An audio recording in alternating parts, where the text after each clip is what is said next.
Morning, Eric, Halstead, Wendy, Emily, Kent. Can you hear us? Yes, can you hear us? Yep. Yes. Hey, Halstead. Woohoo! Nice to see you. That was a fast few weeks. It was. For me too. Yeah. Nice seeing you. Good to see you. Morning, you're loud and clear.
Mic test, mic test.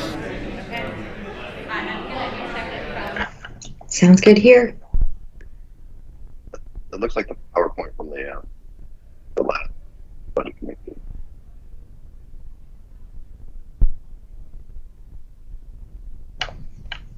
Yes, this will be meeting two.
Good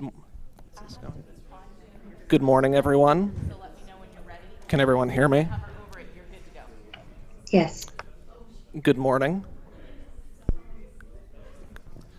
Is everyone ready to get started? Cool. If that's the case, then the City of Tigard Budget Committee is now convened. Today's goal is to hear all information on the proposed budget for the City of Tigard for fiscal year 2023-2024. Before we get into roll call, I just want to remind everyone to please turn on their microphone when they are speaking and to please mute their microphone when they are finished. With that said, let's start by asking Committee Secretary Leah Voigt to conduct our roll call. Did you get the roll sheet? Wait.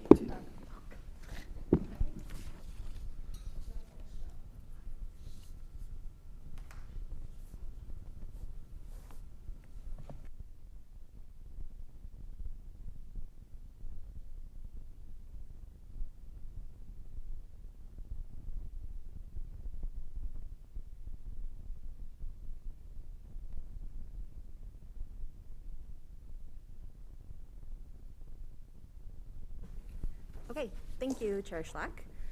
So for roll call, I will call your name, and if you are present, please let us know.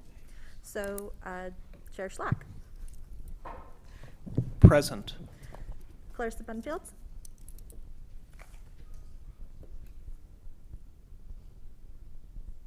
She on?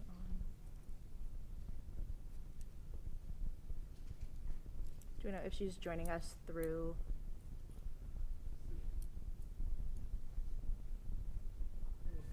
I don't see her on the line, so if she joins, we'll just make a note of it. Thank you. Timothy Cadman. Present. Kelly Pennant. Present. I am Leah Voigt, and I am present. Jim Knowlton.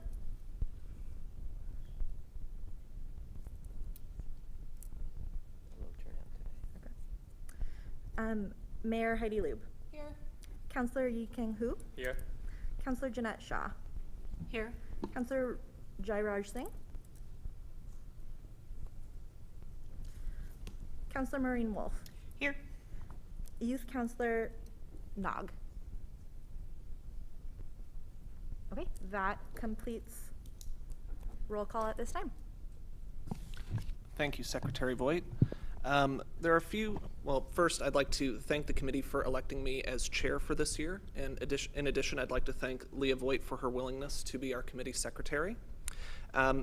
Before we get into introductions, there are some housekeeping items that I would like to point out. First, we will not have any scheduled breaks during this meeting other than the lunch break. However, if you need to step away, please feel free to do so. If you are a voting committee member attending virtually, please note in the chat when you have stepped away and when you return.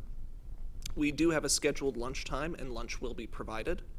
And if you are unable to connect to the meeting or have any technical difficulties related to the Budget Committee meeting, please call 503-718-2770. That is 503-718-2770. This is call-in only. Texting will not work. During the course of this meeting, I may go around and ask each of you if you have any comments or questions prior to concluding each section of our agenda. Our team will be capturing all of our comments, questions, and requests for follow-up information if necessary. Public comment is scheduled for 11 a.m., so please make sure you have signed in to be called upon. For those joining via webcast, the phone number to call for comment is 503-966-4101.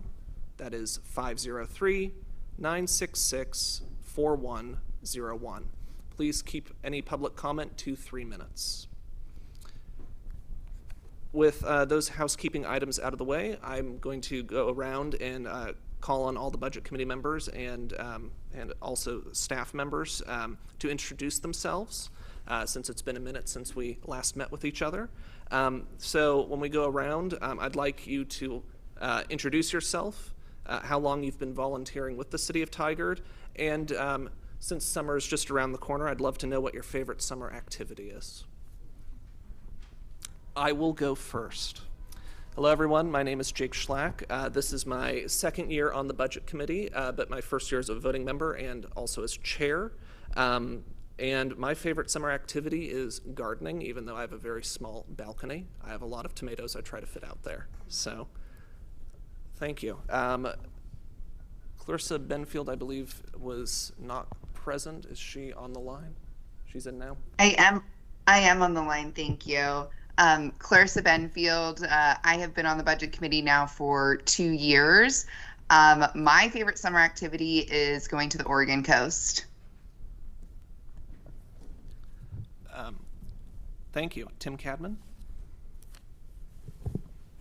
Hi there. Yeah, Tim Cadman. I think this is year 6 on the Budget Committee.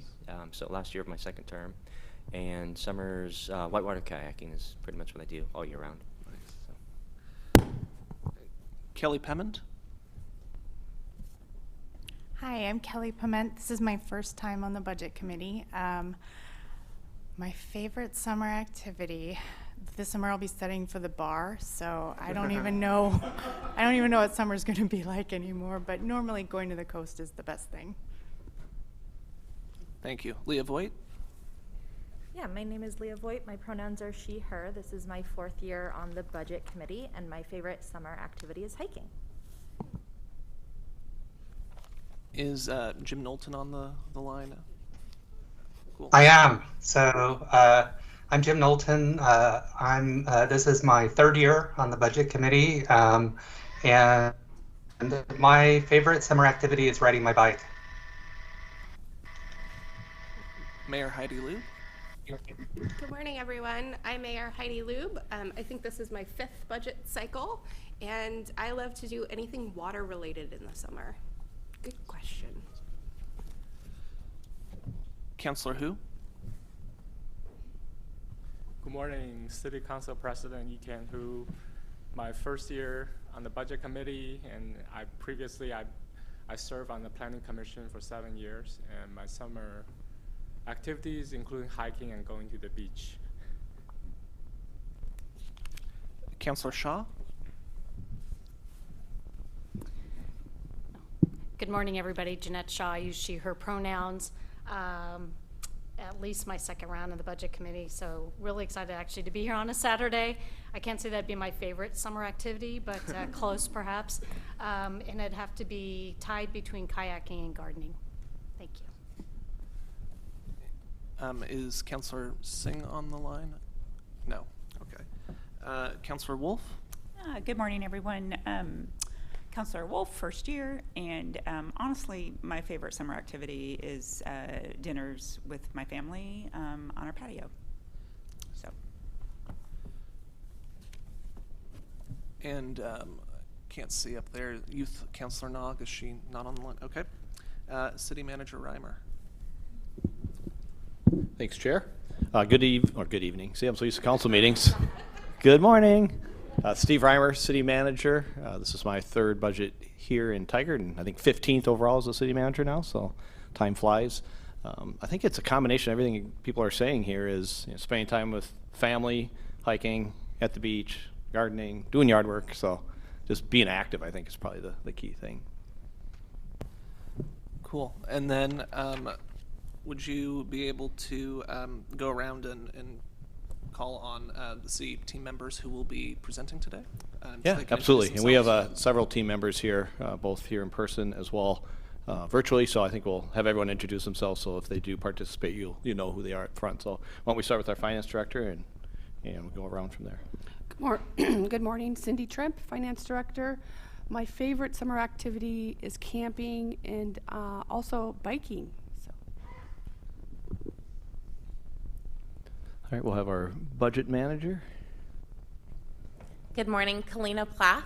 I've been with the city just under 6 months, and my favorite summer activity is I hope to get my paddleboard in the water more than twice that I did last year.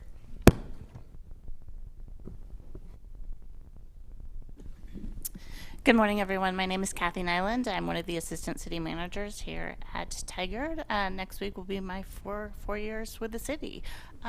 Favorite activity during summer is actually having a summer. I'm one of those who appreciates the 90+ degrees, so I guess it's putting on sunscreen. That is my favorite activity. Good morning, everyone. My name is Steve Toller. I'm a director with Baker Tilly. We have been providing some consulting assistance with the city for the last 2 budget cycles, and so it's an honor to be able to support you in this endeavor. My favorite summer activity as parents of empty nesting parents is to not go on vacation until everybody goes back to school. And so I have bookend trips to Utah coming up at the end of May, which I think there's still going to be 8 feet of snow at that point, and going to Kauai in September and the Maldives in November. So That sounds fun. Why don't we go around our teammates who are virtual? So we'll start with, I'll just call each of you out if you don't mind. Emily, you want to jump on first? Good morning, everyone. Emily Trich. I'm the other assistant city manager. I'll be joining you in person this afternoon, but pleased to join you virtually. This is my second budget with the city of Tigard, and favorite summer activity is running in the sun. Wendy? Good morning. My name is Wendy Warner. Is there an echo? Yes. Okay, let me turn something off. Sorry. All right, hopefully that's better. I am the Director of Human Resources here with the City of Tigard, and I've just finished my 6-month anniversary, so I'm very excited to be part of this team. And my favorite summer activity is also outdoors, water sports, sailing, fishing, anything where I can go barefoot and not have to do my hair. So looking forward to learning from this morning's event. Thank you. Thanks, Wendy. Halstead? Good morning, everyone. My name is Halstead Bernard. I use she, her pronouns, and I'm the Director of Library Services for the City of Tigard. I'm coming up on my 7th year, and this is my 5th budget cycle with the city. And my favorite summer activity is geocaching. And if you don't know what that is, I will be happy to talk your ear off about it later. Thanks. Thanks, Halstead. Kent? Yeah, morning everyone. Kent White, City's Communications Manager. Been here 14 years. Favorite summer hobbies, hiking, running. And Steve Toller, I have a couple kids who would love to go on those vacations that you mentioned, so just let me know. Thanks, Kent. Kenny? Good morning, Kenny Escher, Community Development Director. He and him, 10th year going through this budget process. Like to swim, bike, and run in the summer, and go to Timbers games with my kids. Thanks, Kenny. Eric? Good morning. My name is Eric King. I'm the Assistant Finance Director. This is my 1 year, I'm approaching my 1 year anniversary with the city in a few weeks. And for my summer activities, I'll be working on a lot of outdoor renovation projects. Not sure if that's fun, but that's my plan for the summer. Thanks, Eric. I think that's all the teammates virtually, so we'll just have a few more to introduce since they're here to provide the details to some of your questions. So, Chief, we'll start with you. Yeah, Kathy McAlpine, Police Chief, and I think this will be my 6th budget experience. And then anything in the sun, but primarily we do, I don't know, I think it's our 25th annual trip to Priest Lake, Idaho, so it's a week of boating and spending with the kids that are not kids anymore. And then anytime I get a chance to go to Arizona, happy to do so. Thank you. Joe Barrett, Business Manager for the Public Works Department, and I'd have to say golfing and camping in the summer. Joe Wisniewski, City Engineer. I've been with the city for about 3 years now, and primarily fishing through the summer. Rob Markson, Assistant Public Works Director. I'm the father of 3 teenagers, so anything they do this summer, I will be doing also, but I try to enjoy it. Laura Berry. I've been here a little over 10 years, and I think my favorite thing to do is go to the beach. Hi, I'm Lisa Shaw. I'm the business manager for the police department. I've been here for 10 years, and I would say kayaking is probably my favorite summer activity.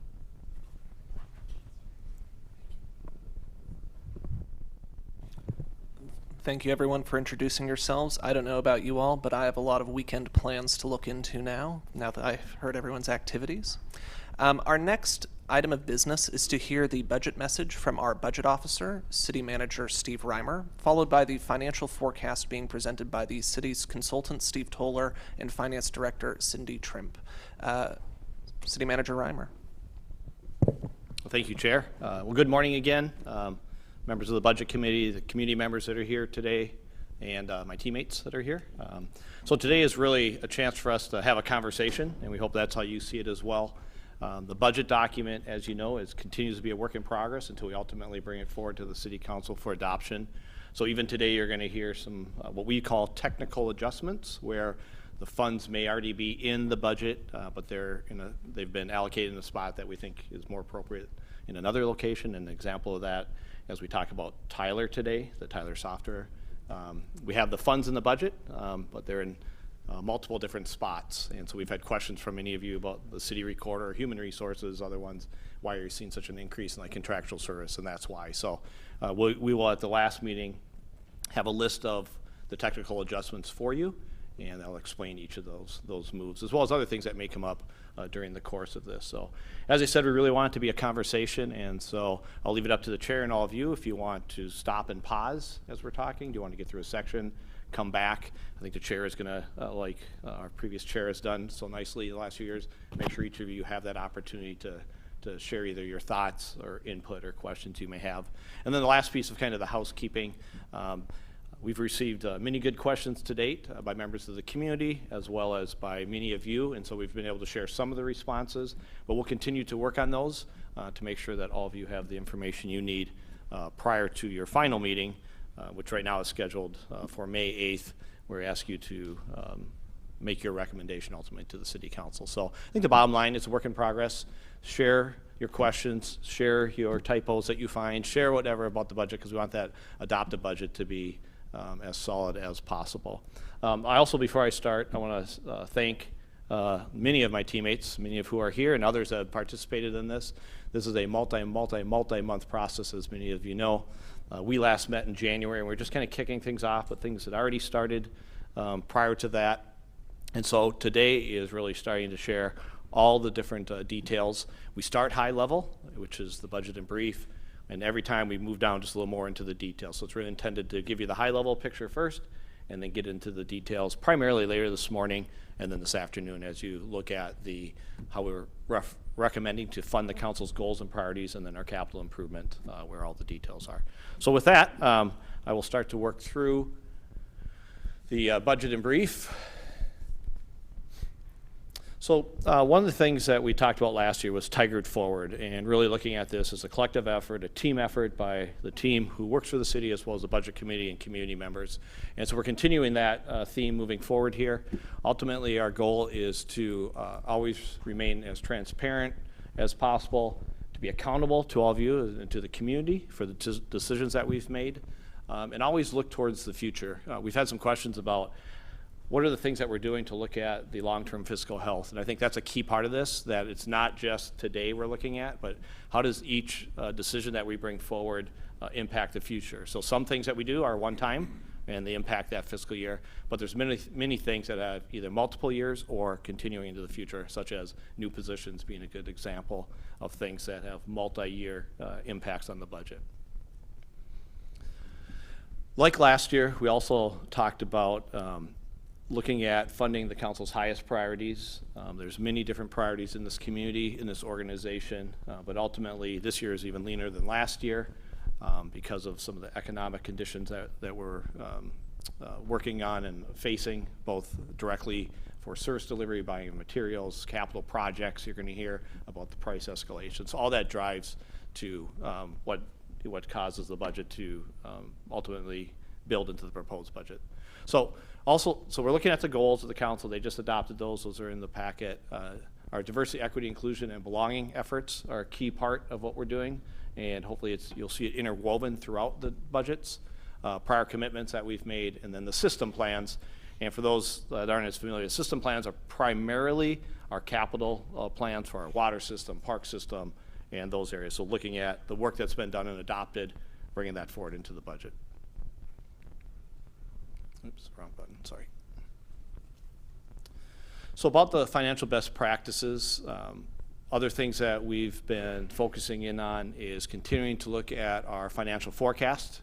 And rather than just have, it's not a static document, it's something that we continue to look at as conditions change, assumptions change. We primarily do that on an annual basis, but then throughout the entire budget process, we're always going back and looking at some revenue assumptions or some expense assumptions, and to make sure that we have the most accurate and current information for all of you.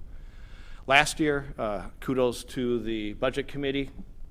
You agreed that bringing forward internal service funds was a good idea for this organization, primarily for our fleet, our IT, and our equipment.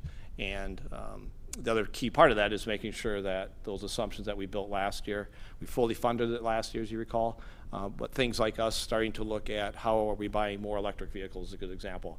Those are cost escalators in there. There's other things that are driving cost increase. And so just making sure that as we have tools like that in place, that they're accurate and up to date every year, so we're not using old information.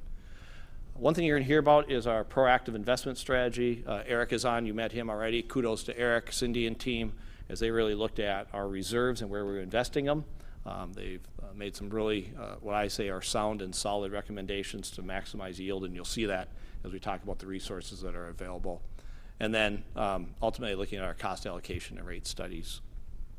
All that then is something we've talked about with the City Council. Councilor Wolf has been a big champion of this, is how do we apply the lens of our, keep hitting the wrong button, of our community promise that the council adopted a year ago that really we call the 5 E's of equity, environment, economy, engagement, and excellence. And so we're going to be continuing working on a tool on how do you bring all those forward. This is part of our equity work as well as just our overall efforts on making sure that all these things are demonstrated in the efforts that we have in the budgets that we propose. So I do want to talk a little more about the long-term fiscal health and some of the decisions that you made last year, which are very important to this. So we already talked about the internal service funds. That changed the conversation with our IT team. When we sat down with IT, we really didn't have a conversation because their funding that they needed were in the internal service fund. So prior to that, we were on an annual basis trying to decide what we needed and where we're going to find those funds. Now that we have the funds in place, it's just making sure that they're up to date, like I said, and implementing those and carrying them forward. There were also a couple positions last year that were approved that are part of our long-term fiscal health.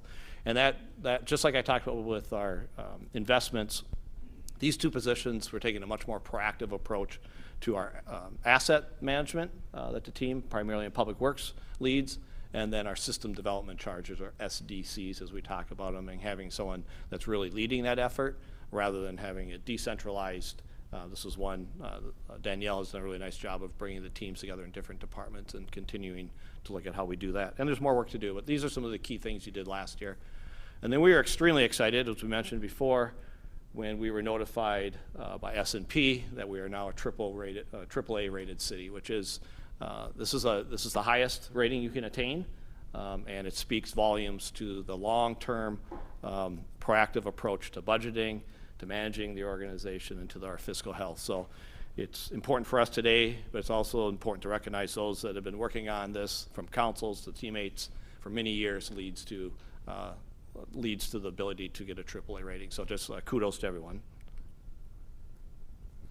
The other thing, if you walked into finance, just through those doors back there, and you go up on the wall, you'll see many, 30-some different plaques up on the walls that talk about both of these awards. And this is just another example of the long-term view that the councils have had, the team that we've had in finance, and in many departments, because typically when you're receiving these awards from a financial standpoint, it takes an entire organization, obviously, to make sure that you're strong stewards of public funds. And so just another reminder to ourselves.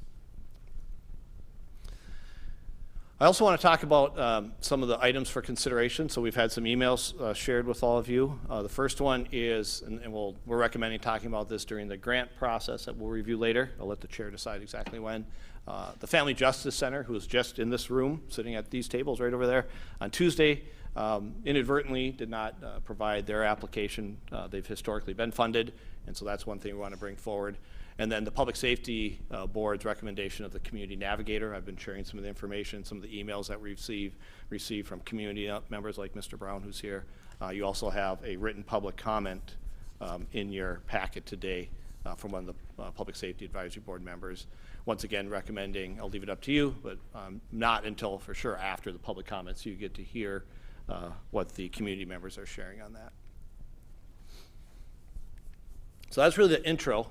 So now to get into the details of the budget in brief itself. I think it's important as we work on the budget. There's many different funds that we have in this organization, like most public agencies, and the ability to use those funds in different ways is limited by their source. And so if you look at the general fund, this is your most discretionary, right? This is where the budget committee, the council has the discretion of allocating those funds in the appropriate manner.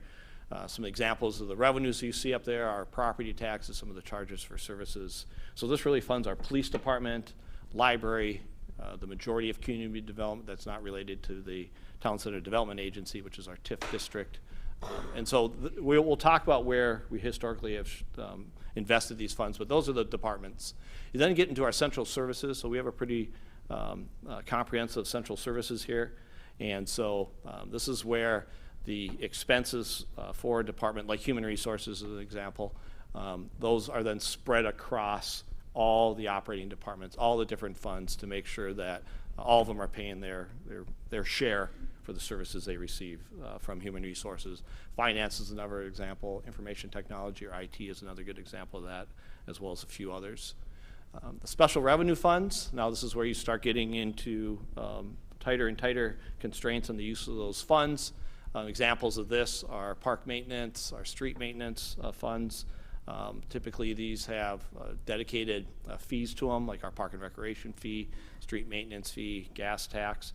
Some of them are also partially funded by general fund revenues, like the Parks and Rec is a good example, where a portion, roughly 50%, is from our park and recreation fee, and the other is paid for by the general fund revenues that we have. And then the last ones are enterprise funds. So these are your most restricted funds. Customer rates are what the water bill that you get when you're paying for water and wastewater, and other examples of this are stormwater. These are directly tied to those service delivery, and these funds cannot be used then to offset police services as an example. And so just important for us, community, to always remind ourselves that we have many, many funds, and these are for the main that we'll be talking about.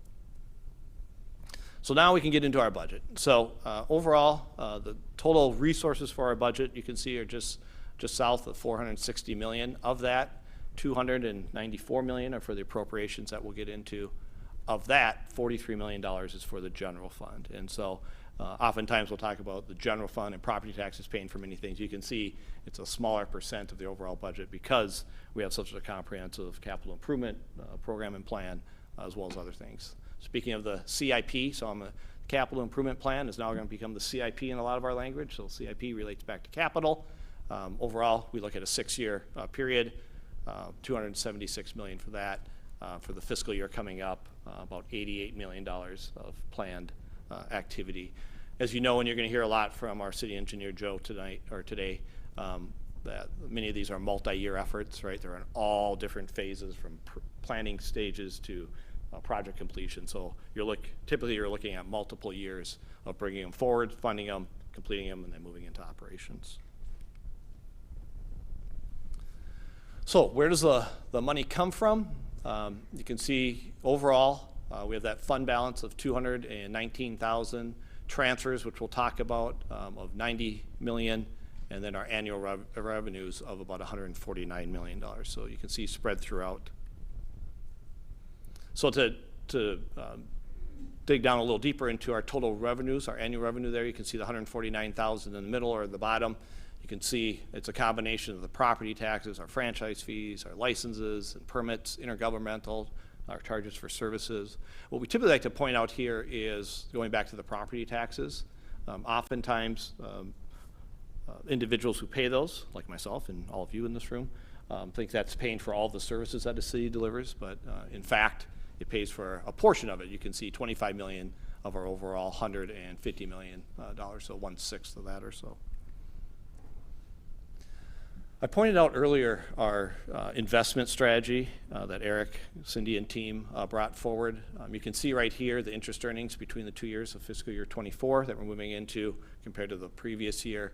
Because of the way that we're now actively investing those, keeping our eye on the money, making sure that they are maximizing the yield, you can see a dramatic difference there. Obviously, benefit of higher interest rates now. But before, the majority of those were parked in almost a no to low bearing interest rate accounts. Now they're in still safe because we have many conditions, if you will, about where we can put public funds, but much more proactively, which leads to helping all of the funds. This is not just the general fund again. This is all the funds that have reserves rolls up like that. So getting back to your property taxes, and we talked about that. Here's the dollar that we like to share. So basically 18 cents on every dollar that you pay in property taxes come to support our services, which once again are the police department, library, community development, some of those large operating departments.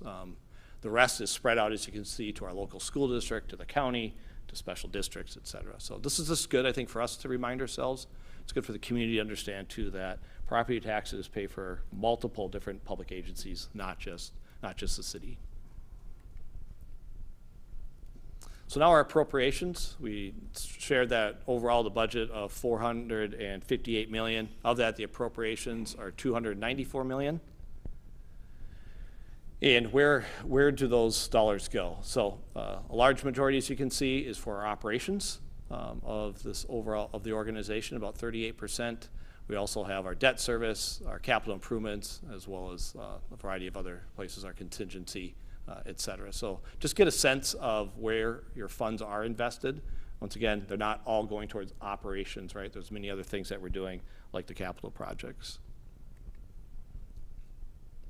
So these next few are just to show you a few different ways of how how the operations dollars are broken down. So the first is by our, what we call the program expenditures. So some key areas, you can see the police department, engagement and innovation, which is one of the portfolios that Kathy oversees, that has human resources in it as an example, city management is another example, and other departments. And then we have the investment in infrastructure that Emily oversees, so that's where our public works, community development is. So just to give you a sense of by program expenditures, we call it. Then you can look at it by category. So you take all the budgets and where do we invest the funds.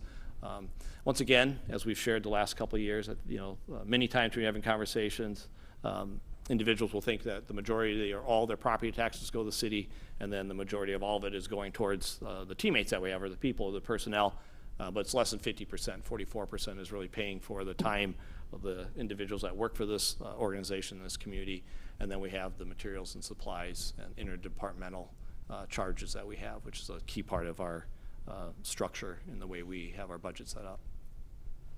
And then the last way is by department. So you can look at it another way, where are the funds going by departments. So you can see public works, police being two of the larger departments, and then a majority of them in the single digits. But police and public works are the two large ones, with both the number of teammates, and in public works case, obviously the number of projects that are in those as well. So there's projects as well as other things that we're doing. So it's both large departments and the way we maintain this community and this organization. So that's a lot of information. Like we said, try to stay very high level at this point, just to get a sense of how we've developed the proposed budget, where the funds are going in those broad categories.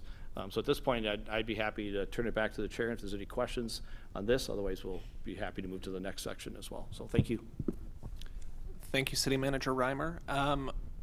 My plan usually is just to go around and ask everyone if they have any questions. So Clarissa Benfield, would you like to start us off?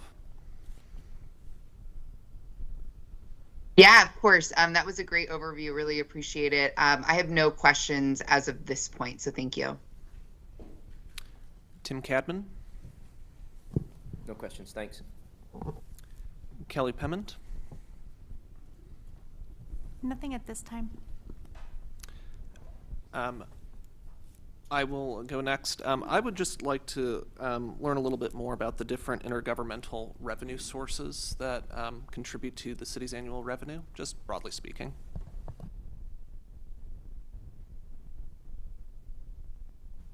Do you want to jump in, Kalina or Cindy? We have to get our sequencing down here on how we're going to answer questions. Is there any funds specifically that you wanted, had some questions about or want more information? Just in general, what are some of the intergovernmental revenue sources that are part of that 13.71%?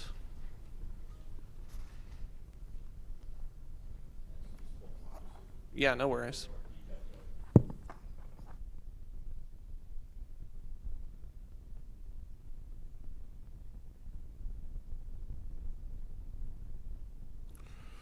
So sorry. So what are the intergovernmental revenue sources primarily? Yeah, just yeah, and generally speaking. it rates from everything from like some of the gas tax revenues that come in, the support that you get from WCCLS for library services. It's the state subventions that come in from a variety of different sources. So we can give you a little bit more details if you want from what some of those are, but those are really the larger ones that we see that are coming really through other government support, as well as grant revenues. There are assumptions with the incredible capital improvement program that you have that are making assumptions with respect to, and valid assumptions with respect to grants that will be able to come in to be able to fund some of those projects, whether on the federal, state, or even the regional level. So that's what a majority of those intergovernmental revenue sources are. Cool. Thank you. Yeah. I have no further questions. Leah Voigt? I have no questions at this time. Thank you. Jim Knowlton?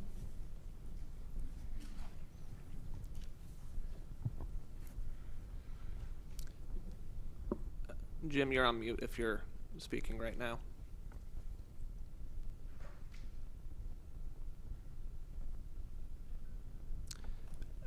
Jim, if you have any questions, we'll come back to you and just proceed down the line. Mayor Loop?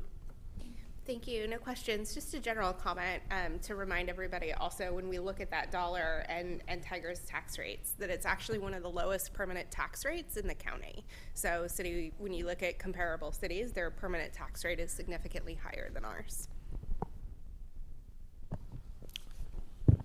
Thank you, Mayor Loop. Councilor Hu?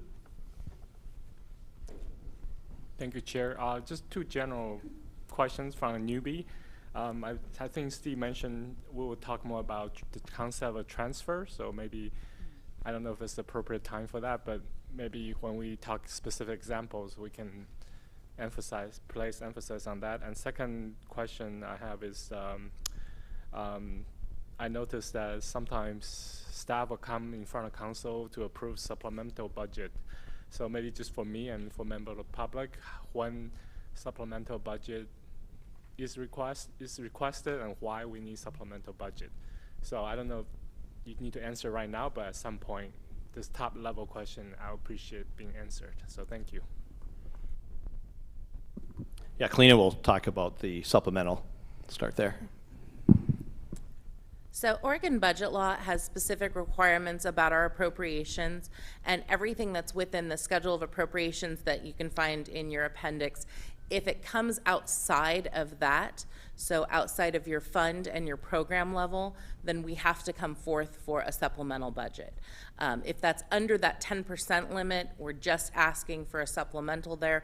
If it's over the 10% of the original fund amount, we then actually have to have a public hearing, send out the public notice, and let everyone know that we're increasing that fund over that original amount over 10%.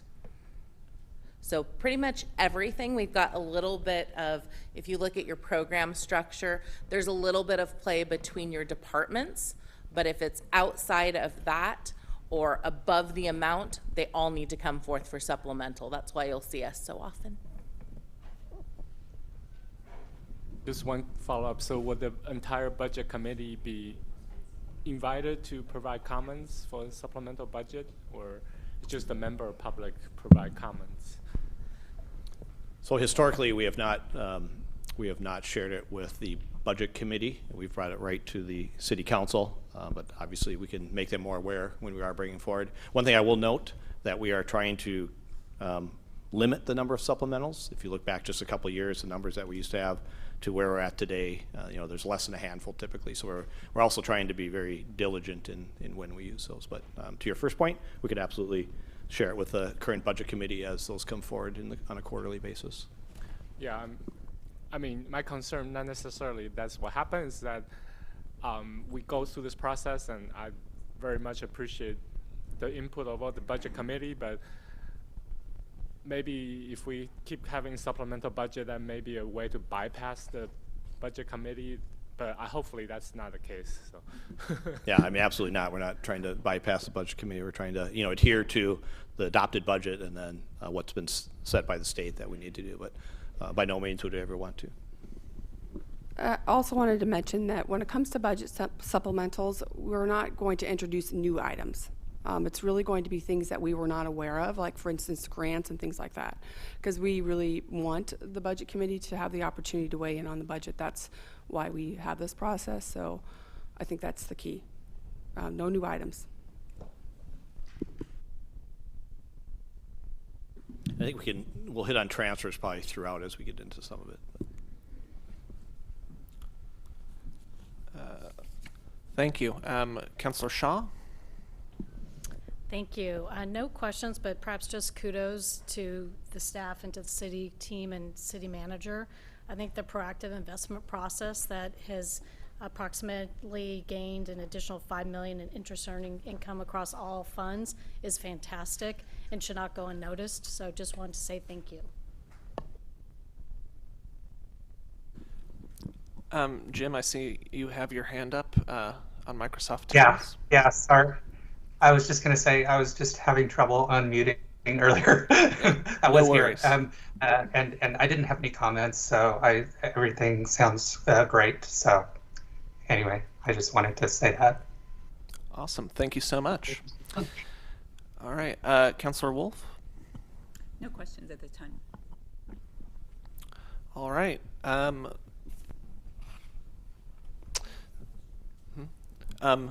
Leah Voigt?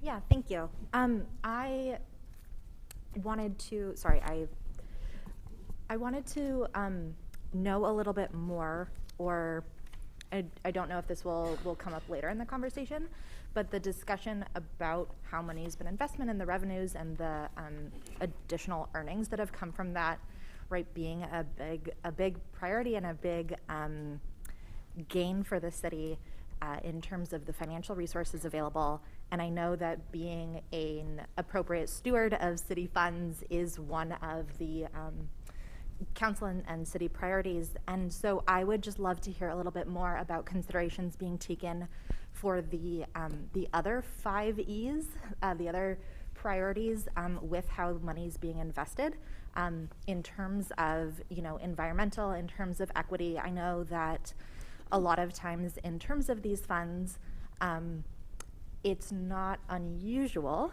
for them to be based in fossil fuels or in companies or practices that aren't focused on humanitarian and equity.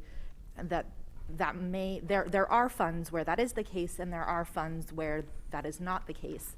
And so I would just love to hear more about how, in addition to being a financial steward, the other city goals are being represented in how the money is being invested and grown.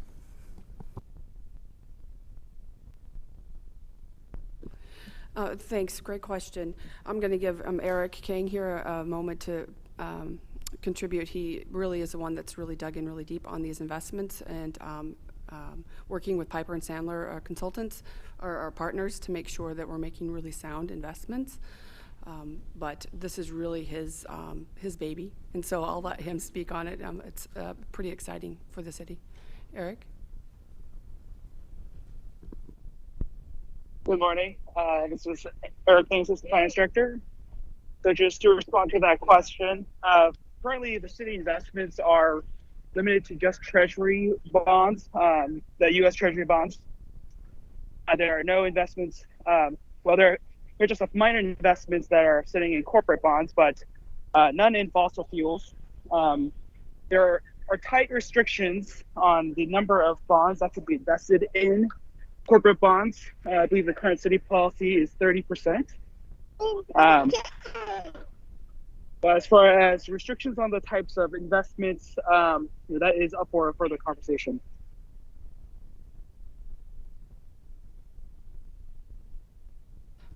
Thanks, Eric. And say hello to Eleanor for us. Emily? Hi, good morning. I wanted to share also that as part of our council's climate goal, we're looking at investing in further evaluation of some of our projects, investment in city services in terms of the environmental impact, the carbon impact of some proposals. And that's something that we're evaluating as part of the pandemic relief fund allocation in the next budget cycle, so we can make more informed decisions around all of our project level investments.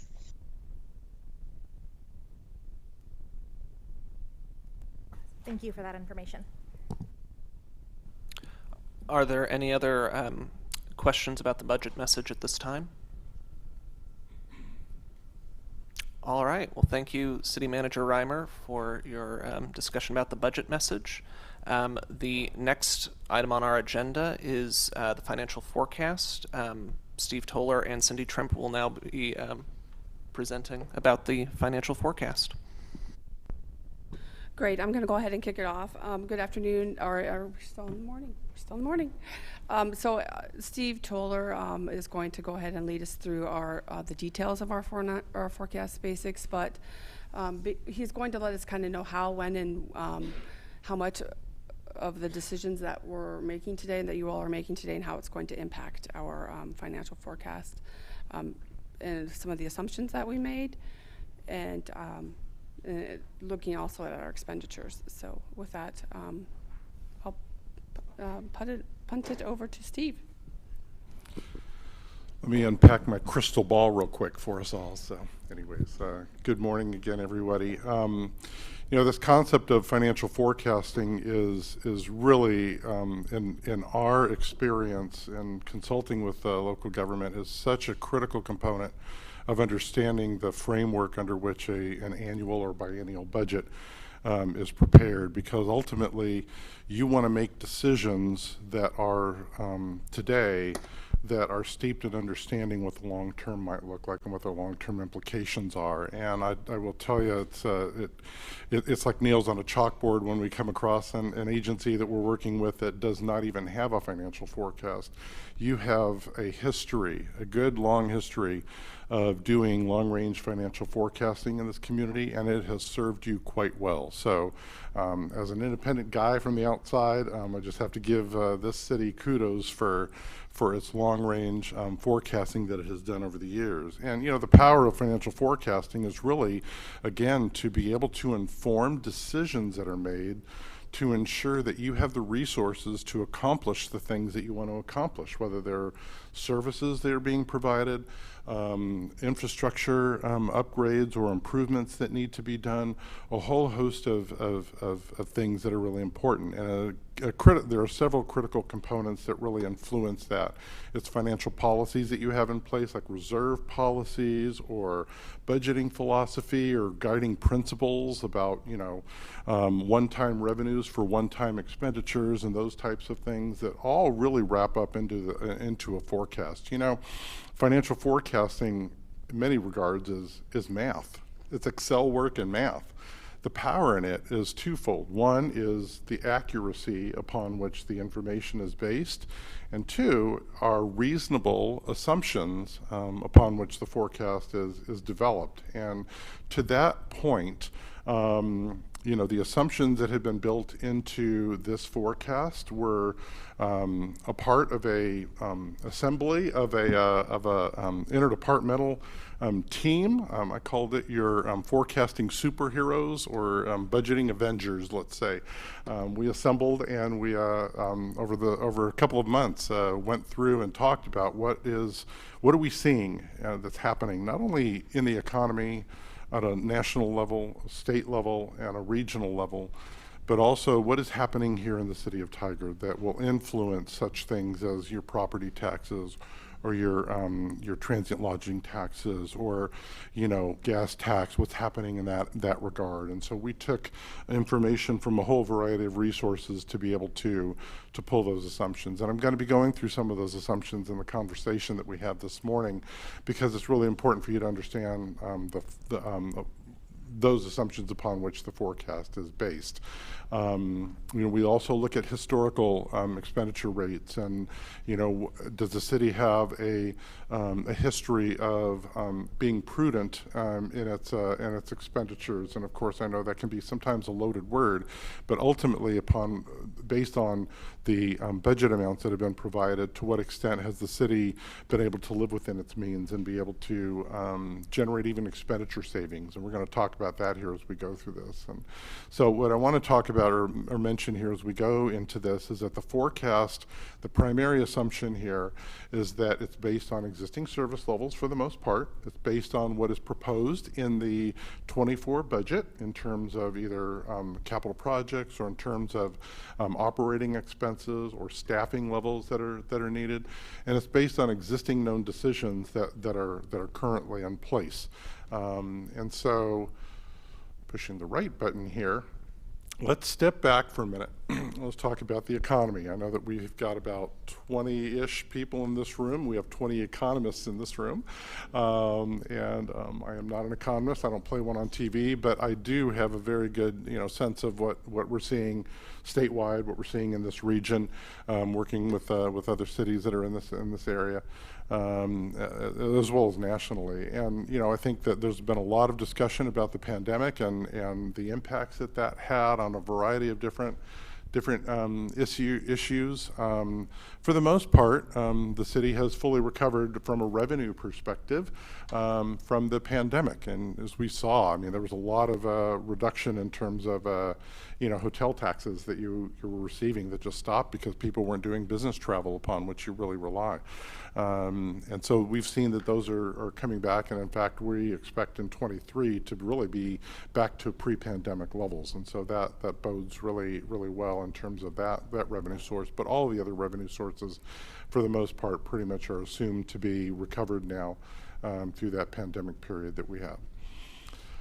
Proximate on everybody's mind, of course, is the concept of inflation. We're seeing significant inflation rates of 8-9%, on a year-over-year basis. Even the most conservative economists are expecting inflationary pressures to reduce over time.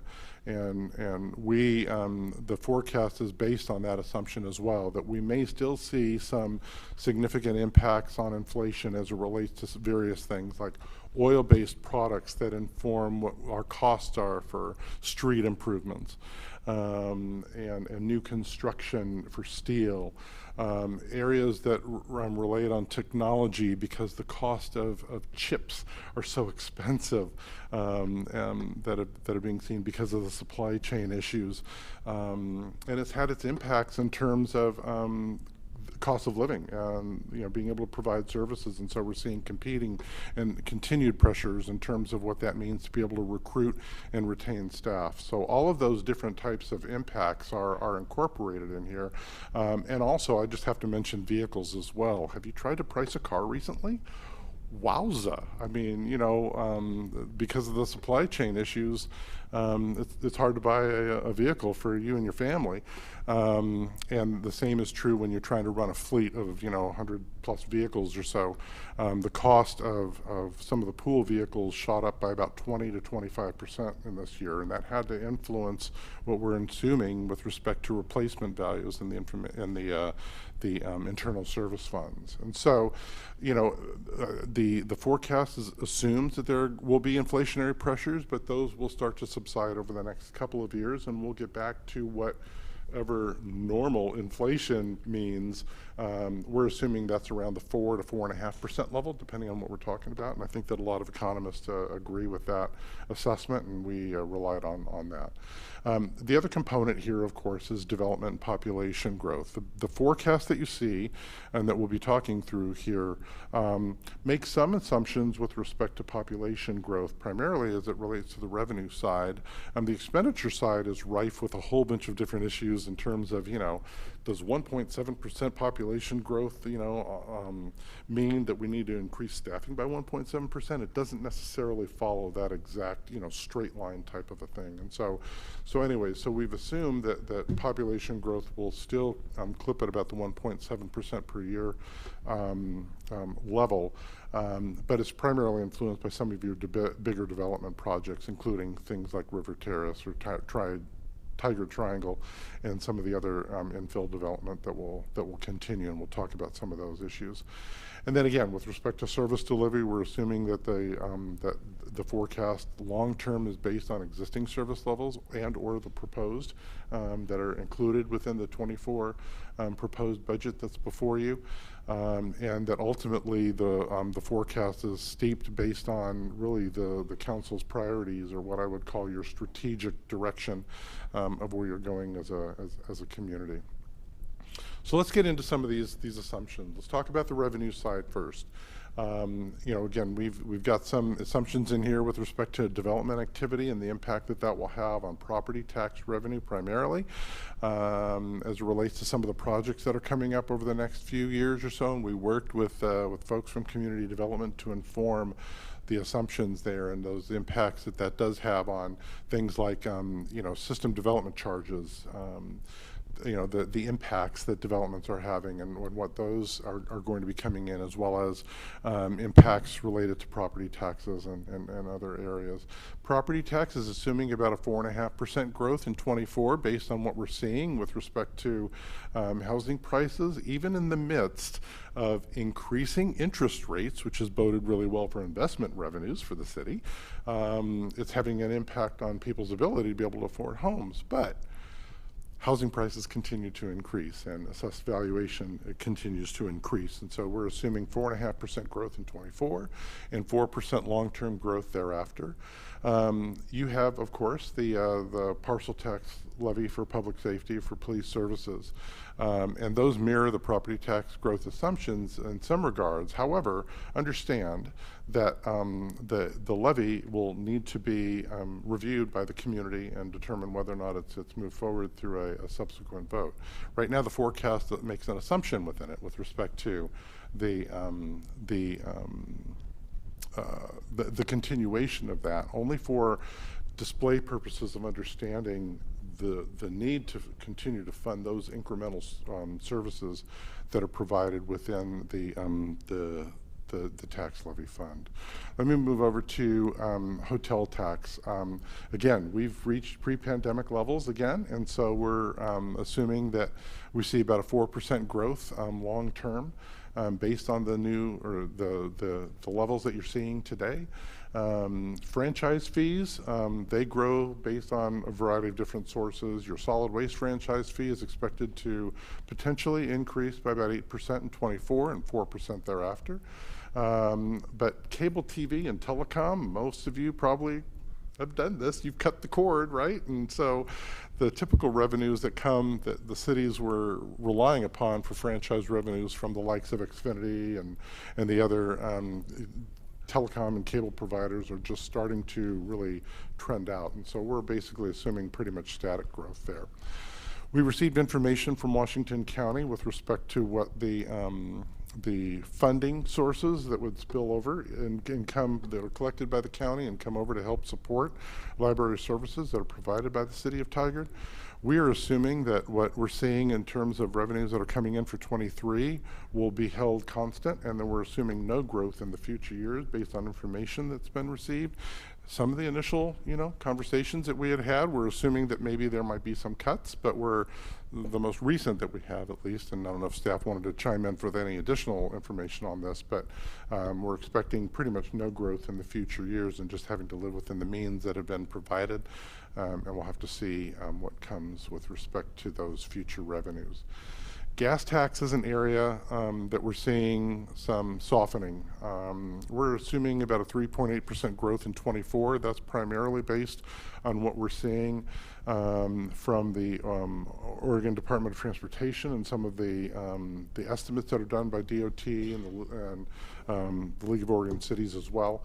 But all of them are assuming that there's going to be much more suppressed growth in the future years, basically around the level declining to about 1% long term.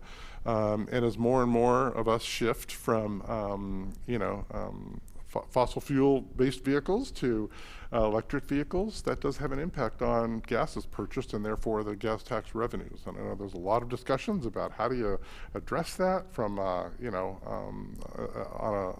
a policy level. But based on what we're currently seeing with respect to gas tax long term, and understanding again that primarily gas tax is a cent based charge. In other words, it's 29 cents or whatever the cent is per gallon. It's not on a percentage. So if gas prices shot up to 8%, it doesn't, or $8, it doesn't necessarily mean from that one revenue source that we would be collecting a significant more amount of gas tax revenues. So, so that's that. Traffic fines, we're assuming that those will hold steady at what we're seeing for '23 levels and for future years. And then utility sales, of course, are based on the various rate study models that we have that's currently in place. I'm going to mention the water rates in particular as we look at some of the forecasts here in a minute.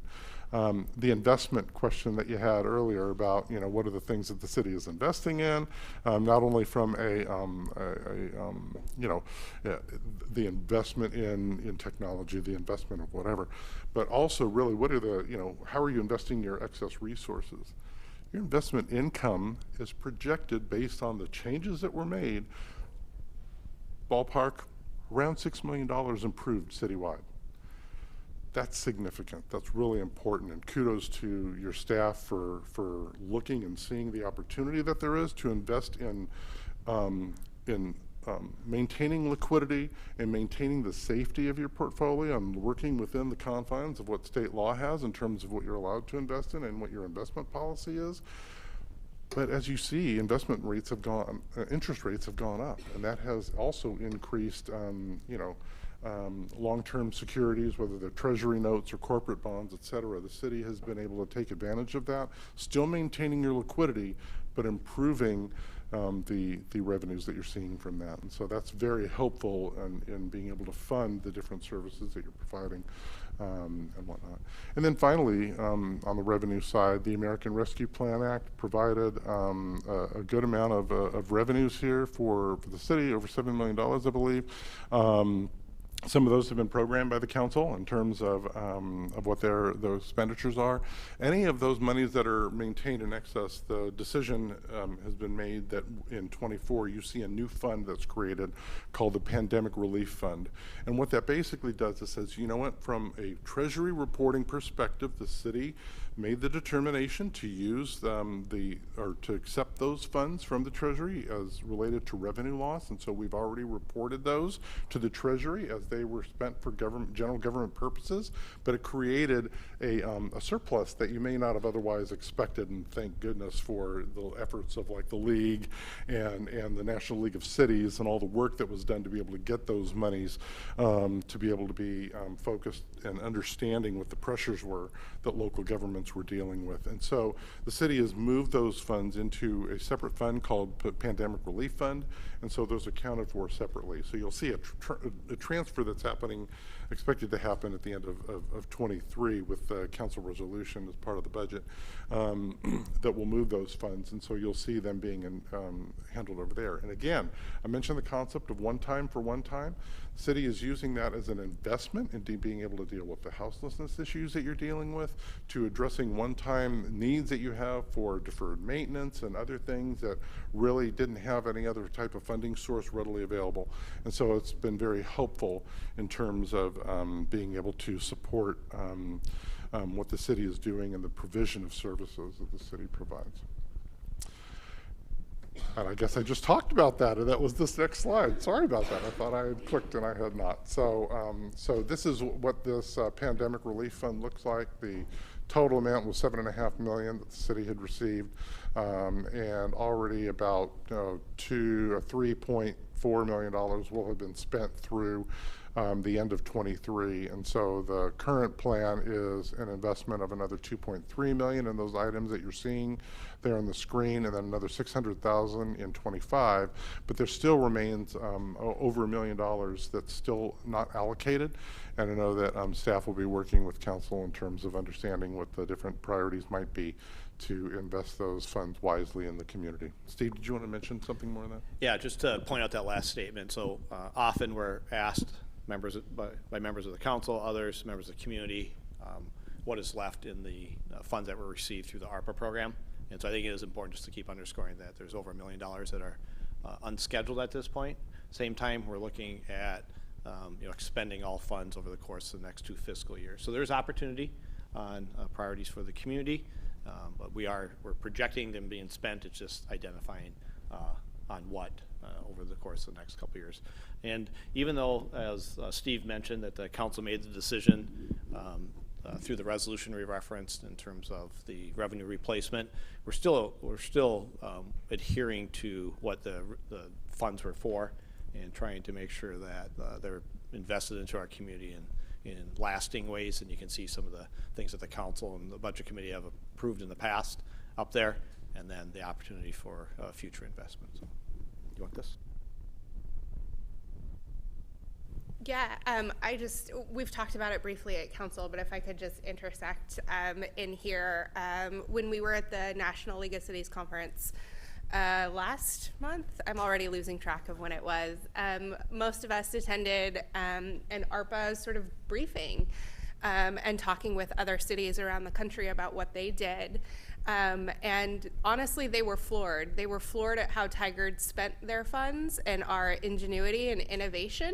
And they were inspired and incredibly impressed at every table we all sat at the way that Tigard used these funds. So I want to publicly state it again and commend the previous council and the current council and our city teammates on the different ways that we came up to use these funds to support the community.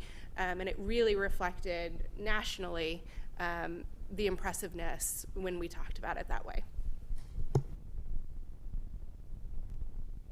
Okay. So let's jump to the other side of the ledger, the expenditure side, and talk about what some of the core assumptions are. You saw one pie chart that indicated that about 45% of your costs are per people. There's another part of that graph that's called interdepartmental. A big portion of that is also people, because those are the interdepartmental charges that are charged from Central Services Fund out to the other. So when you look citywide, you're at about 60%. I mean, 60% of the operations are, from a financial perspective, are people providing those services. So it's a big assumption that's used in understanding what the long-range forecast is. You currently have in place an agreement with your SEIU group. You do not. You have a successor agreement that will need to be bargained between the city and that group with respect to future compensation and benefits that are provided there. So there are no assumptions that have been made with respect to that contract, but the contracts that are currently in place, we do have those assumptions that are built into the forecast. And then on a placeholder basis, there is a long-term placeholder that's within the forecast that assumes about a 5.5% increase in compensation and benefits overall, and that is based on historical as well as some of the inflationary pressures that we're seeing, and it also provides a good, a realistically conservative number upon which to rely when you're looking at your forecast cost for people. The one exception to that, of course, is health costs, which we've seen historically rising greater than that amount. So we have just shy of about 7% as a placeholder assumption there with respect to health costs that is included within the forecast. So I already mentioned a little bit and teased this out with respect to equipment replacement. So the new internal service funds that were set aside last year continue to move forward. However, there have been some significant increases for your vehicles, and so we had to take those into consideration, which did increase the annual surcharges that are required to be able to make sure that funds are in place to be able to replace those assets when they come due. And so we've had to make some changes, and we've incorporated those into the long-range forecast for those replacement funds. Inflation, as I mentioned, there's an assumption about 5%. The baseline budget that's proposed and presented to you for your consideration makes some assumptions with respect to materials and services and other areas. We have a 5% placeholder as well for 2025, and then a 4% beyond that period, assuming that we get down to, again, as I put those quote marks out there, the air quotes, what normal inflation might look like on a long-term basis. And it also assumes that if there are higher inflationary levels, that the city will take whatever attempts it can to be able to do some cost containment and address some of those to the fullest extent possible. Some cards you have choice, in other regards you may not. So the cost of electricity, the cost of gas, I mean, sometimes it is what it is with respect to those costs.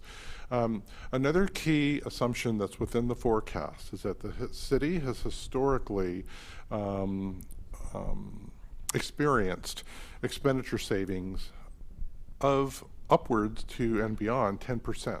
In other words, the city did not expend all of the resources that were provided by the budget committee and by the council, and it was able to provide the services that it needed to and get by with that. And some of that comes from turnover sometimes with staffing that happens, but also it comes to just being able to live within your means. And so we have made a baseline assumption that the forecast would, for all of the operating funds, not capital projects, but operating funds, there's an assumption here that there will be a 10% expenditure savings for those funds. And I've listed those on the screen, your general fund as well as gas tax, utilities, and central services.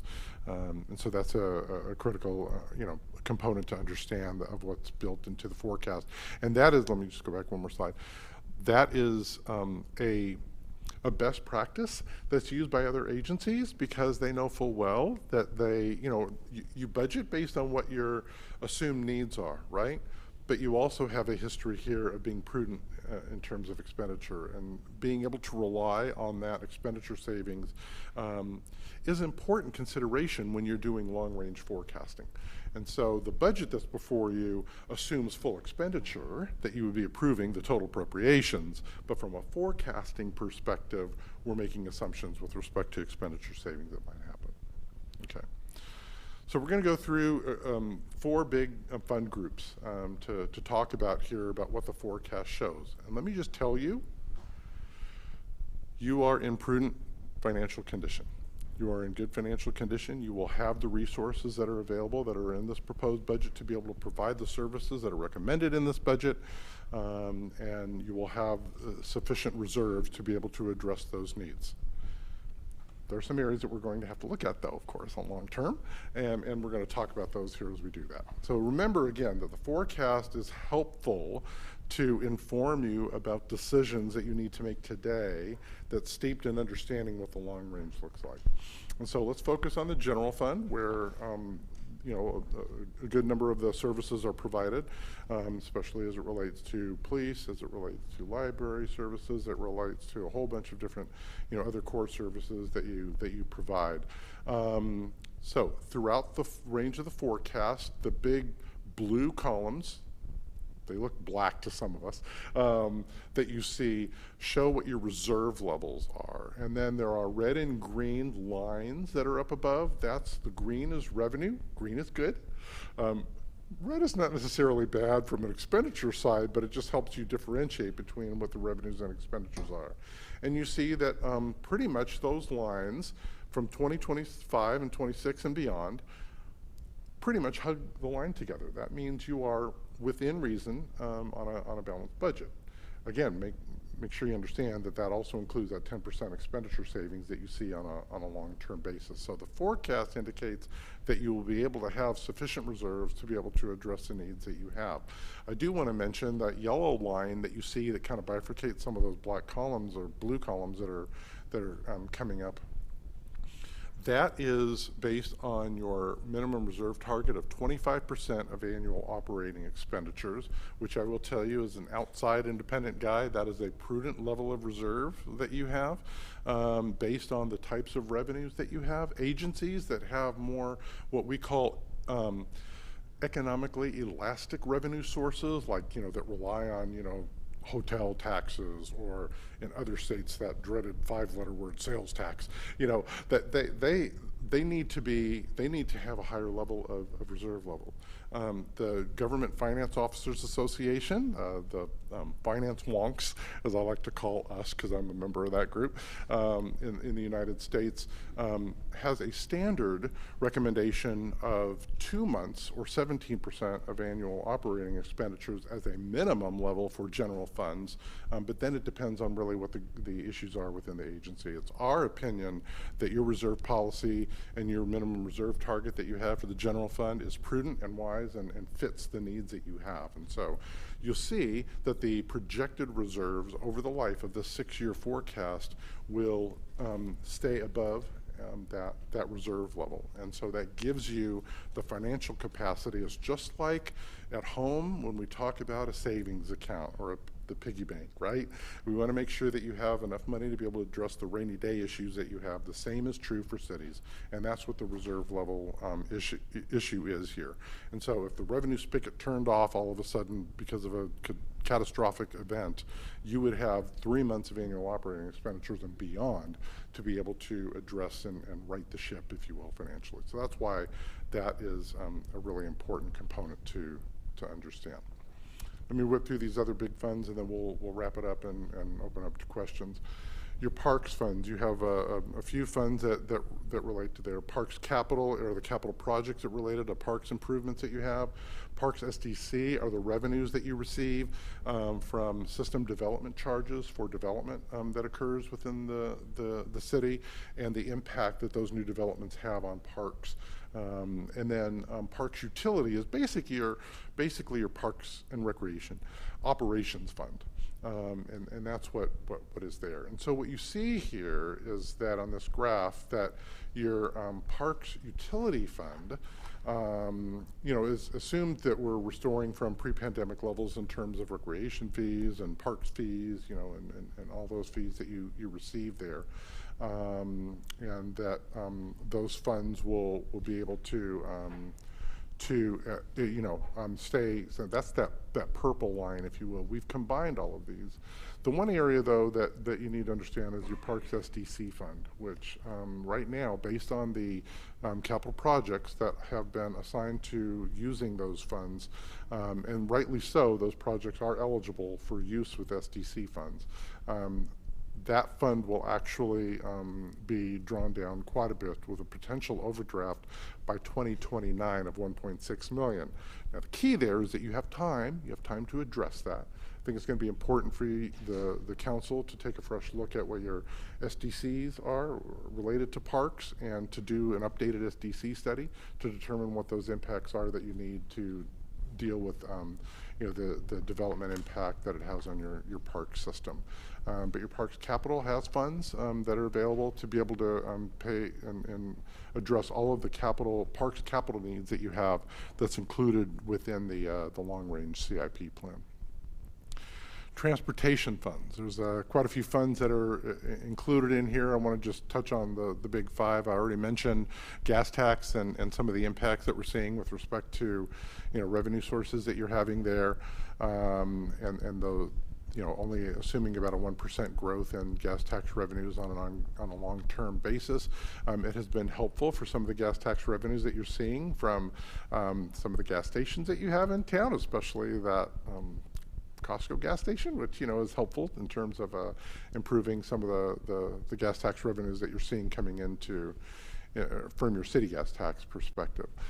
Transportation development tax, it's going to be able to fund $26 million of the various CIP projects that are included in the long-range forecast, as will your transportation SDC fund, which will be able to fund about $11 million, over $11 million in CIP projects, and then another $21 million of street maintenance fees that will be able to fund capital projects over the next 6 years.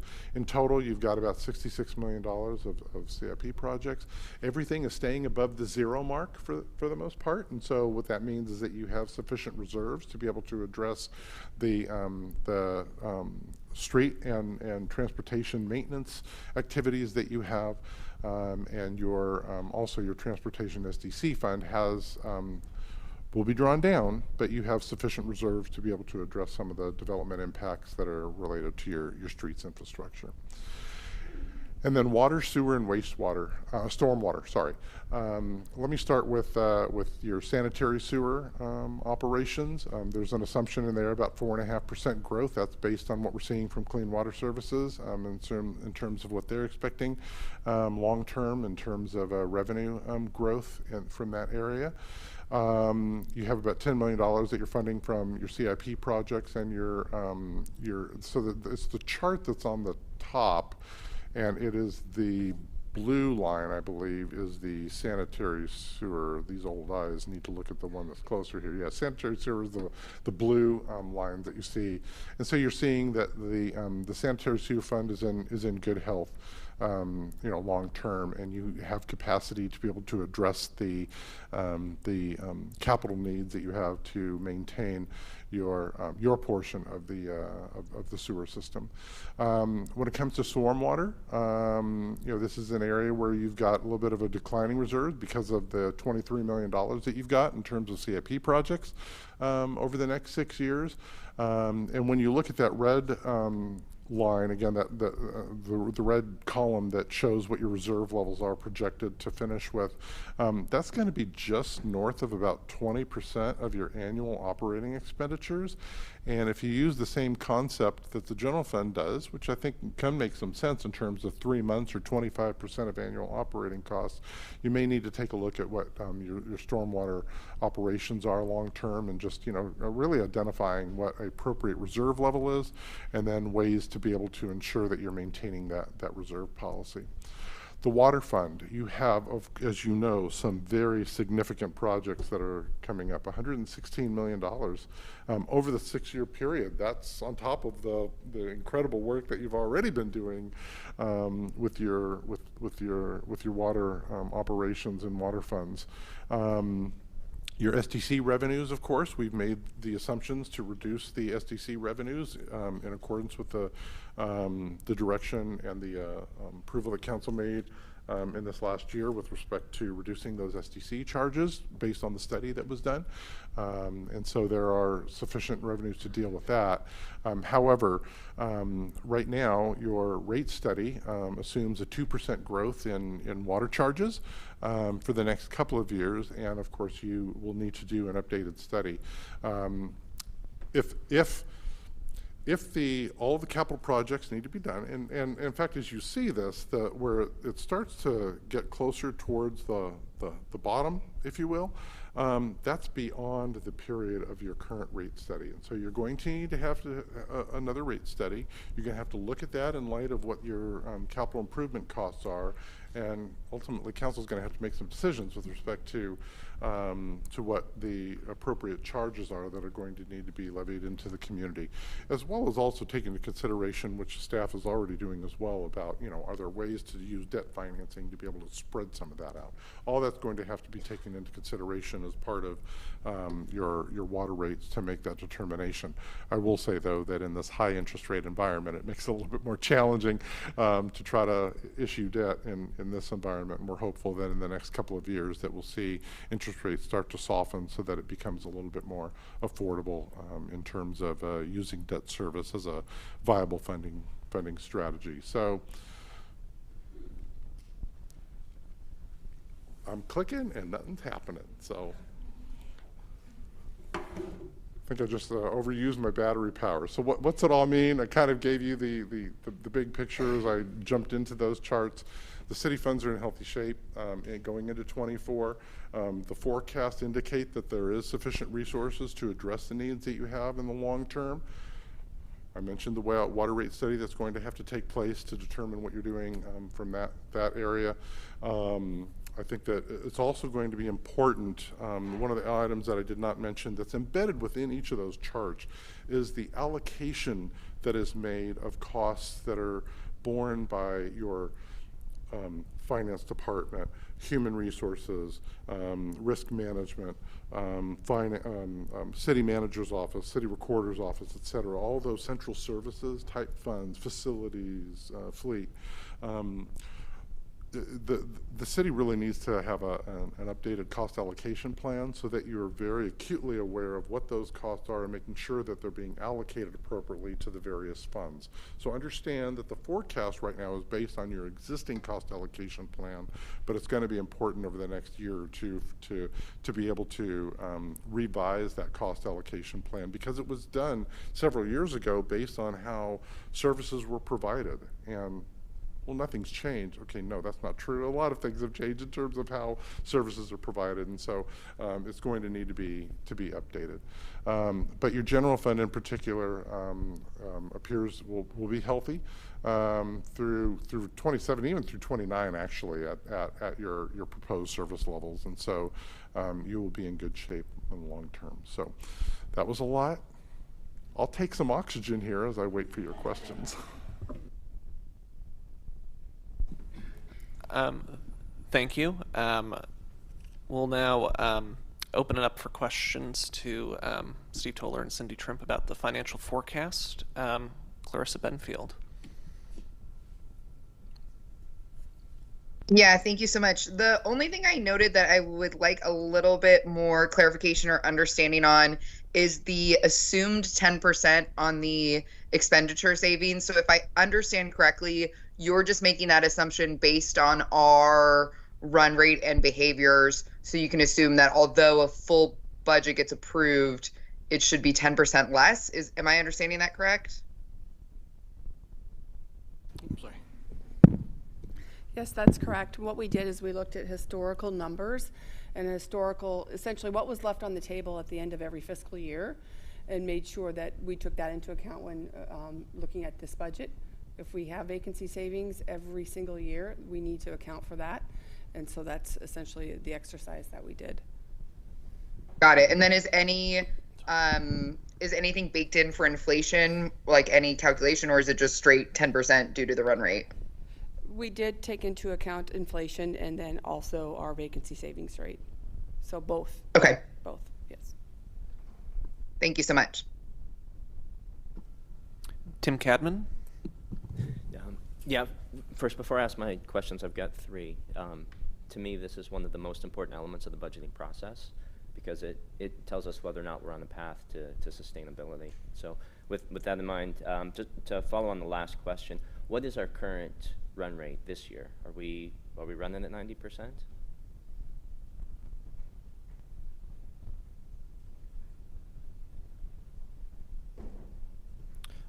I don't think we have that off the top of our heads, but that's one of those follow-ups we can have for you. So, okay, yeah, that would be great. I would say probably conservatively yes, and probably been at a higher rate than that just due to the vacancies and a variety of things, but we'll follow up. Okay, that'd be fantastic. Yeah, because I do caution you during the pandemic years, everything shut down. I would expect the spending rate to be abnormally low, in 2020, 2021, and potentially part of 2022. Yeah, and we went back even further for that point as we looked at it. And just a little history, it used to be 5% for many years. A couple years ago, we moved to the 6.5%. Reran numbers this year, and so just, but your point's well taken. Yeah, Thank and you. it does feel high to me relative to what I've seen. Second question, the property tax growth 4.5%. So we've got a cap, right, in terms of existing housing increases of 3%. So if I'm just doing the high level math, we're going to get another 50% growth in property tax from new housing developments, or where's that extra housing development and turn coming from? Yeah. Housing development and some of the turn that we're seeing as well in terms of sales, property sales that occur. Okay, and are you basing that on the last 12 to 24 months when real estate was red hot, or have you scaled that back to what we, a lot of economists believe is going to be a more appropriate churn rate? So it was based on understanding the look back of the last 24 months, where during the pandemic people were still buying houses like you wouldn't believe, right? The continued import of people that are coming from other states that are helping to keep property values up. And while there has been a softening in the last several months, the assumption is that softening will get better and will start ease with a combination of reduced interest rates that we're hopeful to see in the next 6 months, perhaps. There's already been some talk about the Fed wanting to maybe look at being able to soften that as inflation gets under reins, as well as the continued influx of folks that are moving into the Portland metro area. Okay, great. And then last question, if I could. So I've got a copy of last year's long-term plan, which probably few, if any of you have in front of you, so I apologize. Last year, we had a nice view that broke out the undesignated from the service level reserve from the emergency reserve. And this year, all we've got access to is the total fund balance in the long-term view. If I go back to 2022, though, and just look at the total general fund ending fund balance, in last year's view, it said that we had 30.9 million at the end of 2022. And then what I'm seeing here, it says that we've got 40.9 million at the end of 2022. So somewhere along the way, we've got another 10 million in the historical numbers. I think you mentioned expenditure savings that happened in 22. That was part of the pandemic and whatnot. The city finished better than where it expected. And so the graphs that you're looking at here show that the total fund balance that's available within the general fund. We did not separate out those three different components. We showed what the total is. Okay, all right. Then moving forward, the trajectory last year, based on the assumptions that were in last year's long-term plan, had us in 2026 dropping down to 17.4 million. So if we started 2022 with 10 million, or ended 22 with 10 million more, then this in theory would be at 27 million at the end of 2026. At this point, we say we're going to be at 34.9, it looks like, in total. Yeah. Is that a combination of all these new thoughts about expenditures and revenues? And we went from, hey, we're going to be in trouble, we're going to be out of money in 4 years, to, hey, we're going to be fine indefinitely. That's a significant change in the trajectory of. I will say that there, even from my independent perspective, there were some rather ultra-conservative assumptions on several of the revenue side last year. As a finance professional, you want to under-promise and over-deliver. You want to make sure, whatever. But you also want to be realistic in terms of what that future may hold based on what we see today. As I like to say with financial forecasting, the numbers never sleep. It's always changing, always depending on what's happening in the market, right? So some of the revenue growth assumptions have improved and are, we feel, a lot more realistic in terms of historical trends and what we're potentially looking at in that crystal ball for the future. So that was helpful for that. But then secondly also is that the expenditure savings component is that in the prior model, there was a smaller amount of expenditure savings that was assumed, but when we look back and see what your history has been and what the anticipation might be on a go-forward basis, that 10% is really, we feel, staff feels very achievable And so it's the improvement of the revenue trends, and it's the improvement of the assumptions with respect to expenditure savings that do paint a different story. Yeah, oh, it's a completely different picture now, Yes. right? So if I'm hearing you right, the takeaway is primarily the property tax income, the increase to 4.5% expectation, as well as spending 10% under the budget year after year indefinitely is really what turned the story. Yes. Are those the two key variables? Yes, that's it. That's right. Yeah, exactly, for the general fund. And again, the danger Will Robinson or cautionary trail that I have to say is not only that expenditure savings, which again staff feels is very achievable on an ongoing basis, but also with taking a fresh look at your cost allocation plan, you're going to need to see how funds are being allocated to the various operating funds that you have and ensuring that they're being allocated appropriately. Yeah. I don't know, staff has taken a really good opportunity to address some of those issues in this last 6 months, and even as part of this budget of moving some things, like for example, your houselessness issues are something that shouldn't necessarily be wrapped up in a cost allocation. That should be general fund. So moving that out is helpful. The investment that you're making in DEI and what is the allocation of that across operating funds. All of these different things need to be taken into consideration with that cost allocation. Understood. Okay. If I could make a request then for the next meeting, if we could see kind of a year by year our spending relative to the budget, just so that we've got a good understanding, because to me that's key to us knowing whether or not we are on the right path or the wrong path. So, okay, thank you.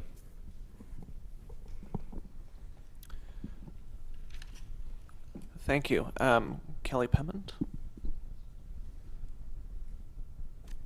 So my question, I think, is probably just, this is my first time, so bear with me if I don't know what I'm talking about.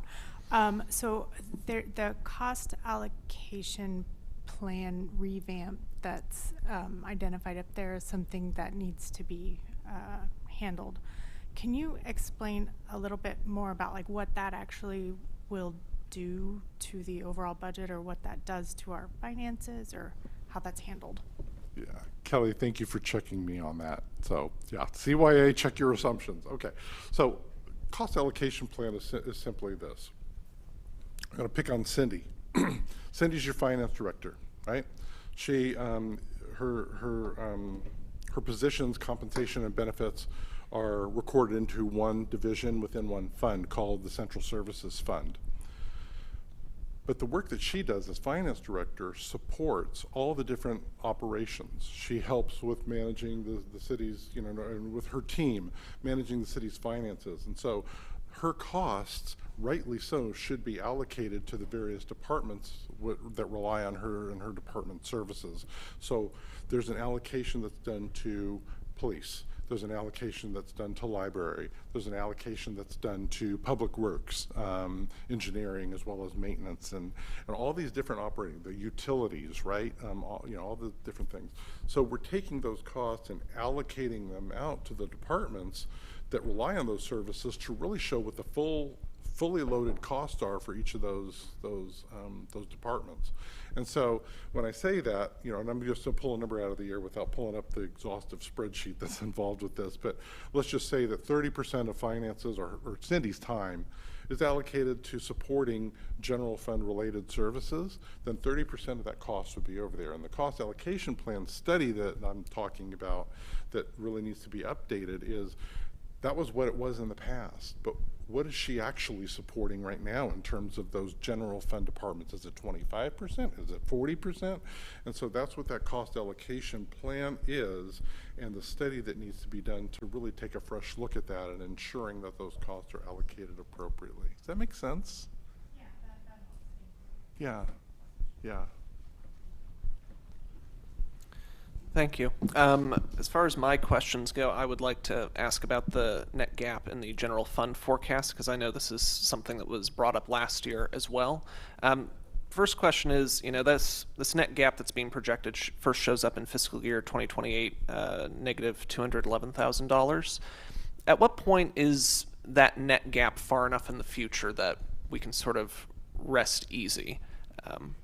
And I'll speak from my experience and then turn it back to Steve. you're really, it's important to look at the long range, you look at it over the 6-year period.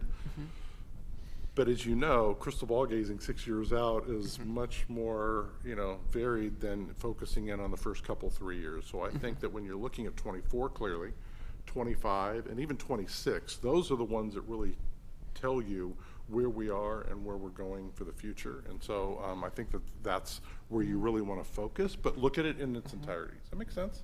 Because, for example, like the water fund that I showed earlier, right? It shows that you have, what you have available and you can do in 24 and 25, but starting in 26, you're going to have to do something to be able to address all of those significant capital projects that are out there. And so that's where, we need to see in terms of timing and in terms of, the cost of doing all those, that will really be, Yeah, I think, just in general, talking about the fiscal health of the city being good is good to know, but then I just remember last year the net gap being brought up as not necessarily a concern, but also just something to be aware of, and I'm always just wondering, at what point do we need to really start worrying about it and addressing it as a city, as opposed to just being aware that this is where the forecast is sending us, but, let's see where things end up. For that year. And it's looking at that progression line, Jake, over the period of time, because we're doing work with another agency here in Washington County that shows a gap in the general fund, and it's based on fairly realistic assumptions, but that gap widens, and it widens significantly. It's like falling off a cliff. That's where a city is in trouble, and they really need to make sure that they're looking at that very closely. You still need to be prudent in terms of your management, right, of those funds. But right now, the forecast, based on the assumptions I just unveiled and talked about, and what's included in your packet, appear as though the general fund is healthy. It's in good shape to be able to provide the services that you're currently offering right now. Thank you. And then just a follow-up question. In the event some sort of remedial action needs to be taken to address the gap, we're falling off the cliff or it's within that 3-year period, I'm just wondering what sort of options are available to the city to address it. I know you mentioned, a cost allocation study, some rate service studies, which I imagine would change revenue assumptions for the bulk of where our revenue is coming from, charges for services. But I'm just wondering broadly, would that cover it? Are there other options available as well? I'll talk big picture, and then Steve, turn to you. We do a lot of this fiscal sustainability work because it's a really, environmental sustainability is important. Fiscal sustainability, make sure you have the funds to be able to do what you need to do, right? And so typically when we look at how do you address the gap, we look at 4 different types of things that you can do. You can either do some what we call expenditure controls or cost shifts, which is to better control expenses, to provide services at the same level. The first 3 are trying to provide services at the same level, but where you can control that. In other words, is there a way to be able to, if you have a janitorial contract, is there a way to make sure that you're, doing a better job more efficiently with that? Are there ways to be able to shift costs from a general fund to another fund, rightly so, because it has the resources and it makes sense to be able to do that. That's one area. The second area is service delivery alternatives. You look at, are there ways to provide those services in a different way? And sometimes that can mean insourcing services if you have excess capacity, where another agency next door to you might need or has something that they need some help with. There might be ways to leverage some of that excess capacity you have. Outsourcing, are there ways to be able to do, I know cities in California deal with this, where they have, significant pension costs for their employees.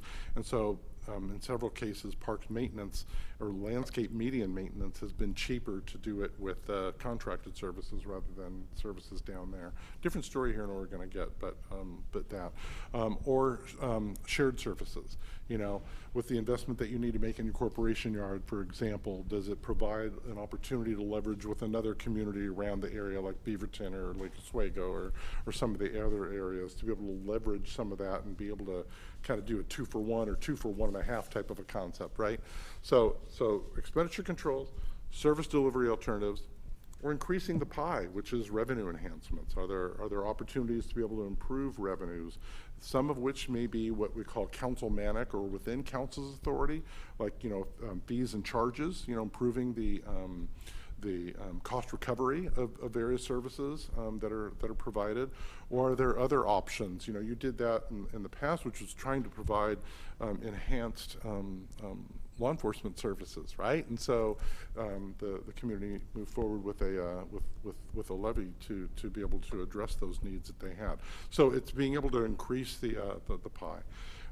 If the sum of those three are not sufficient to be able to address the gap, then you'll have to look at service level reductions. And given the fact that your operations, I would say, is 60+% people, you're looking at either reduction in workforce or reduction in some of the contracts that you're providing. So, Steve, I'm sorry, was there something more you wanted to add? Thank you. Very informative. Leah Voigt. Yeah, I want to start by saying that I really appreciate the way that Tigard approaches its budget in that they allow for departments to come in below budget, and that doesn't result in losing funding for the next year. Some budgets are set up on a use it or lose it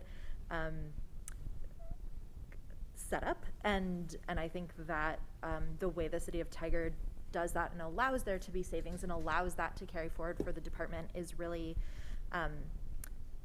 it encourages being responsible financially instead of feeling that people have to spend for the sake of spending. So I want to start with that comment. And then I wanted to ask, you mentioned about the cost allocation plan, and I know that in our CIP there's various water rate studies and studies for things like where money goes and how it's determined, and I was wondering if the cost allocation plan study is currently scheduled and budgeted. So we'll hit on that this afternoon. It is one of the things that's in the recommended budget, and so we'll hit on that in one of the slides. So yes, it's in the proposed budget that we'll discuss, if that helps. Perfect. Thank you so much. Jim Knowlton. No questions at this time. Mayor Lube. Thank you. I guess not really a question, but more of a comment and an appreciation of looking into the future and hiring a rate study person to sort of really look at the way that we're doing rates and SDCs and all of those things, because they have such a big impact on our different funds and our projects that are going on and how we can fund them. And I think the presentation just now, going through the funds and looking at that long term, really shows how important it is to get that right, to be able to serve our community and deliver on the projects that we need. So I think as a council we were initially shocked with the water one. We don't often get to reduce the cost of SDCs and different things, and so it was nice to be able to do that and know that we were still making a fiscally responsible decision. So I look forward to this person, and thank you for recommending the hire last year. That can make such a big impact on the way that we function and looking forward rather than just reacting to things. So I wanted to make that comment, but other than that, no questions. Councillor Hu. Thank you. Just a few clarifying questions. So you mentioned a couple of times the people cost is 60%, but at the beginning, Steve Reimer mentioned that the pie chart says 44%. So which one is correct?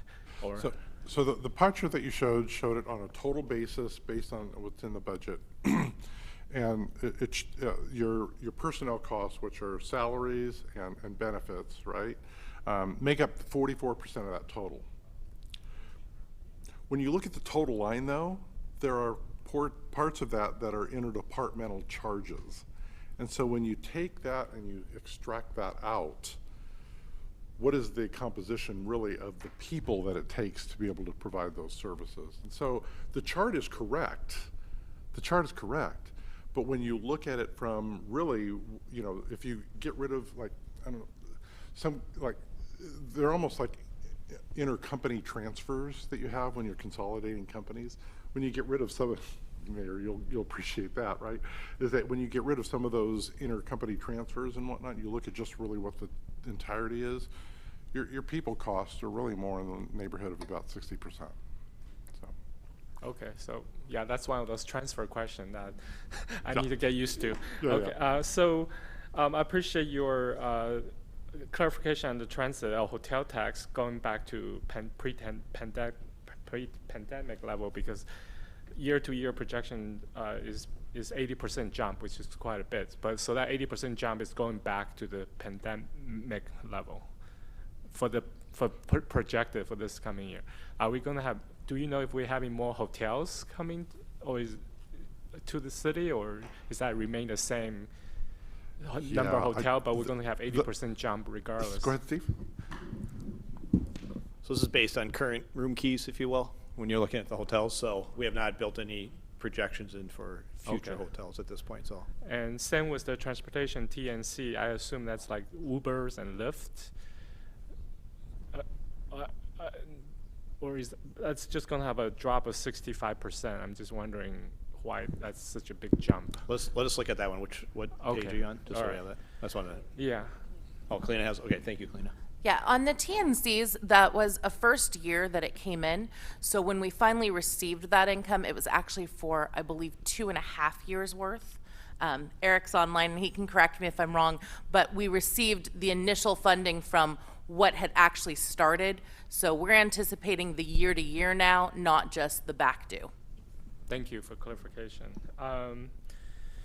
So I think I just have one big thank you for the question about property tax, and also the both Mayor and Steve talking about SDC, and I understand, you know, policy reason for reducing SDC, many good reason for it, but as we look long term, I just want to encourage fellow member of council and city teammate to look long term, and we will have to revisit SDC because, you know, it's not like 2018-19. That's just not sustainable. So, and one more is the ARPA fund. I think we've talked privately about, even though there's still $1 million left, it's for accounting purposes, it's considered spent. So if member of Congress somehow want to make us pay back any unspent money, we're safe. So yeah, I just want to make sure everybody knows that. So thank you so much. That's all I have.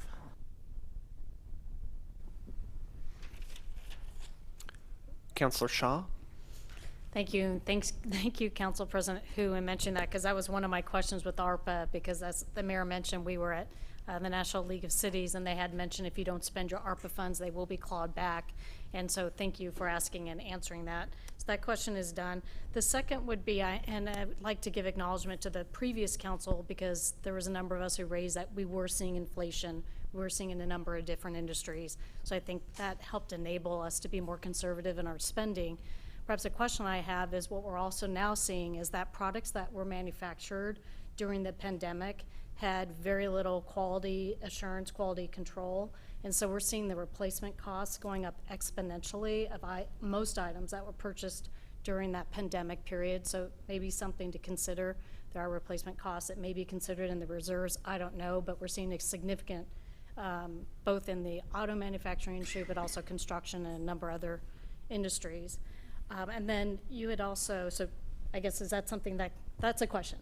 Steve, is that something that's accounted for? The impact of manufacturing and the quality of products that we're seeing that are just not appropriate and then having to be replaced on a much more substantial year-to-year process. I wonder if that's more of an operational, of how you want to address that. Yeah. From my understanding of all of our assumptions, we have not built in a quality factor, just the cost escalation factor that we already referenced. So I don't know if there's, as Joe talks about CIP, if there's anything from a capital project standpoint, but right now we haven't built in, to my knowledge, like quality, so we have more frequency. I can just say, as we look at like fleet as an example, you know, we still test our useful life of vehicles and sometimes extend those out, but not the opposite way of we're receiving less quality of a vehicle, so we're replacing sooner. So. Perfect, thank you. It's also in just anything of valves. Like I know when you're building bathrooms, valves, things like that are having to be replaced sooner than expected. So something maybe Public Works wants to look at. And then lastly, you'd also mentioned gas tax, and ODOT is my favorite department because I work within transportation. But to mention, 4.1 million cars are registered in the state of Oregon. 64,144 are electric vehicles and battery electric vehicles, which is exactly 2.6%. So the reduction you see in gas tax is due to higher efficiency vehicles and not electric vehicles. So just want to make sure people understand that, because we tend to think, oh, well, then we have to stop moving forward with our climate goals with regards to the purchase of electric and battery electric vehicles. So thank you. Councilor Wolf. Great questions, conversation, so I'll be brief as I try to wrap up this section. But thank you, Steve, very much. So just a quick one. It's a small amount, but I'm curious, circling back to Washington County Library Services, are they not thinking about going back out for a levy, or it just seems there's growth in the county and that would be a dedicated line, or just the cuts concerned at the county level? And I'll ask if our library director, Halstead, if you want to jump on as well. You probably have the most recent conversations as part of the cooperative, just to help us remind us when the next levy would be. Thanks, Halstead. Yes, no problem. So the WCCLS does intend to go out for a levy. That cycle would be going out in May of 2025. The concern here is that Washington County has experienced some budget instability, and so we are preparing for not having the normal increase of allocations to support library services. Okay. So a lot will change in the next levy. I think, according to the conversations that are being held in WCCLS right now, because our current allocation model is an old model that was based previous to some of the new WCCLS libraries coming online, like Aloha and also some of the smaller branches. And also there have been some concerns that we don't have a sustainably equitable funding model for those allocations that are distributed through WCCLS.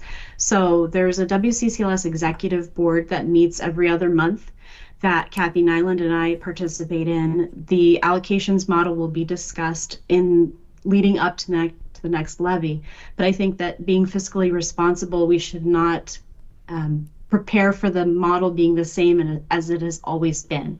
And that we've had no direct instruction from WCCLS to change our expectations. This is something that we're doing to be fiscally responsible. And I do not have any updates about the Washington County budget for this coming fiscal year about what our allocations will be. But we estimated that it would be not an increase like we have been expecting for the past few years. There's solid data, but I think it's wise for us to consider that the allocations model will not be the same going forward indefinitely. I don't think you can see me, Halstead, but thank you. And just for everyone's sake, the Washington County Cooperative Library System, WCCLS, just so everyone knows that one. Okay, I still have a couple more. Thanks. So this is maybe more of a comment than a question. Over the years, I always cringe a little bit when we talk about vacancy savings. Because I know you're always going to have some savings because how people are ramped on and hired and brought on throughout the year.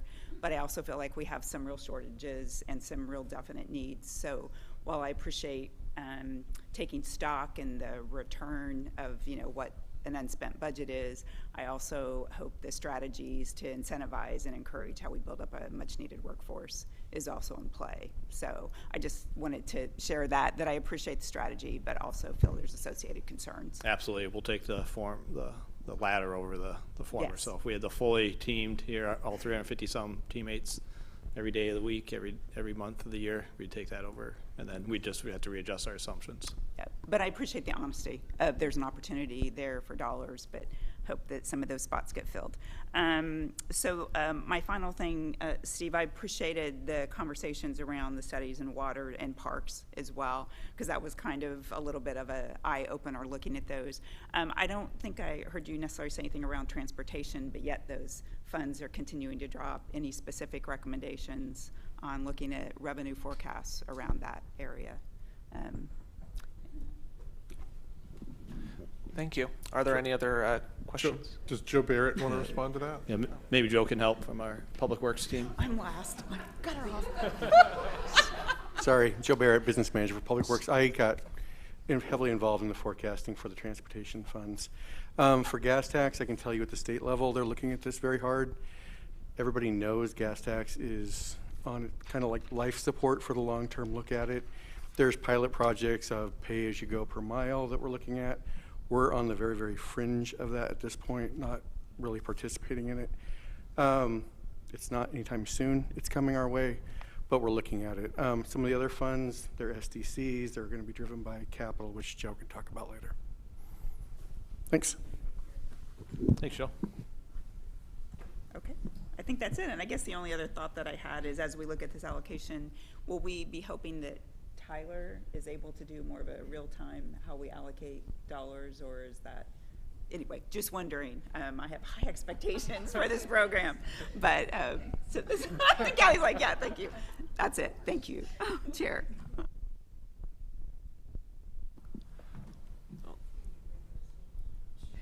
Are there any other questions or comments regarding the financial forecast? Oh, yes. Councilor Hu? It's one quick yes or no. So I know we haven't figured out how much we're going to get in terms of revenue from the state past the houseless fund. So if and when we receive those money, are they going to be going to this our part fund with grouped together, or will we have a separate category for that fund? Yeah, that would be separate from the ARPA funds. Yep. And we'll also see what the reporting requirements will be on the use of those funds as well. So, yeah.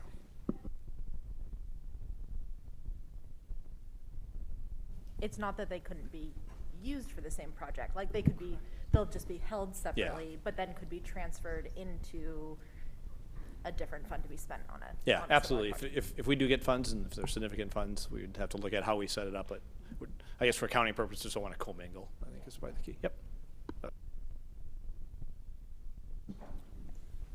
All right, thank you, everyone. The next section is public comment and public testimony. If you wish to call in to provide testimony, please call 503-966-4101. That's 503-966-4101 to join the queue. Please state your name for the record, and please speak directly into the phone and limit your comment to 3 minutes.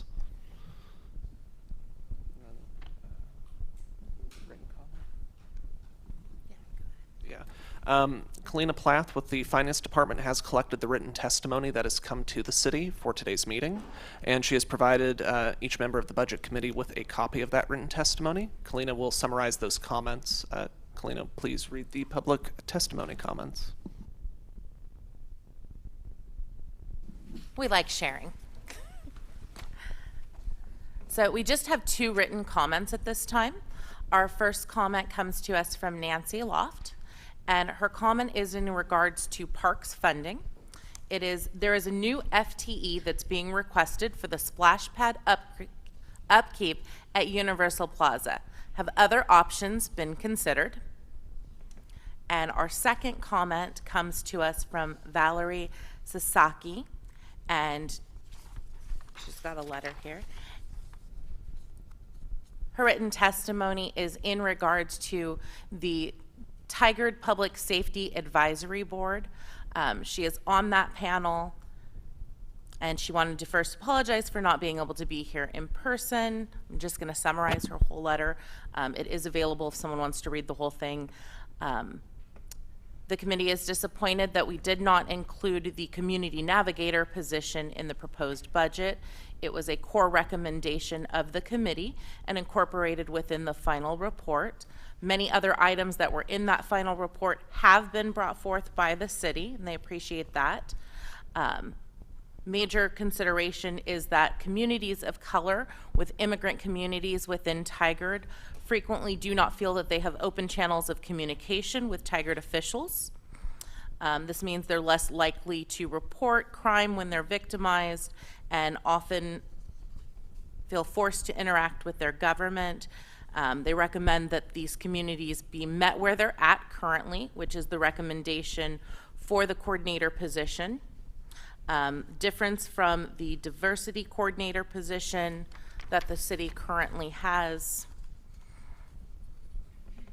The community navigator role would be intended to be an outward-facing position that welcomes diverse community members and makes city government processes and systems accessible to all residents. She wanted it known that the PSAV requires a lot of time and energy, and therefore they wanted to know that this was a critical position that they wanted to add, and stated that instead the city has added police positions and parks personnel. They don't contest the importance of those positions, but wanted to make sure that they understand that this was a critical ask. And as I said, the entirety is here if anyone would like to see that didn't get to. Thank you.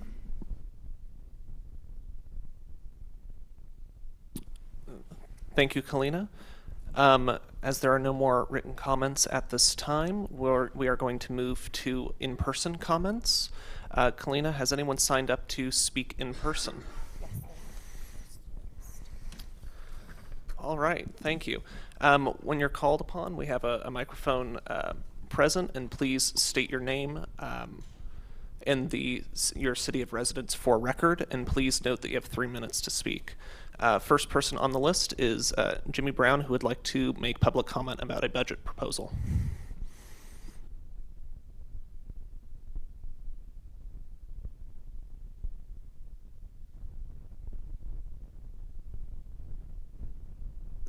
There we go.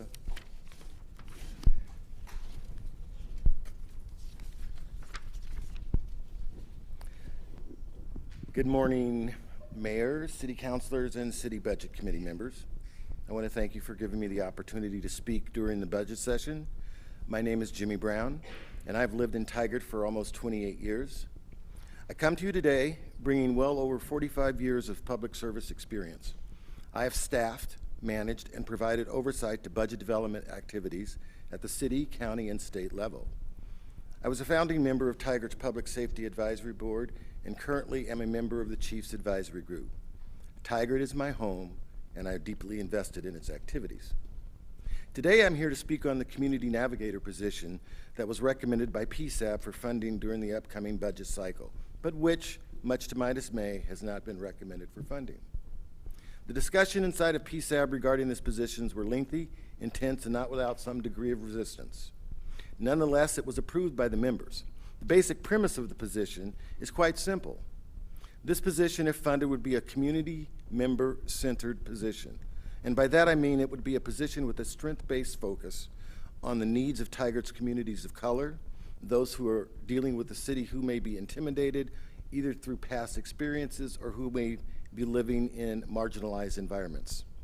The position would give the city an opportunity to build measures of trust by being community-centered. It would assist it would assist the community in navigating the myriad levels of city departments with someone that has shared interests and values. I want to thank City Manager Steve Reimers for his response to questions I posed recently. His description of the work that Tigard is doing towards diversity, inclusion, and equity gives me a sense of hope. I'm happy to see the hiring of Kurt June, but frankly, and with all due respect, the work that has been done so far is work that a forward-thinking organization should be doing. It may be worth value points to you, but it is not the end-all to be-all. I firmly believe that the DIE work that is needed is the responsibility of each employee in the city, not just the city manager, not just the chief of police, or community services director or library director. Direction should flow from top management throughout the organization. It must be the way you do business. That being said, the efforts to date appear to be city-focused, oriented toward how the city does its business, from hiring to contract development. It is not community-centered. It reflects on how you will do your business to enhance your connection to organizational values. And in my humble opinion, it does not connect to the needs of the broader community, which may not understand how the city or its departments work. It does not connect to the issues of trust that exist between marginalized communities and individuals who need a spokesperson and assistance in having their needs met via public services. In closing, please understand that I believe the positions that Mr. Reimer has been slated for funding, the officers, parks, etc., are worthy of funding. But in order to gain the trust of the community and support the work that was developed through PSAP, I request that you include the community navigator position in the upcoming budget. Thank you so very much. Thank you for your testimony. We appreciate your interest in the budget process. The next person on my list is John Goodhouse, who would like to make public comment about another budget proposal. And you'll have a 1 minute warning as far as like the 3 minute. Okay, when it yeah. goes off, that's the 2 minutes. Yeah. Yes. Okay. Thank you, everyone. John Goodhouse, former Tigard City Councilor, lifelong Tigard resident, and business owner in both downtown Tigard and in the Triangle. There was a couple issues I wanted to address. One of them was the $800,000 for climate action that was taken from the ARPA money to pandemic funding. There's been, through the Downtown Alliance and also the Chamber, a letter about a year and a half ago from the request from the city was sent in as far as asks and needs for the downtown businesses in general, as far as things that happened from the pandemic. As far as I understand, most of those haven't been addressed. There's been things as security consulting, help with crime, homelessness, and things like that.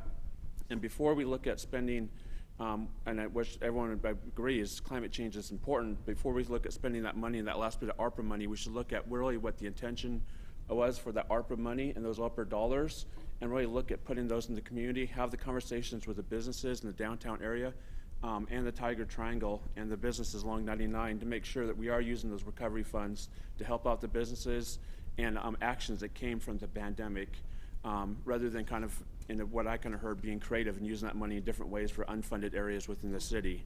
I did send an email with one of those letters, so if the budget members could get that letter both from the TDA and the Chamber, that'd be great as far as those requests and communications that have been sent in to see that there has been a series of questions and comments and uses for that money.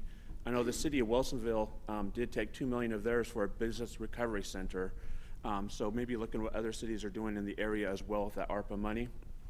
And since I have 3 minutes, I'm going to jump to the other categories as well. I did see that there is proposed for 2 full-time police officers to help with community patrolling. In the downtown area, through the corridor and the Triangle, there's been an increase in a lot more homeless people with mental issues and a lot more crime and a lot more vandalism that's really impacted businesses with quality of life and also people coming to those areas. And so we really encourage as business owners that we keep that money in there, keep those patrol officers there funded, as that's going to be definitely needed.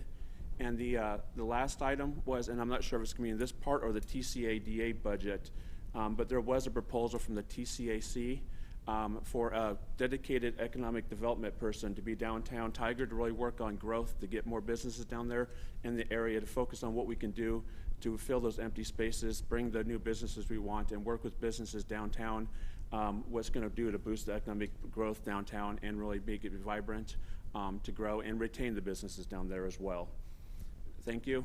Have a great day. Thank you for your testimony and interest in the budget process. Chair, if I may? Yes. Just for clarification on the last point that was brought up by Mr. Goodhouse, so the Town Center Development Agency budget will be discussed at the May 1st meeting, which is where that will be addressed. Thank you for the clarification, City Manager Reimer. The next person on my list is Travis, and I cannot make out what the last name is. I apologize. But Travis would like to make a public comment about another budget proposal. Diskin. Thank you, Mayor, council members and committee members. This is my first budget meeting. It's been really, really interesting, and all of my increased activities with city activities have resulted in more and more respect for everybody who puts in so much time and effort, especially the elected officials who I've seen at everything. I cannot get away from them because they are showing up to everything and really really honing their mind to make sure that the community is getting the best out of our city. I just want to talk a little bit about this movement of the pandemic funds into a pandemic relief fund and what your plans are for that. I am a member of the TCAC, so I oversee some and see some of that process, but I'm also mostly here today as a resident of downtown and a business owner for downtown. And while I'm glad to see that within this budget process that the city is now made whole from the pandemic, the businesses are not, and they're far from it. And that there is, we've got an opportunity right now to take a turn with the downtown. It has suffered from the pandemic and the results of that. It has suffered from construction downtown, and it's about to suffer again with more construction on Highway 99. We'll see that affect us as well. To give you my anecdotal information on the effects of all this downtown, I have never had negative comps in my business in 10 years, except for during COVID and the last 3 months. And so we're looking at all options moving forward, but we need to see a turnaround in downtown activity for it to be viable as a place for what you want, which is very locally owned businesses that are going to be resilient to financial problems. And we need to see more of those downtown, and we need to see some action. So I would like to see some of those recovery dollars go towards actual recovery for the downtown area. I also appreciate the elements that have been paid to downtown and its recovery with community policing. When we did have additional emergency dollars spent on community policing, we saw immediate results, and so I expect to see that those problems, those impediments disappear with that. But we also need to see investment in creating a real plan for the businesses of downtown and how the community members use that downtown. And sooner would be better than later with this, because we're losing ground to other cities in the area. Thank you very much. Thank you for your testimony and interest in the budget process. The next person on my list is Liz Newton, who would like to make a public comment about the budget.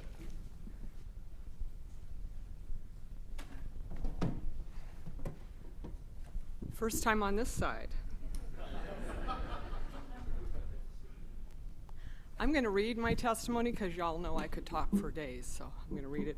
I'm Liz Newton, 12300 Southwest 106 Drive. I've been a Tigard resident for about 20 years. I was a former city councilor and a former city employee. So good to see you all. Thanks for the opportunity to speak with you today. As I left City Council at the end of December, I told City Manager Reimer I was keeping my eye on 3 things: the Nick Wilson Memorial Plaza, sustained funding for park maintenance, and the Community Navigator position recommended by the Public Safety Advisory Board. I understand funding has been approved for design and engineering for the Nick Wilson Memorial Plaza. That's exciting. I spoke with Nick's older brother last week, and he is interested in receiving regular updates on the project that he can share with Nick's extended family. Could I give his contact information to the appropriate staff lead? Offline? Okay, thanks. I noted the 2 parks maintenance positions for Universal Plaza as expected, wondering what impact the proposed increase in recreation FTE has on funding for our ongoing maintenance of our ongoing parks. That's a concern I have because I know they're both a general fund. I was honored to serve as the council liaison to the Public Safety Advisory Board and found the experience life-changing. The Community Navigator position was recommended by the PSAB after robust discussion and consideration. I encourage you all to read the pertinent minutes if you haven't already done so. Although not a unanimous vote, all but one of the community members supported the recommendation. A community-centered lens to assist community members in navigating government systems of Tigard and fostering trust through meaningful conversation. Meet people where they are, a connection point between community members and the city. Help ensure that communities of color are afforded equity, justice, transparency, and accountability. That's how the position is described. I am passionate about the position, especially after hearing the discussion among the PSAB members, and I am concerned that the commitments we made regarding advancing the position were not kept. The position was presented to the Budget Committee last year but was not funded. The plan to evaluate the position would take a few months. The 2023 budget addresses this, and I'm not going to read what it says, but it basically says that the position will be formally evaluated during the first part of 2023 and returned to the City Council. I'm going to not go through all the other times this was talked about and jump down to the PSAB delivering their final report to City Council on August 9th. And in reference to the Community Navigator position, the draft minutes of the meeting read, the Ombudsman, original name for the position, is in the city's budget for 2024. I know it's challenging to try to fund everything, all the needs that are out there. Ironically, I feel like the Community Navigator position would have been appropriate to get them through this process. So I've got a lot more to say. I'll submit my comments to you, but I'm really concerned that we've let them down. So thank you. Thank you for your testimony and your interest in the budget process. And the last name I have on my list for in-person comment is from Florian Ricciano, who would like to make a public comment about the Tigard Music Festival. And there, I think there's another person that wanted to speak, and I know someone's on the way that wanted to speak as well. Thank you for the heads up. Hello, good morning. My name is Florian Ricciano, and I am the founder of Florian Ricciano Productions, who co-presents the Tigard Music Fest. And I'm going to roll back. You need to know my residence. Portland, Oregon, Sherwood, Oregon, and we have a rental in Tigard. So anyway, thank you so much for your time. Really appreciate you including Tigard Music Fest and the proposed budget. And I'm really hoping that we can convince you to actually afford us a little bit more financial support. Tigard Music Fest last year was the very first music festival of its kind in the city of Tigard. We had more than 7,000 people, or about 7,000 people, join us in 2.5 days of music. And all of the comments we received were just phenomenal. We include very much the diversity. We have all kinds of music for all kinds of people. Just my personal experience alone from the stage on Friday, opening night, the kickoff night, looking out into the crowd, enjoying themselves. Nobody really cared who they were sitting with or what they were doing. Everybody on the dance floor was just having a really, really good time. The politics, the culture, races, nothing. Everybody was smiling, having a great time. Supported a lot of businesses, and we had many people come up and comment about how impactful this music festival was to everybody. Again, opening up to every single person in the community with our choices of music and bands. The downtown businesses alone, they were just like, we had the most revenue, and like some of them actually said, since they opened. So it was very much successful in that end. Also want to point out that we had 3 of the 4 major news stations cover the event. And when I looked at the time of coverage and the cost of that coverage for the city of Tigard alone, it would have been more than $100,000 to pay for that kind of coverage. Definitely a lot more than $100,000. The reach of the major news stations is incredible. Every single station mentioned Tigard. every single station mentioned downtown Tigard and the businesses. So that alone was just very impactful. Yeah, thank you so much again for your time. And John Goodhouse. And I'll jump in quick with the last little bit. So with Beach Hut Deli, the other co-presenter for the Tigard Music Festival, and as Florian mentioned, this is an event that's very equitable. It's free to the community. There's no price for admission for tickets. It's had a wide range of different backgrounds as far as artists and vendors. We had a wide range of different backgrounds, ages, ethnic backgrounds. It's very walkable, bikeable as far as this event really brings everyone in through the community, through the trails. And it's been a great way to highlight the downtown area and meeting more of the core parts of the city they want with the economic growth, visibility to downtown, and something that's inclusive for all. And so that's where we really ask for something with a big event like this, where it takes a lot to put it on, just for a little bit more of an ask on that to really help with the community and bring the community together for all ages and walks of life. All right. Thank you both for your public comment and interest in the budget. And then just for, oh, sorry, Leah Voigt? Yeah, I'm wondering, you say more of an ask. Do you have a dollar amount that you're asking for? We'd originally asked for 20,000. We're looking at a budget probably about 80 or 90,000 to put this on. The proposed amount's 2,000, so we'd love to split the difference and make it 10,000. But anything would be welcomed and do welcome consideration. Thank you. Absolutely. Thank you for your question. Yes, and that is on the new page 96 that you all should have been provided with. No, all good. Thank you very much. And then there's an additional name, Mike Millett, who would like to make public comment about additional police patrols.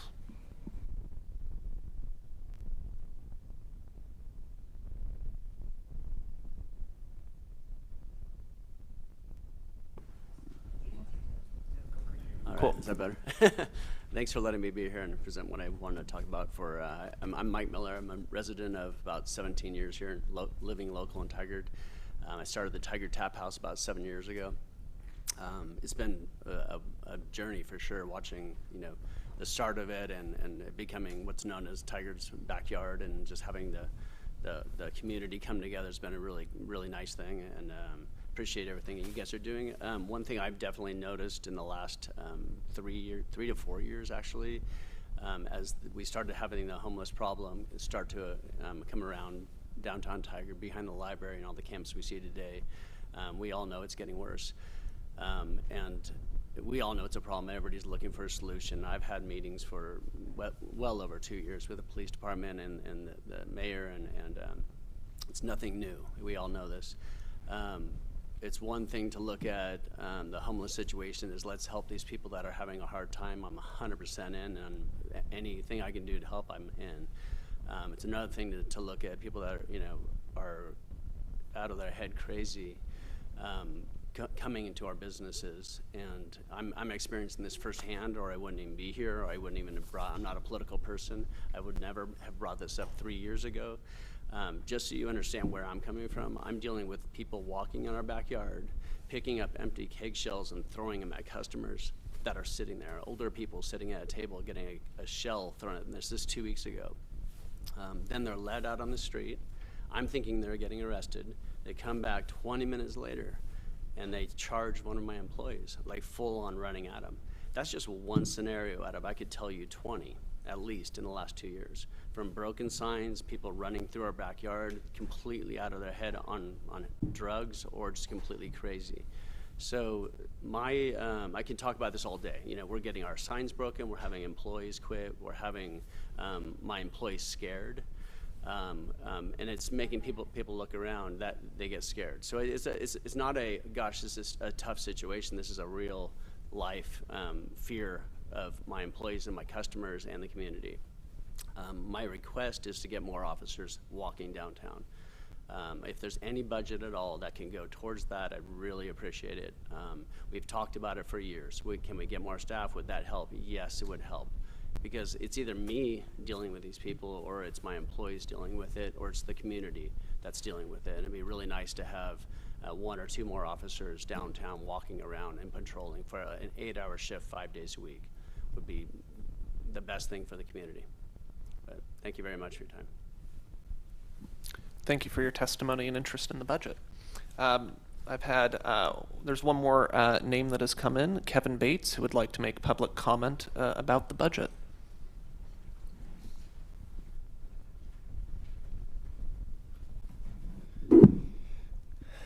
Well, my name is Kevin Bates, and to state what I own is Symposium Coffee. I'm also the president of the current president of the Downtown Tigard Alliance. And just to show some gratefulness, first is I'm very grateful for two things today. The current forging of partnership with Steve Reimer and Emily Tritch, I think, has been very important in the last handful of months, especially for just me personally, but also for the Tigard Downtown Alliance. I think being in direct relationship with that level of leadership is important and will produce much fruit. The second is the new officer that is slated to be downtown, I think, in the district. I think this is good, will help us feel definitely secure and safer to do downtown business. And I just want to take a moment to celebrate that. I think that that's important to celebrate and be thankful for. One of the sentiments as the president of the Downtown Tigard Alliance that I've heard from our business community, especially in the district, the Main Street district that I represent, is the business community feels powerless in some ways. And they feel, in a sense, powerless to local government. And is the local government advocating for them? Are they there? Are they present? Especially, I would say, since 2020. Just these last 3 years, especially, it's been a sentiment that I've heard exponentially increase. And so I want to give us a lens to look through today, just because, well, my doctorate is in leadership and semiotics and communication and sociology. So I think that giving us a lens might be helpful when it comes to communication, finances, and initiatives. So one of the signature markers of a thriving community is the business community, stakeholders, and citizens not only feel empowered, but are empowered to work, build their businesses, and participate in volunteer activities and opportunities. So I'm questioning that today as a community. Do we feel fully empowered as a business community, stakeholders, and citizens? And I'd like to really see that in the future grow our empowerment as those three entities, that we are empowered to do and thrive. And the complaining that we hear and that I hear on a continued basis concerns me. So in light of the budget that we have, does it encourage empowerment? Does the ARPA funds reallocation encourage empowerment? And specifically, I'd just like to partner and help in those. And so thank you for your time today. Just that's the question I have, is what presented, the initiatives presented, does that speak empowerment to our business community, stakeholders, and citizens? So I appreciate the volunteerism that I see around the room. It's really important for a thriving community as well. And thanks for the hard work of our city staff. I really appreciate them. Thank you for your time. Thank you for your testimony and interest in the budget process. I do not have any other in-person public comment names before me. Kalina, are there any phone callers in the queue? There are no callers in the queue, and there is no one online as well. Thank you very much. And just to clarify, no video comment as part of that? Not today. Not today? Cool. There being no one else in the queue, I want to thank all the community members who came in today to make their comments and voices heard as part of this budget process. If you have any additional public testimony or questions that you didn't have a chance to make today or haven't been answered today, feel free to submit written public comment ahead of our May 1st or May 8th meetings. We will also have in-person public comment at that time. And we will be sure to consider the testimony that was made today during deliberations this afternoon. Are there any questions or comments from the Budget Committee after the public comment section? Leah Voigt? Yeah, I know that we'll talk more in detail this afternoon as we deliberate, as you said. And I just want to make sure that as we are having these conversations, hearing some of the language that is being used about other citizens of Tigard, with whom people aren't in agreement with their behaviors, really making sure that we're checking our underlying assumptions about someone's mental wellness, about their substance use or not, that we're taking a comprehensive whole person look at these other people, or sorry, not at these other people in our community, but that we are addressing behaviors and not vilifying people. And that also want to, I really appreciate all the business owners that have come to speak, and I also want to acknowledge and draw attention to the fact that we have no one speaking on behalf of the citizens of Tigard who are currently without housing during this deliberation, so, or during this public comment section. So to make sure that we're listening to the voices of the people who are here, and also really being observant of the people who are not here and whose voices are not being represented. And so I want to make sure that we all take that into account, and that we are using appropriate language when talking about people, and that we are not stigmatizing mental health challenges, that we are not diagnosing when we are not medical and mental health professionals, and that we are not making assumptions about someone's behavior and why they're acting. Acknowledging that a lot of these things take place within a larger system, and that certain behaviors are problematic, and that there have certainly been frustrations, and there have certainly been safety concerns and challenges that the people here have spoken about. And it's really different to address a behavior than to condemn an entire person. So I just want to make sure that we're taking all of those things into account this afternoon as we go into talking about these comments. Thank you, Leah. Councillor Shaw.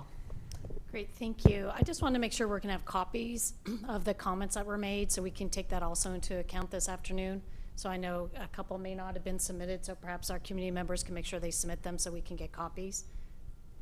Thank you. I think that's a good call out for deliberations. Mr. Cadman? Yeah, I've got two questions, one on each of two topics. The first is the Tigard Music Festival. I was on the subcommittee that recommended allocations for funds of social services and events.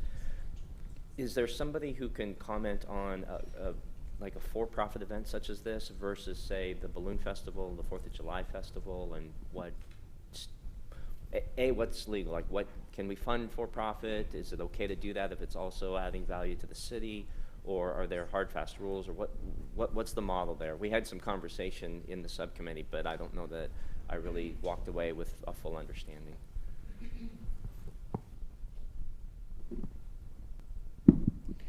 Thank you for that question. That is definitely a follow-up question, and we are looking at our current policy to make sure that that we're following our statutes and our policy. But I also wanted to comment that we had over $400,000 worth of requests and not enough budget to do it. So it was some tough decisions by the committee. Thank you. Yeah, second question. And then the second question regarding the request for officers for downtown security safety. I don't know if there can be some commentary on what is planned, if anything, for officers on the downtown.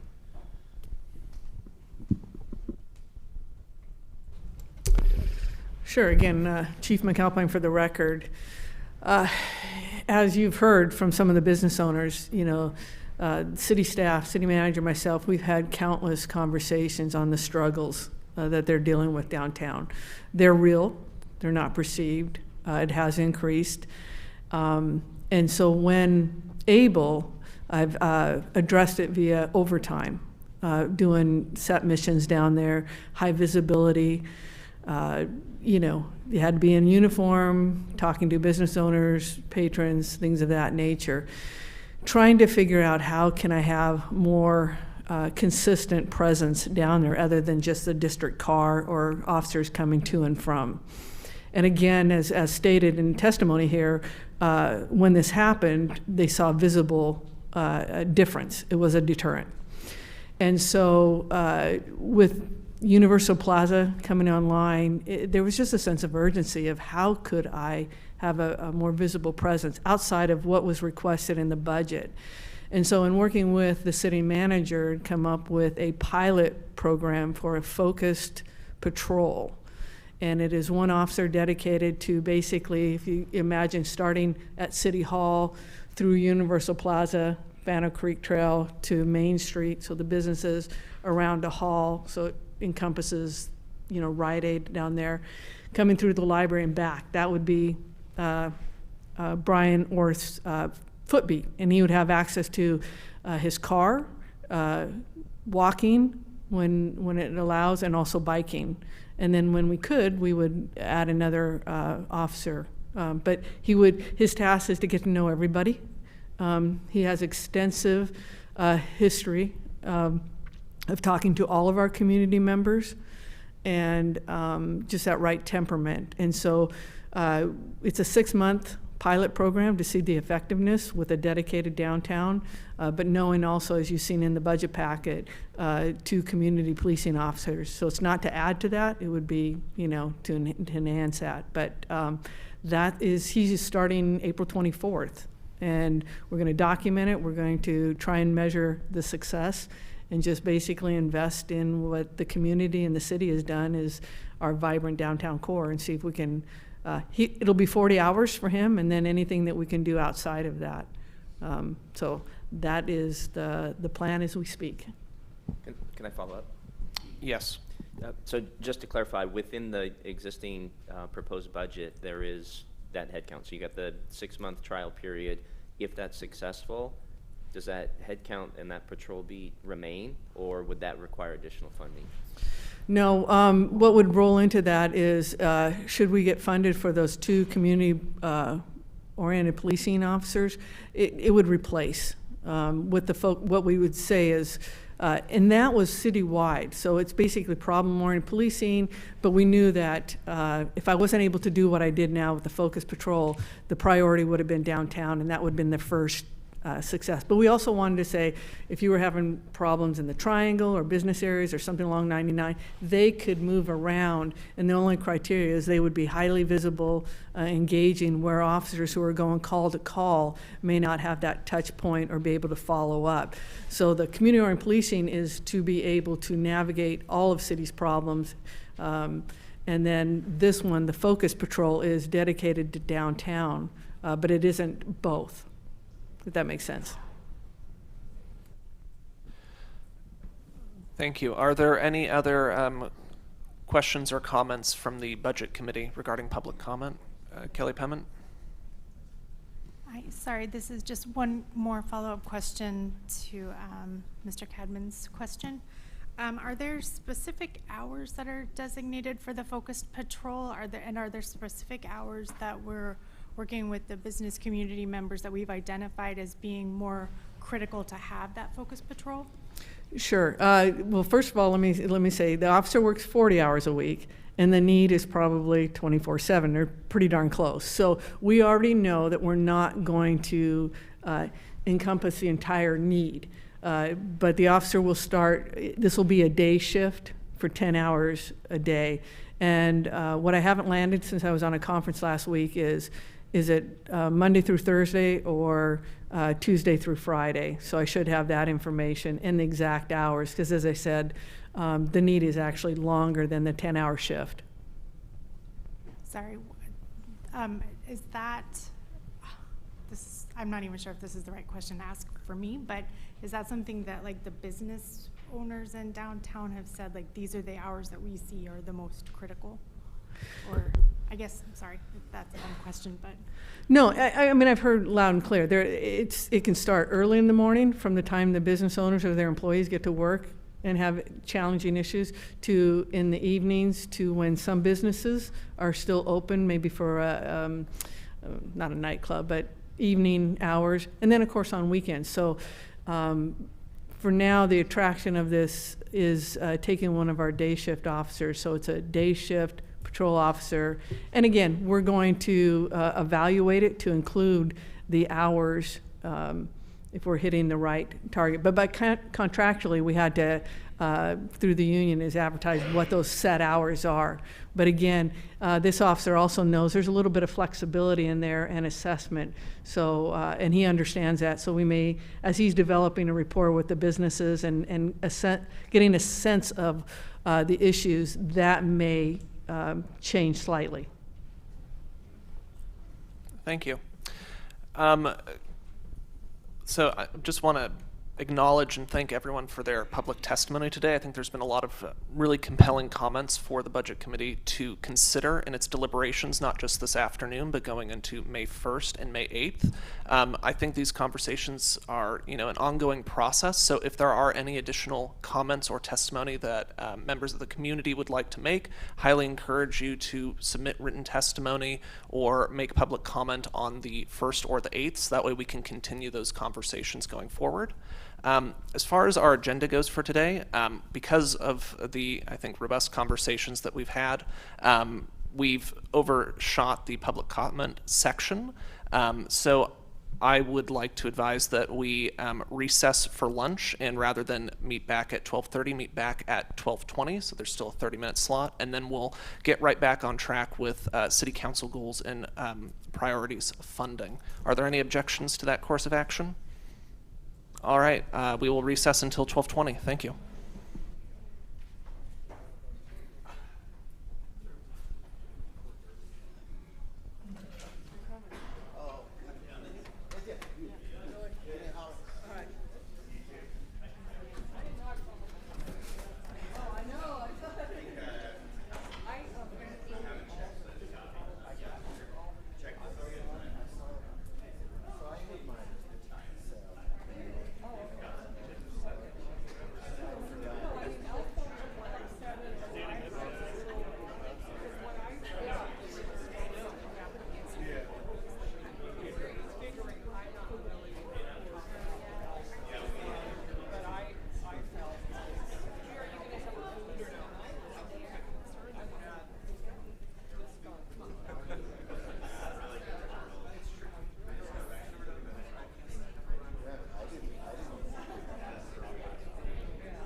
seeing you hunch over him. Like, we need to get him a different microphone. Appreciate that.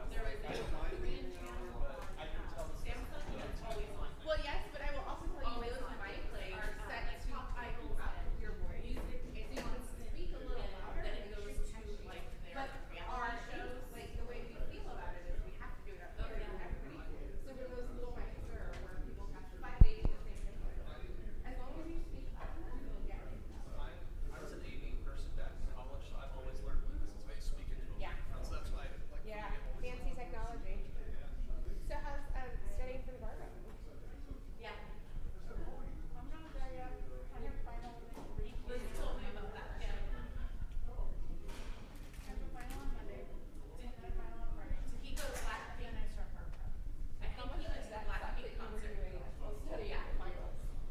Well done. Thank you for being such a dedicated community member. I don't know Paul.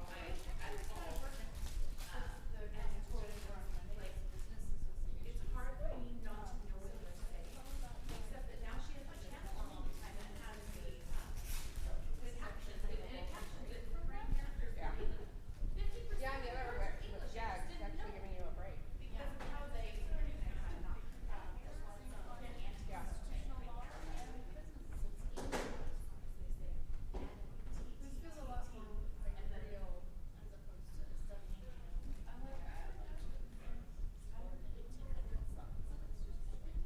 Yeah. No, this is government. Well, we're excited to have you. Did they leave?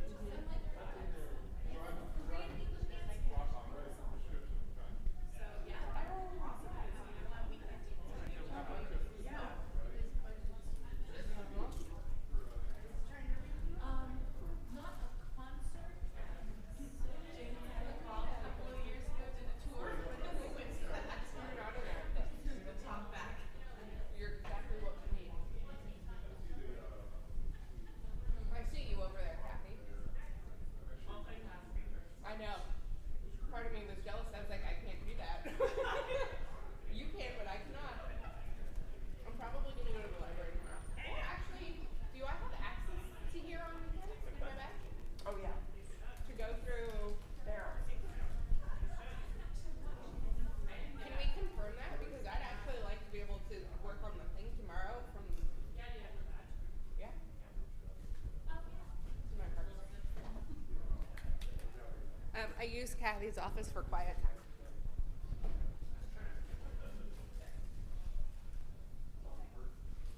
Is that the top back one at first? Okay, I've seen a clip of that, or heard a clip of that, it's like the tell back.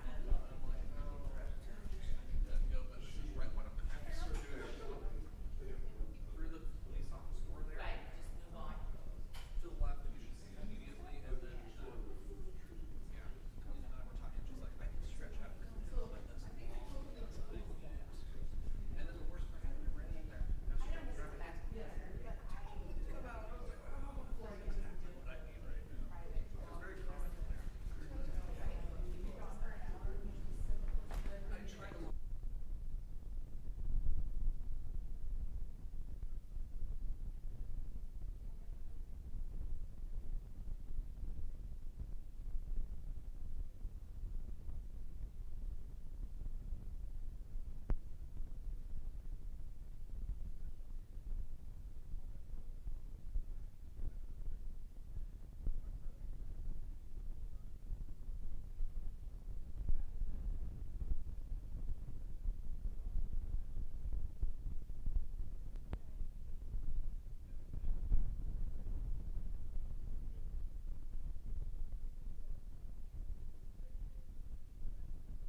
Yes. Thank you, Kathy, for the encouragement to clap. It is 12:23 by the clock on the wall, so if everybody could get ready to proceed, that would be wonderful. Of course, if you still have food or drink, feel free to eat that food or drink as we go through the presentation. But yeah, I'll wait until the Budget Committee members are seated and look like they're ready to proceed, as well as our presenters.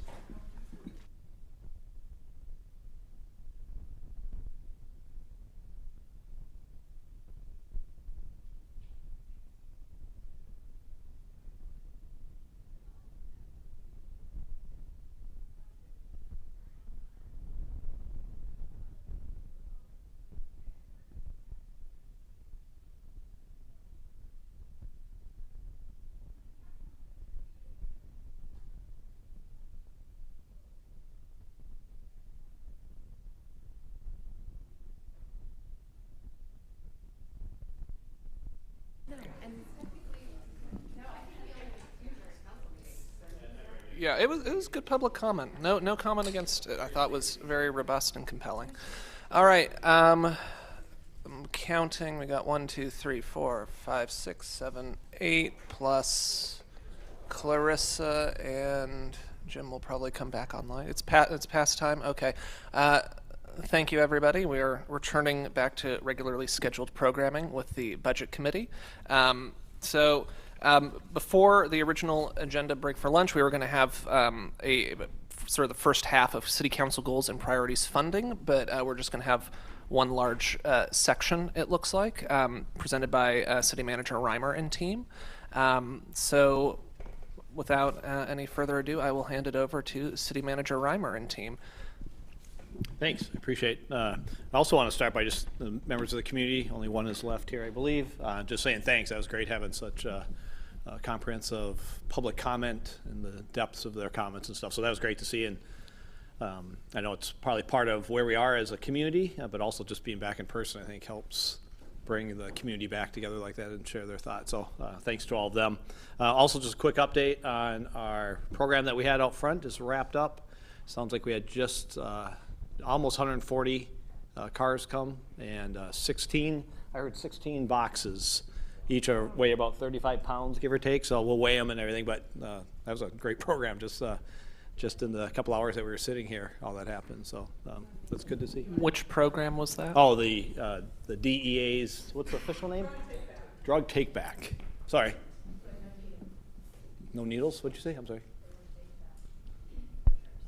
Oh, no sharps. Oh. Excellent. I'm glad to hear it was a successful program out front. Just a technical note, the comment from Nancy Loff that was submitted as a written comment, that wasn't supposed to be submitted into public. It was just a test to see if the web form worked.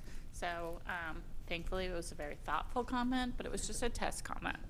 Yeah, so we'll strike it from the public comment, but thanks. Okay. All right, well, with that, why don't we start? As our chair said, this is going to be a team effort here. Really, what we want to do is walk through each of the council's goals and priorities, highlight what it is, and then myself, both the assistant city managers, Kathy and Emily, will take different turns. We'll be bouncing around just to keep it fresh, if you will. And then we have many teammates, as you know, that are here if we get into detailed questions. So we'll give you some high-level background on them, as you've seen in the slides, and then we're available for any questions you may have.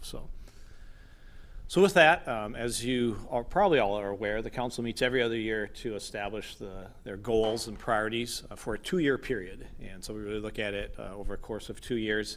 And so this year we had a great, almost 2 full days. Saturday was full too. I thought we had a great conversation. We had a new council, new mayor.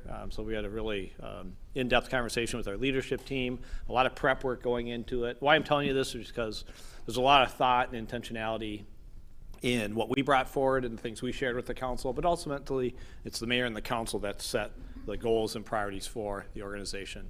A couple things that we wanted to strengthen this year in that process was making sure it was very clear in terms of what the direction was to us.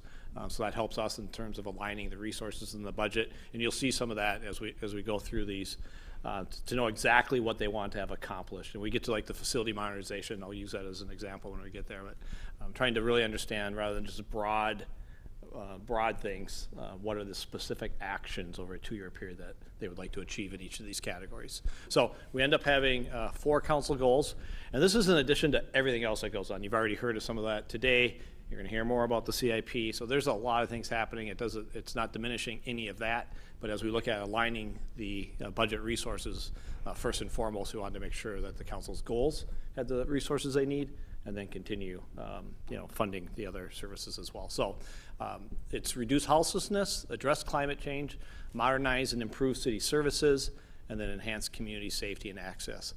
We used to have numbers next to these, and it wasn't intentional, like prioritization, goal 1, so we started to focus and reference them in the past as, oh, that's goal 1, oh, that's goal 3. No more goal numbers, it's just these are the goals. So in case you are wondering where the numbers went. So, excuse me. So the first one is talking about our diversity, equity, inclusion, and belonging, or as Kurt, our DEIB manager says, for belonging. This is really an effort for us to pull this, the funds out of the city management budget, make its own standalone budget for transparency, for accountability, so you understand exactly what we're investing.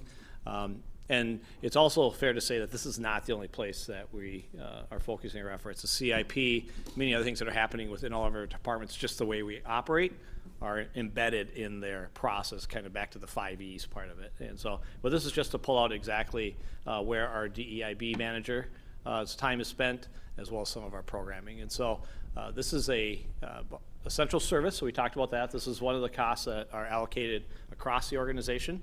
And within the fund, within the budget of $266,000 this year, is time for our DEIB salary and benefits, as well as teammate training of $75,000, and then funding of $20,000 for some of our community events. These are 2 of the examples, the Pride Parade and the Juneteenth celebration.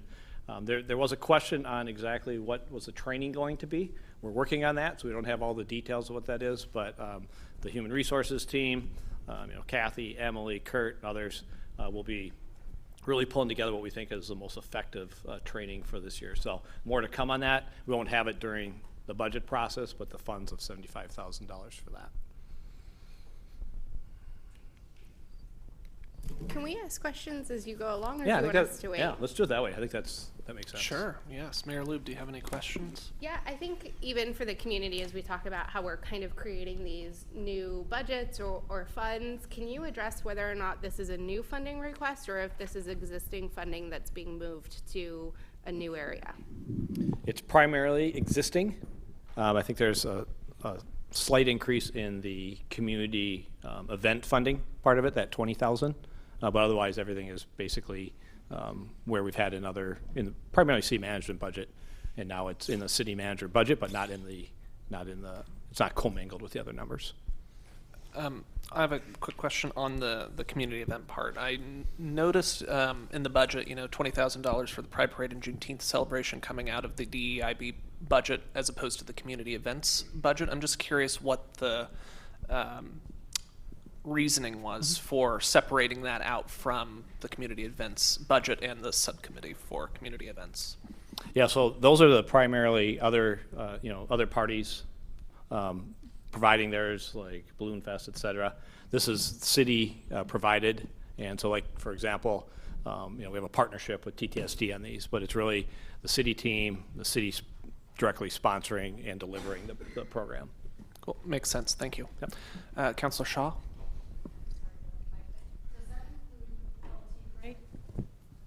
Is El Tigre a city? El Tigre is a city event as well. I think we have potentially some of this funding as well. Is there any funding still in the comms budget? Okay. Kath.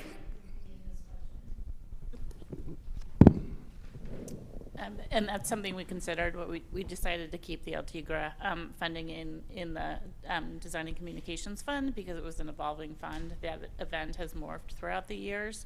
So these are 2 relatively new events, and in further years we may combine that funding and put it together. If I can just add to that, as we're getting into the direct delivery, I'll say, of these events, these are different than the Park and Recreation team delivering those programs, but these are more the organization-wide. This will continue to evolve, kind of to your question, Councilor Shaw, and we may eventually have an event budget or something too. It's just depending where we go with this. So, yep. All right, if there's sorry. Oh, I'm sorry, Mr. Cadman. There was a lot of talk about this community navigator position, which until today I didn't really fully understand the nature of it. Can what's requested for that somehow be handled by this position, or are these two totally separate things?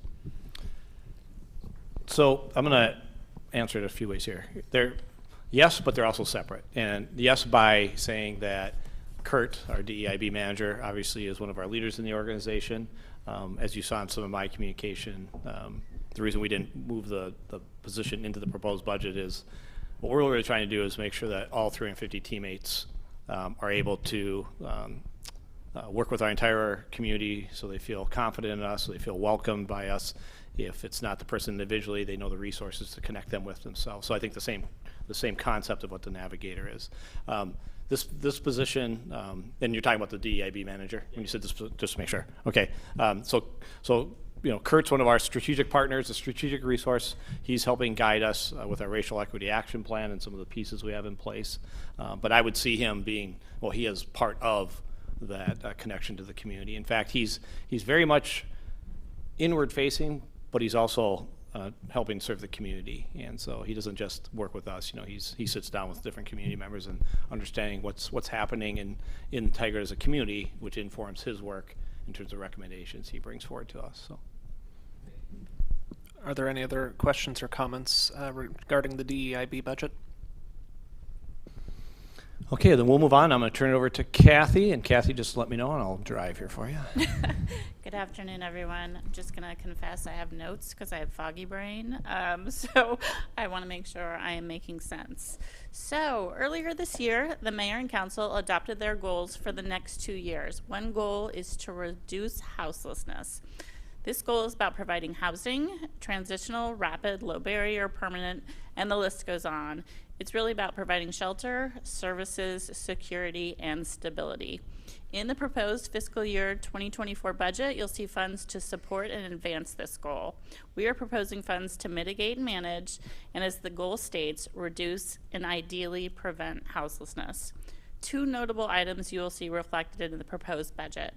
We have created a specific houselessness budget.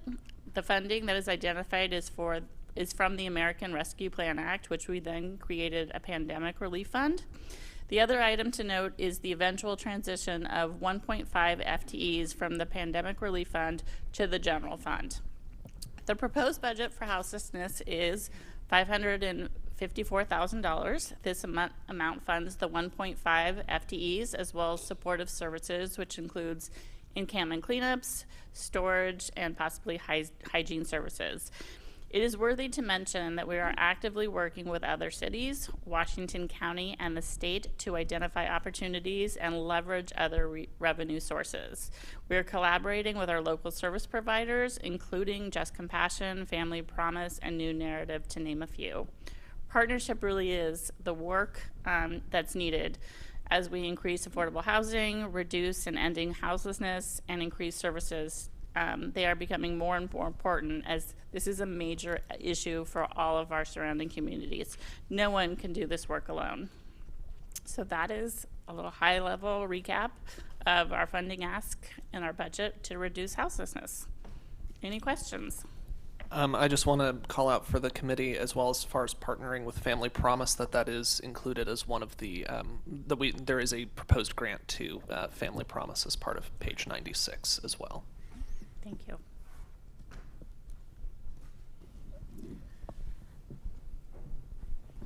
Are there any other questions? Leah Voigt? Yeah, this may be way too early in the conversation, but have there been any proposed metrics or measurements of success or more specific numbers or areas of focus? Yes, that is something we are working closely with Washington County about as we develop those metrics to determine success in moving the needle.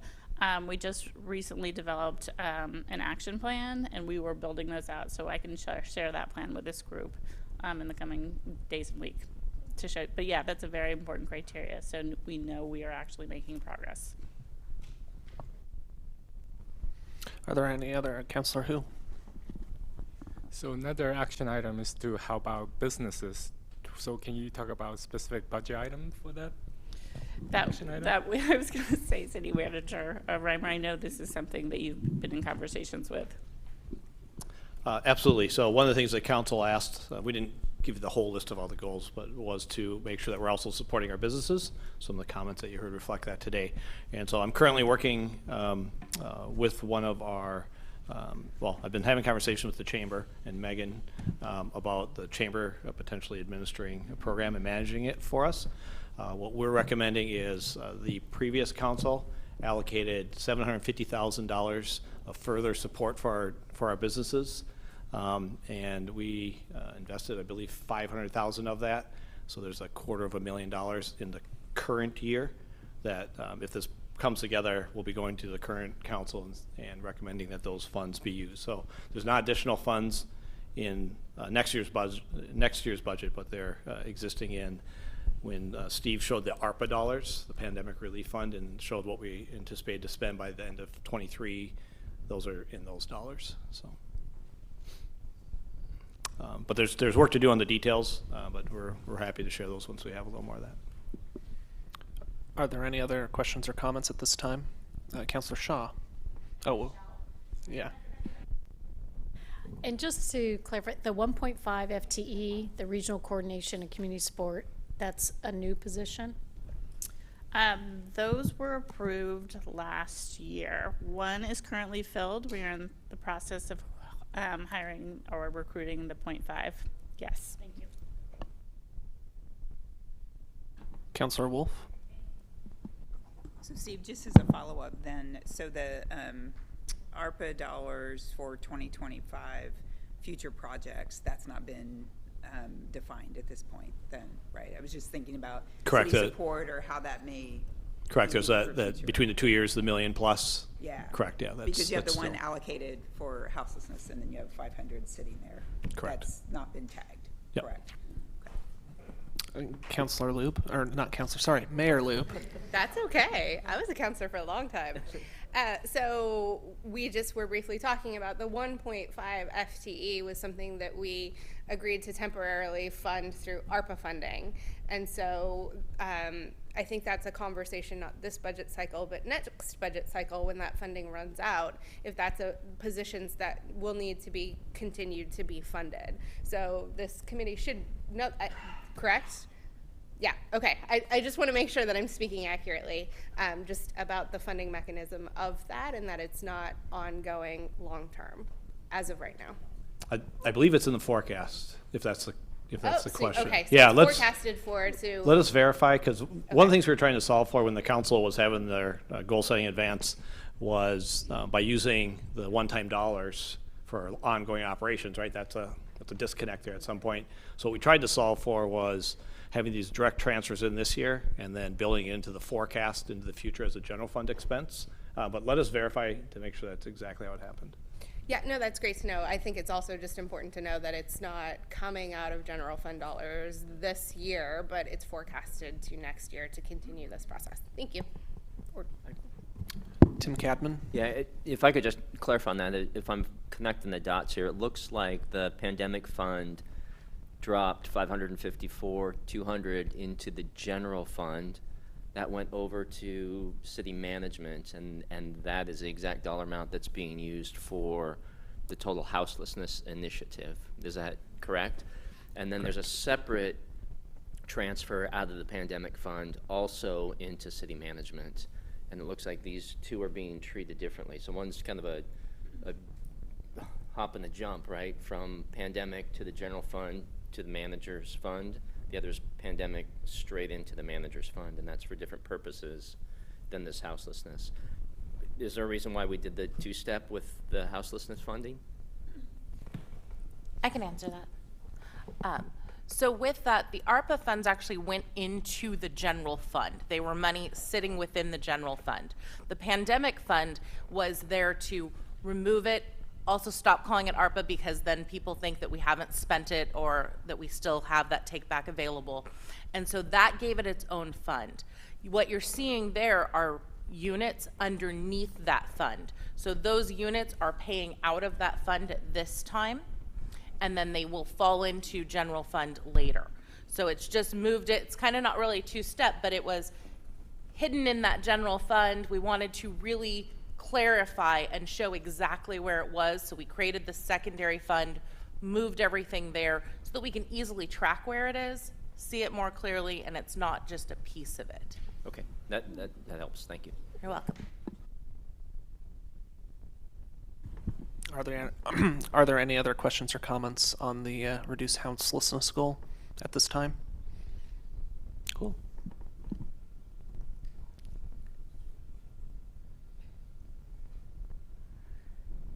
Great. Good afternoon, everyone. For the record, I'm Emily Tritch, the other assistant city manager, joining you in person. I was glad that you shifted this over till after lunch so I could be with you. I wanted to speak about the addressing climate change goal. This goal area identified by this council for the next 2 years is seeking a reduction in the city's carbon emissions, the city as an organization, looking to improve the information and transparency around the climate considerations in the decisions this council makes, and developing a shared understanding of climate policy options with city council. This goal area uses some of the pandemic relief funds identified and allocated as part of the previous council, going towards centering historically underserved community members in reinvestment in retrofitting existing buildings, finding incentives or grants for new construction, looking at other alternatives for emissions reduction. Also increasing the awareness and education both within the city organization and among members of the community. This work builds off of the great work that's already happened. During the last calendar year, we were able to complete a climate action plan or climate action report identifying several opportunities to reduce carbon emissions. The implementation planning related to this funding is forthcoming to be presented to this city council in the fall to receive their recommendations and action. Happy to take any questions on this goal area and funding. I have a question. Would you be able to specify what sort of climate actions we're looking at implementing with this, just broadly? Because I read climate action, I'm like, what does that mean? Right. So the climate action report from last year identified 16 actions that we're going to be working this year with community members and technical advisory members, as well as city teammates, on refining and making sure that we have implementable options that can be sustained over time. You've heard about electrifying our fleet. This is one avenue where we can use some of these resources to help bridge the transition from replacing gas-powered vehicles with potentially more costly electric vehicles. Investment potential, so these are just ideas, so I'm not committing anyone to anything. Possible reinvestment or investment in EV charging stations. Incentive or grant programs for residential heating and cooling, for example, where we would center or give more weight to the applicants that are of a vulnerable population group or lower income group. We are looking at designing a methodology to evaluate city emissions, and so that means the regular services and operations that we have at the city, as well as potentially future projects or other requests going before council to give greater visibility to inform council's decision making around these different trade-offs. Tree planting, increasing our tree canopy, and on and on. And those would all be coming from this 875,000, or like, I know tree planting, electric fleet, I'm thinking CIP funds and ISF funds as well. Would those be used as well to advance some of these goals? Right. There's much more need than there is funding available. So we'll be with our advisory teams and working with our community representatives. We'll identify a community advisory body. We'll start to tee up these trade-off decisions and look to City Council to help us to prioritize and figure out the best use of these funds in alignment with its intention. Cool. And just to clarify, there would be an advisory board, you said, that would be helping with some of the prioritization of these actions. We're intending to develop an advisory body with community members, as well as there'll be an internal city teammate advisory body. As part of development of the climate action report in 2022, we further had a technical advisory body of jurisdictional partners as well. Cool. Thank you. Tim Cadman, thank you for signaling. I appreciate you starting that, Mayor Lou. Yeah. Yes. We used to do that once upon a time. All right. Just clarifying question in terms of dollars spent. So I'm looking at the pandemic relief fund, and it looks like total transfers out just under 1.4 million. So this is a subset of that. Is that correct? This 875? That's correct, and some of those funds were used to develop that climate action report. We brought on a consultant in 2022, I believe, or maybe the contract might have been executed in 21, but that we had a consultant do the climate modeling for us, looking at carbon emissions, and that report was presented to council in October of 2022. Okay. And in what department is this 875 in? I just want to be able to reference it in the budget. Is it in the city management budget? Yeah, I also had that question too, as far as like which division it falls under. It's very clear, the funding going into city management, but I'm curious, since unlike housing and DIB, which have their own separate budgets, where this would come from, or go into, I should say. Yeah, we'd be happy to follow up on that and get you the specific information. That'd be great. Yeah. Best I can tell, it might be in the general city manager's office, but if it's in something specific, that'd be helpful. Definitely. And just organizationally, this is one of those efforts that will take the whole city, all departments, to help deliver, and it's going to be another one of those lenses, like City Manager Reimer was describing equity. So it's going to show up in all these places, but we'll share where the funds are housed. Yes. Councilor Hu?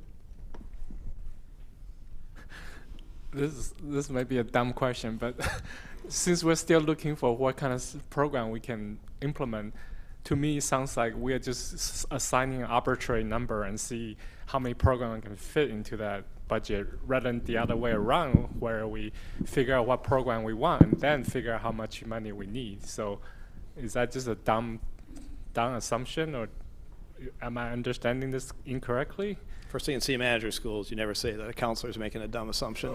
So absolutely not. It's a great comment. No, it is a good comment. And so we have to go way back to the beginning of when we were receiving ARPA. And Nicole led the effort here for our team, working with many teammates from throughout the organization.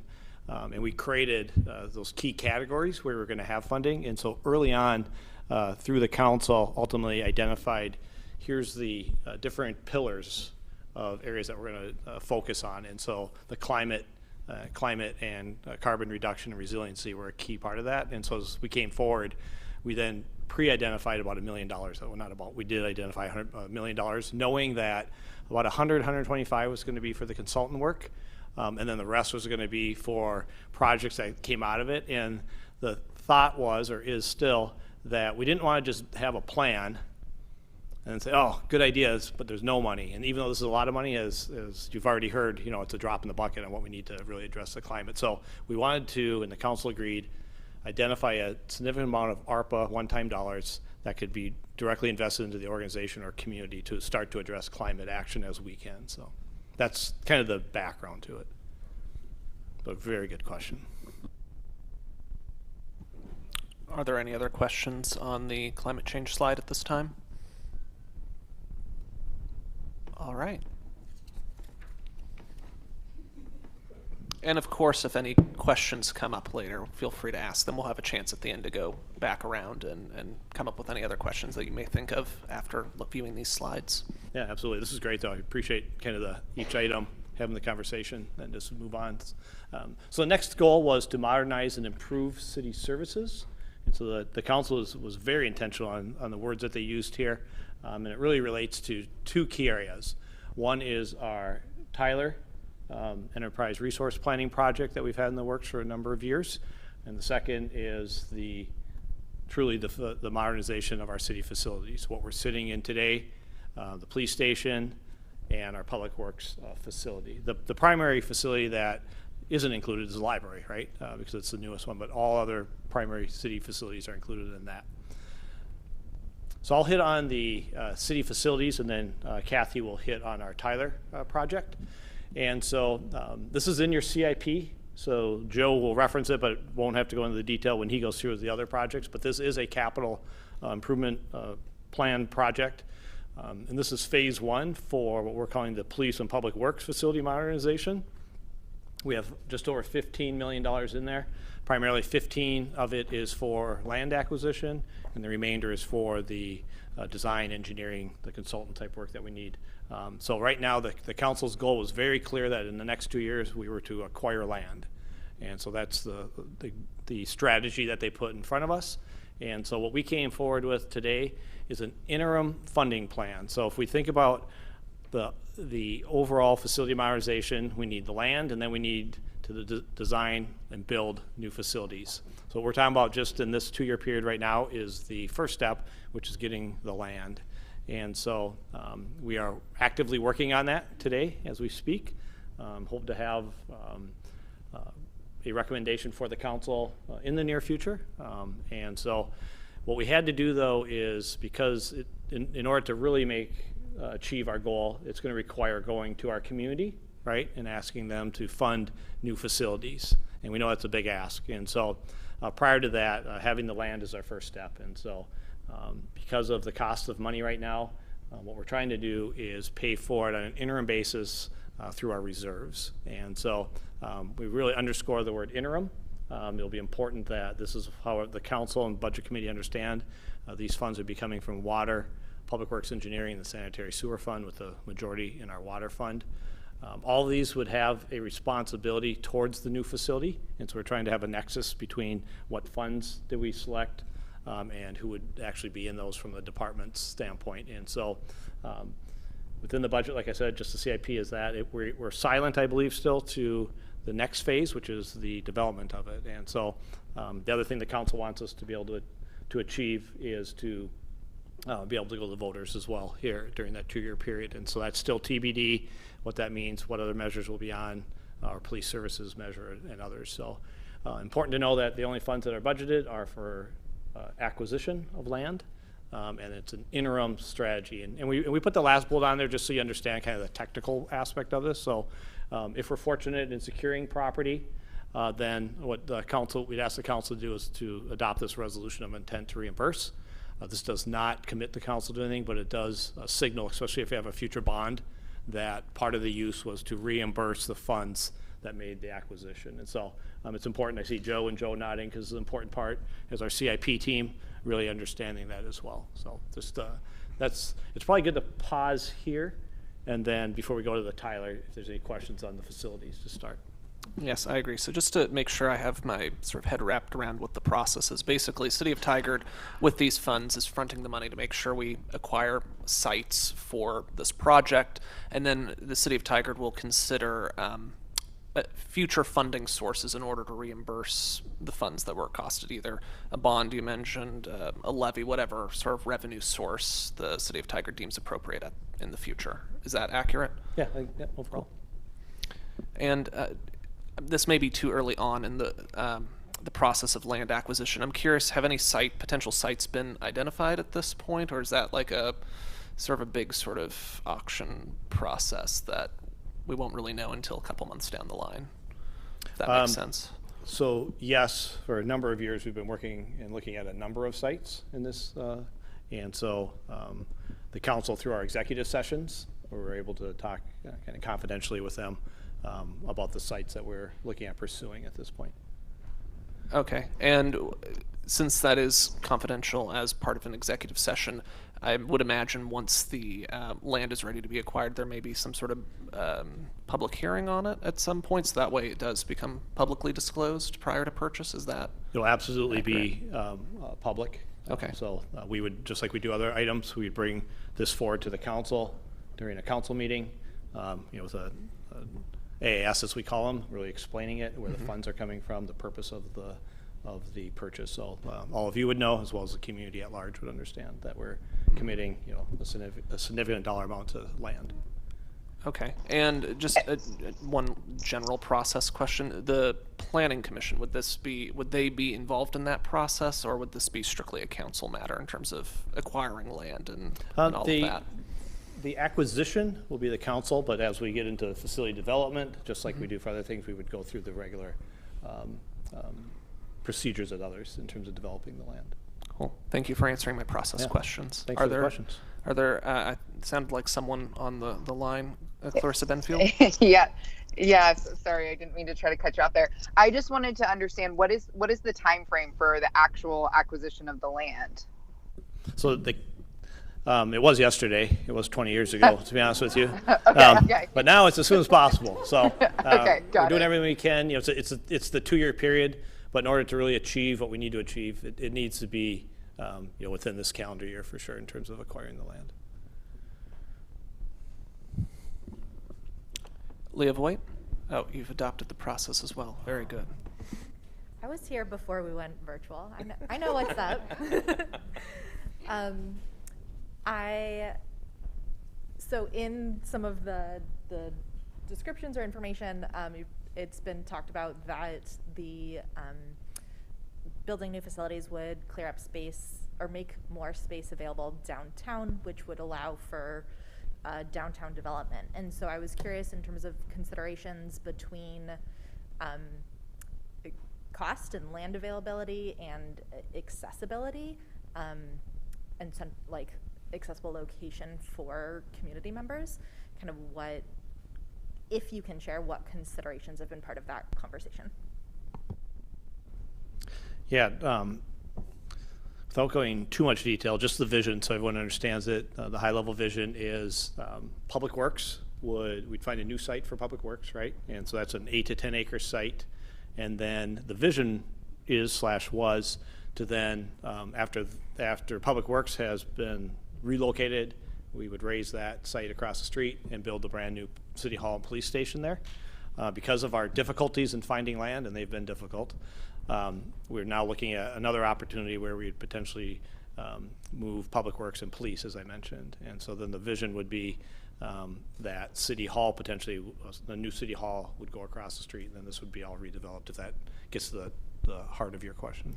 Yeah, perfect. Okay. So the permitting office, the things where we would, if we're not online, physically walk into the office would still be in a fairly central location, and then just the other, most of us aren't walking into the Public Works building, so those would have the opportunity. Yep, counselors, to be a little further out. teammates, consultants we've talked to all have expressed that they think the services that you're talking about, having that as one of the key pieces of our downtown, make a lot of sense. So. Perfect. Thank you so much. Are there any other questions or comments on this slide? All right, let's move on. A day isn't complete until we say the word Tyler at least 5 times. Yay, Tyler. So I'm going to provide a little bit of background because we have seen Tyler in previous budgets. So the city we are implementing an enterprise resource planning, also known as an ERP software solution, to manage city resources that will replace our current systems for finance, payroll, human resources, community development, asset management, utilities, just to name a few. Tyler is a huge project. It's transformative and really an unprecedented information technology project for our city. It's resource intensive, including finances and staff time, and that is an understatement, as we all know. In this proposed fiscal year 2024 budget, you will see a $900,000 earmark for this project. This funding will be housed in the IT budget. You will see this as an important investment as we replan the Tyler project. So over the last few months, we have done a deep dive to gain a comprehensive understanding of the status of this initiative, where we are as far as status and what remains. We've conducted an independent review and are already implementing some of the key recommendations, including bringing on an interim project manager. Essentially, we are setting ourselves up for success.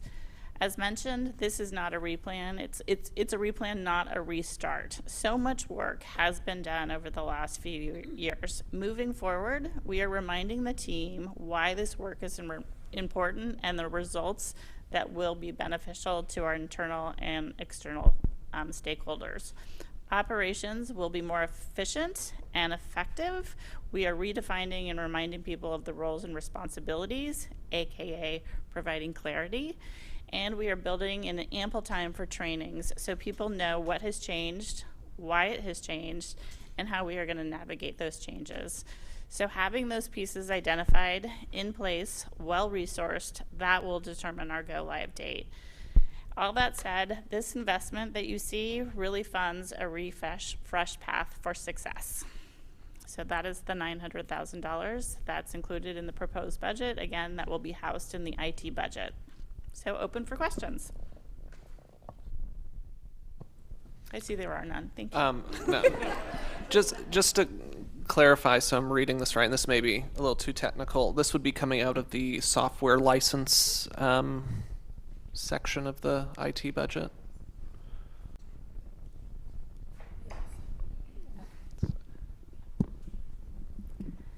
So just to give a clarification, it should have been in the IT budget. We did notice, and thank you, Councilor Wolf, for some of your questions about, why it went up $160,000 in some of the contracts and services there.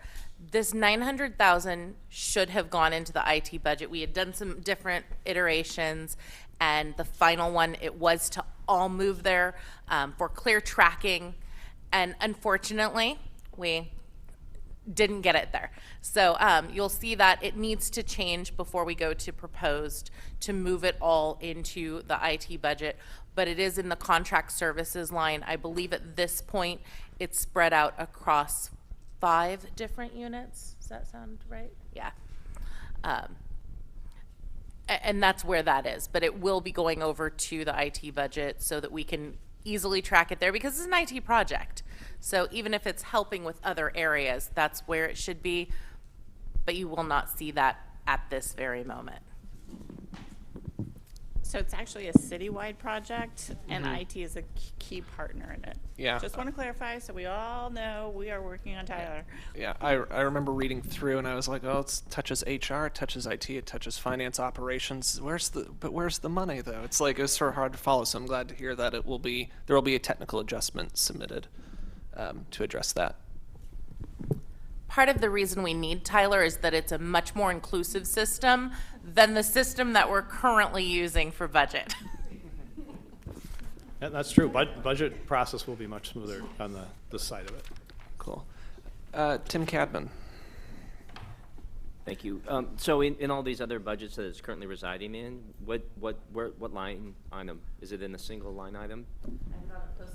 I believe it's contractual in terms of the actual, yeah, the heading of it. I think it's in like contractual page services. You're saying what I was hoping you'd say, because I tracked throughout a bunch of If funds. you go recorder, human There's resources. Like $750K of increases across all these funds. Is that Tyler? That's it. Yep. And that's good. So that'll be the tech. Yeah. Okay. I think we have the best budget committee in the country. Are there any other? You guys know your numbers. Whoa. Are there any other questions on the Tyler ERP system? All right, well, we've all said Tyler once today, so I suppose we can move to the next slide. Great. So as you've heard since the beginning of the presentation today, and probably throughout, part of our commitment is to continue to meet mandates and continue to deliver excellent service. With the 2 Public Works teammates proposed here, this will help us to meet our clean water service mandate and ensure that we are continuing to provide the excellence and service that the community has come to expect. I will invite Public Works Deputy Director Rob Murkison to jump in for any specifics as questions arise.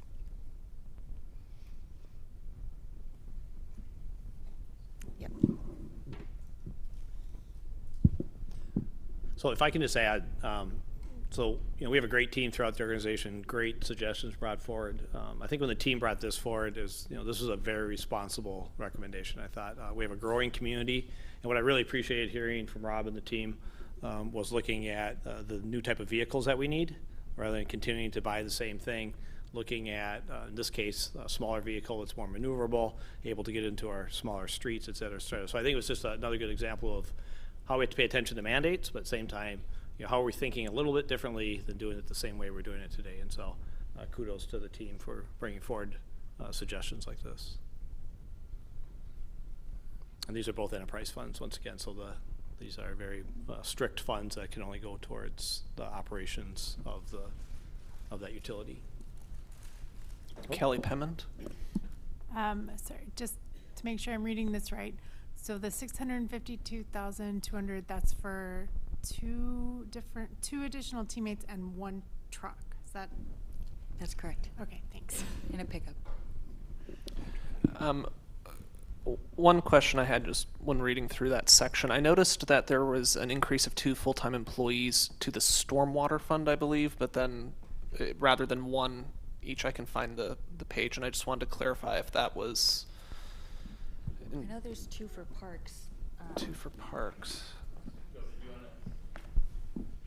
Just wanted to clarify the funding source for both of them, because I read it as 2 separate funds, but then when I look at the full-time, it looks like they're both coming from one. Yeah, I think that's a small issue in the budget, Scrivener's error.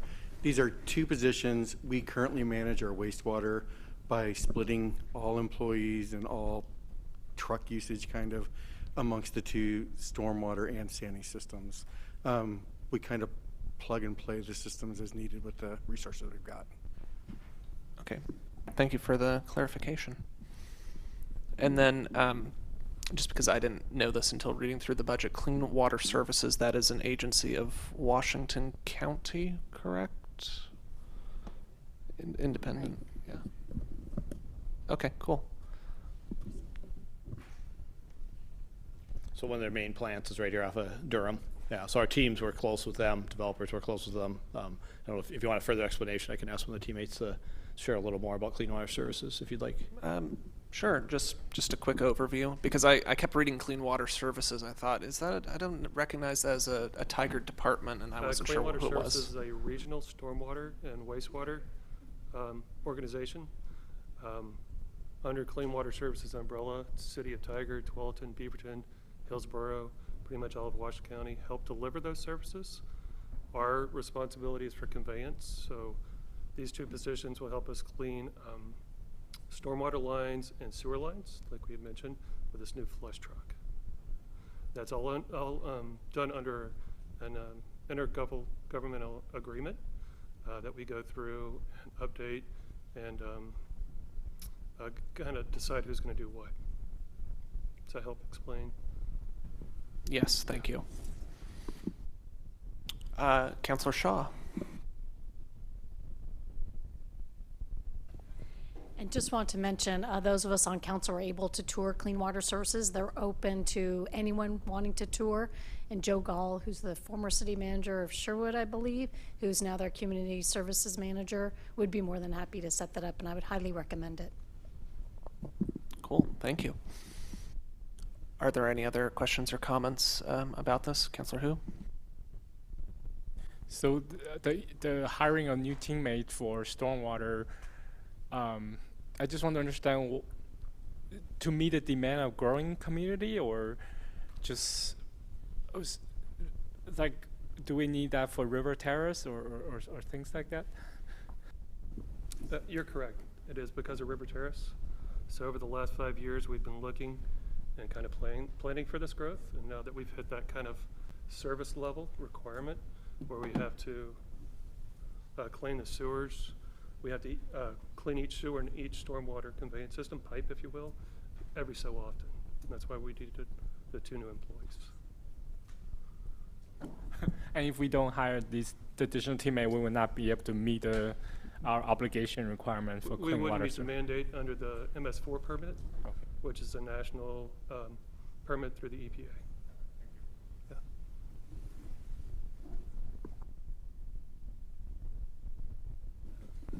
Thank you. Are there any other questions or comments on this slide? All right, let's move on. Thank you. So there's also a proposal for an additional teammate to our finance team. This senior accountant teammate would improve our treasury management process, resulting in an incremental interest revenues with a focus on cash forecasting to maximize yields on city reserves.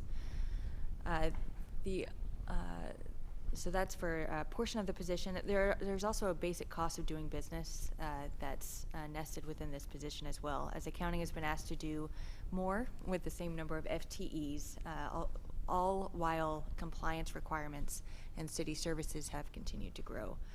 The last FTE in finance was a payroll administrator in fiscal year 2021, and that has been the only FTE ask on this team in the last 10+ years. I'll also invite Finance Director Trimp to chime in if there's more to add. Thank you. I felt that it was appropriate that I should say something about this since it is in my program.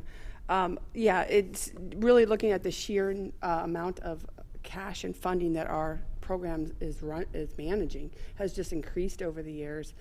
And since I've arrived here, I really want to do just spot checks, audit checks, like, just out of the blue, just jump in and say, hey, let's look and make sure we have our internal controls, that we're following them. Although we have had a no-finding audit, we want to keep that.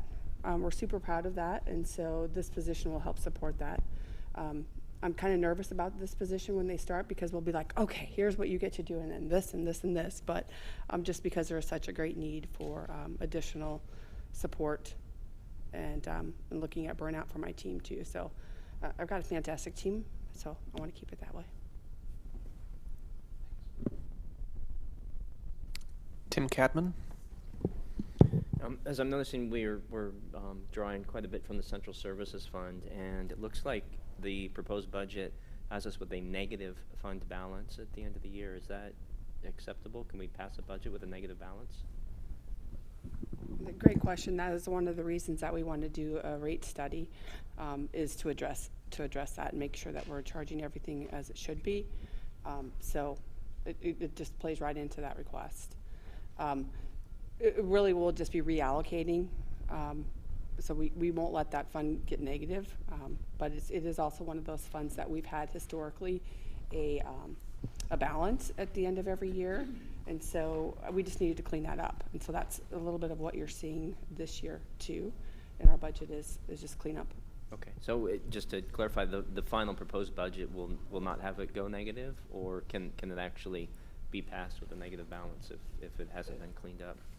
I'm not sure. Let me look into that. Okay. I'm assuming yes, but I don't want to say for sure unless I check into it. Okay, for you. thank you.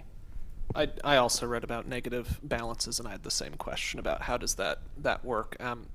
Going off of Councilor Hu's question earlier about supplemental budgets, would that be the mechanism for transferring funds from after the schedule of appropriations is approved, or depending on the amount? Correct, that would be, because that falls into statute in which we'd be changing funds and adding to the fund.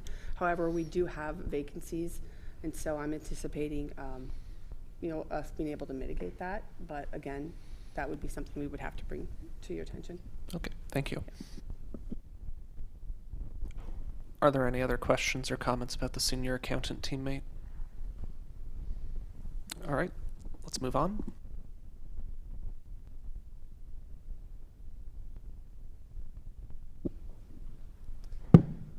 So the cost allocation plan, we just talked about that. We've had a few questions, and it's been referenced throughout the day. So I think as we've talked about, we have an older cost allocation plan, a pretty complex one, in fact, compared to the communities I've worked in. So the thought is to come in, do that analysis, understand if we are allocating expenses appropriately, and then making any corrections. This could benefit some funds, but other funds may learn that, there's a larger responsibility. So those are the things we don't know.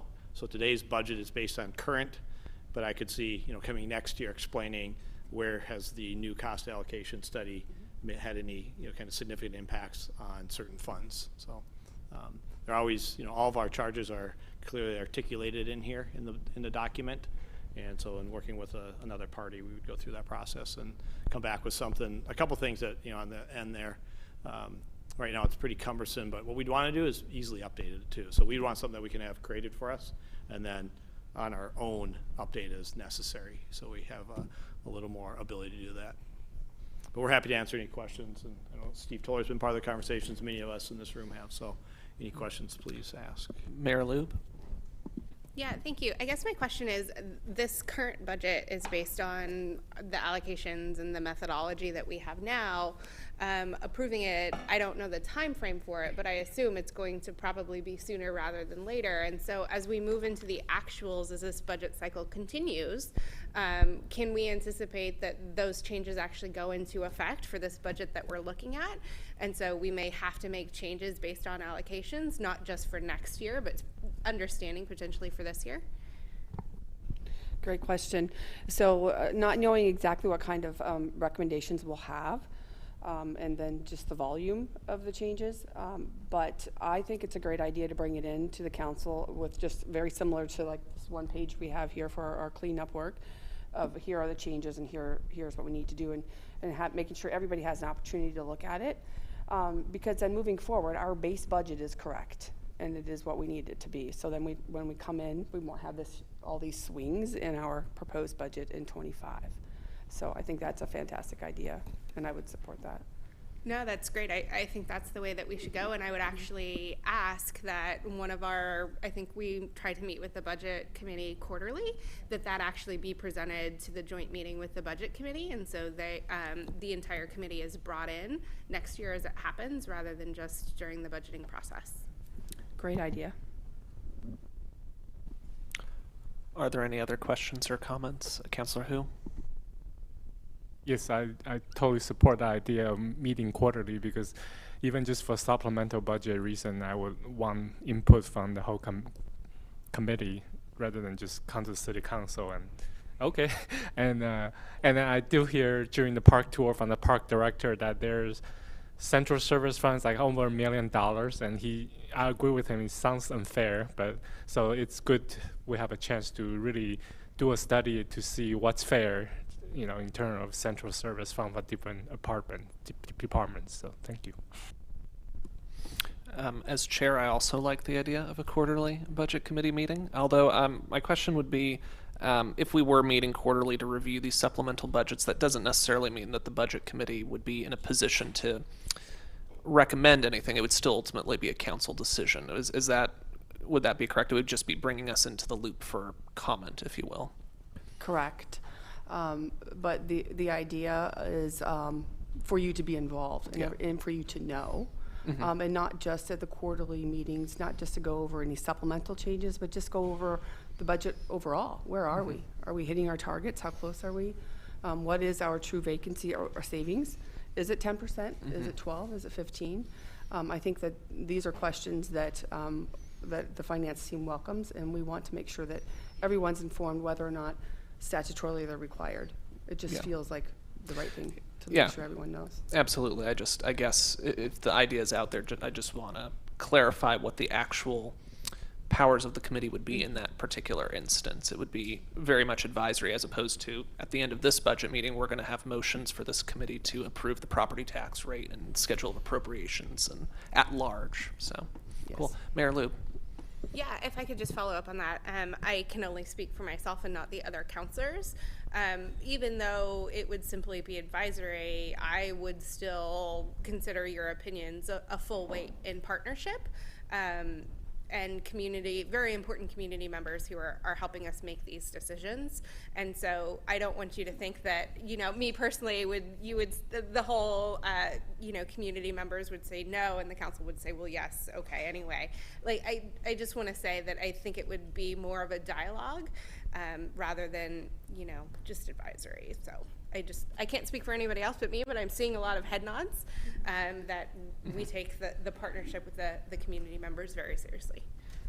Absolutely. Thank you for clarifying that point. Are there any other questions or comments on the cost allocation plan study? All right, let's move on. All right. I too agree with that. I think that'd be great to start having those quarterly meetings, just to have it more of an ongoing conversation than these couple months a year that you all meet with us. So that's great. So our last goal is to enhance community safety and accessibility. And one of the one of the things here is it's about our police department, but it's also about mobility in our community. So a lot of this is in our CIP as we look at projects that we bring forward, and how do we make sure that we're also increasing access through our infrastructure. And so you'll hear some of that as we go through our CIP. So today I'm going to talk about a couple of the operational recommendations. So the first is the two positions, the two community-oriented police officers. The chief already started to share the vision for what the two of them would be doing. I think the key word there is the proactive nature. Rather than just responding to calls, they would really be working with the community, establishing those relationships you talked about, understanding where are their issues, are there ways to mitigate those issues, but try to stay out in front of things. And it's really about those ability to have relationships of who our community members are, who our business are, who are the business owners. And so one of the things that I like to give kudos to Lisa, yeah, you're up there still, Lisa and Chief. We also worked with them to, once again, looking at historic use of their overtime, and we're able to bring that down by about $175,000 to help offset some of the increased costs of these new officers. And so looking at their historic use, we believe we still have the appropriate level of funding for OT, especially in the police department, which any public safety departments, police and fire, well, overtime is a big part of that, depending what happens in the community. And I think the only additional asterisk I'd put on that is, obviously we go into a year looking at overtime, kind of looking at what's happened in the past, but large events can happen, and if those things do happen, then obviously that's when we have to go back to the council and say, unfortunately we've had this and this happen. Hopefully we don't have to do that for many reasons, but we try to be responsible with the level of overtime. But more importantly, back to the positions here. I know Chief is here to answer any questions you may have as well. So should we pause on this one, and then before we get to the next police position as well? Yeah, I think that would be appropriate. Leah Voigt.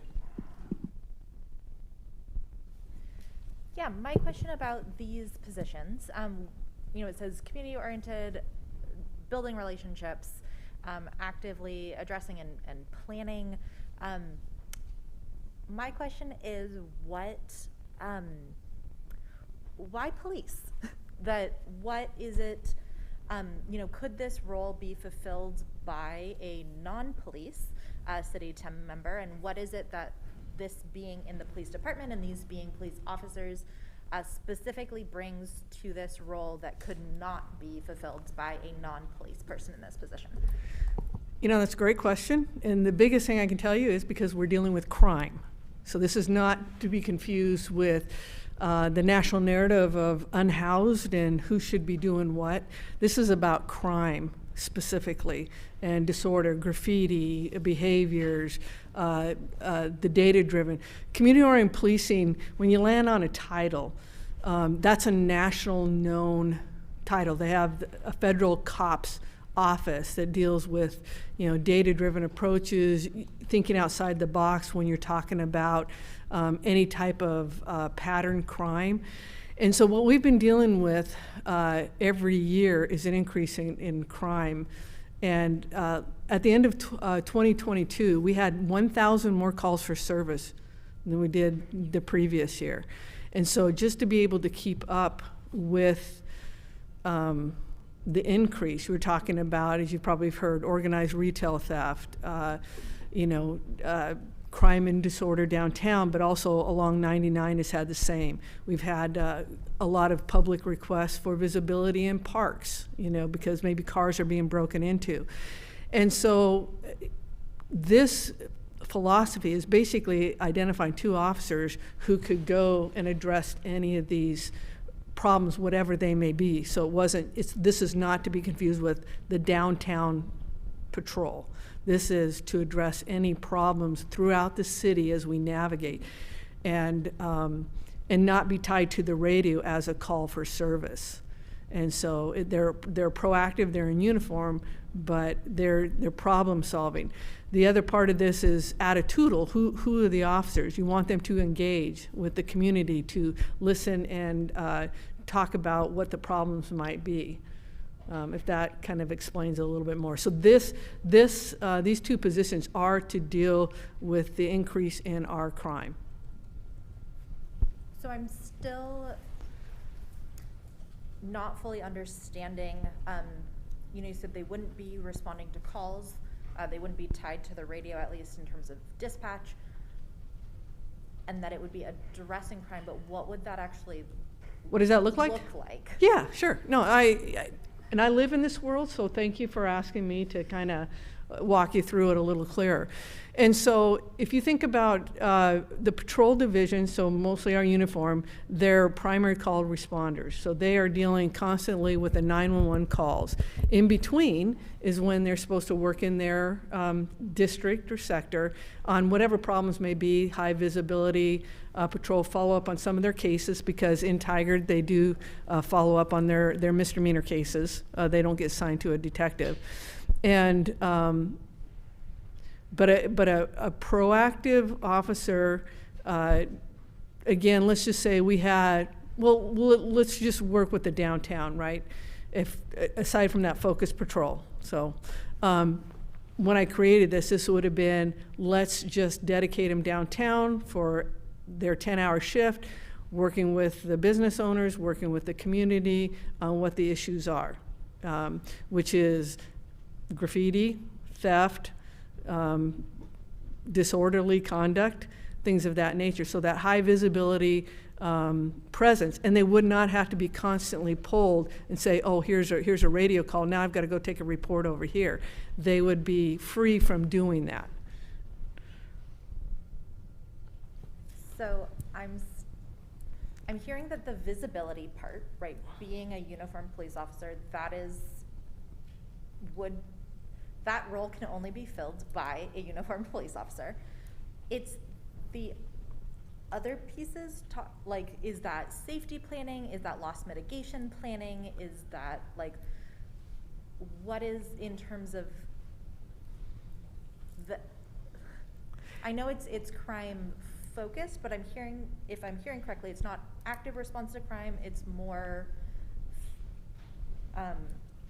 It can be a couple of different things, all right? If you're problem solving, you're looking at the root cause of the problem. So you're actually taking time to analyze what the problem is and see if you can mitigate it, and then reach out to other resources. If it's, let's just talk about the downtown one. If it is we might be working with service providers on issues that we're seeing downtown. Right? We might be working with our business owners of the downtown line. Officers who are going call to call don't have that ability to really go to the root cause of things. These officers would be trained to be able to take the time. If we had, we have had, on 99W in businesses where they were being broken into or things like that, they could then come up with a plan on how they might address that. Maybe they'll work with the commercial crimes unit who's plainclothes detectives. They might troubleshoot that. So it gives me the ability, the flexibility to really focus on crimes without pulling away a call receiver, primary call receiver. But it's all about the crime problems that we're trying to address in Tigard. Because ours went up 5% when everybody else's went up less than that or negatively. So we're being impacted. And if you need me to talk more, we can spend as much time as you want offline. I'm happy to do that as well. Yeah, I think that is a continuing question that I ask, especially as we look at police being stretched thin, and I definitely understand that this would help fill a need that would allow other police to respond to calls.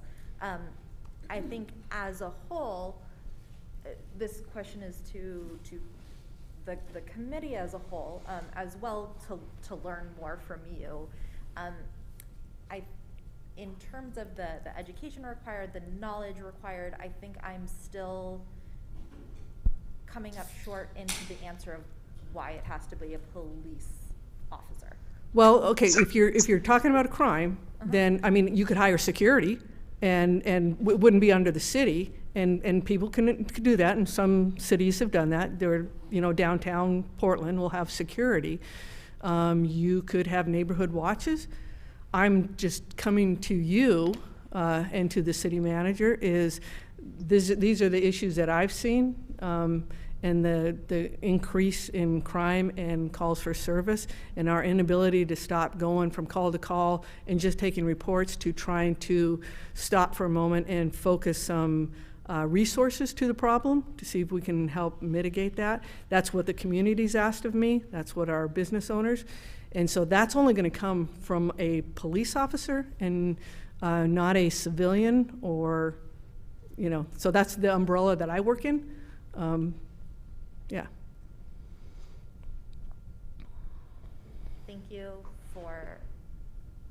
I'm sure we're not there yet, but we will. I'll still. I think you're thinking of things, and I'm happy. It may be a bigger, conversation, and then maybe if I'm missing something that you're asking, then we can figure out how to parse it. And happy to share it with the whole group.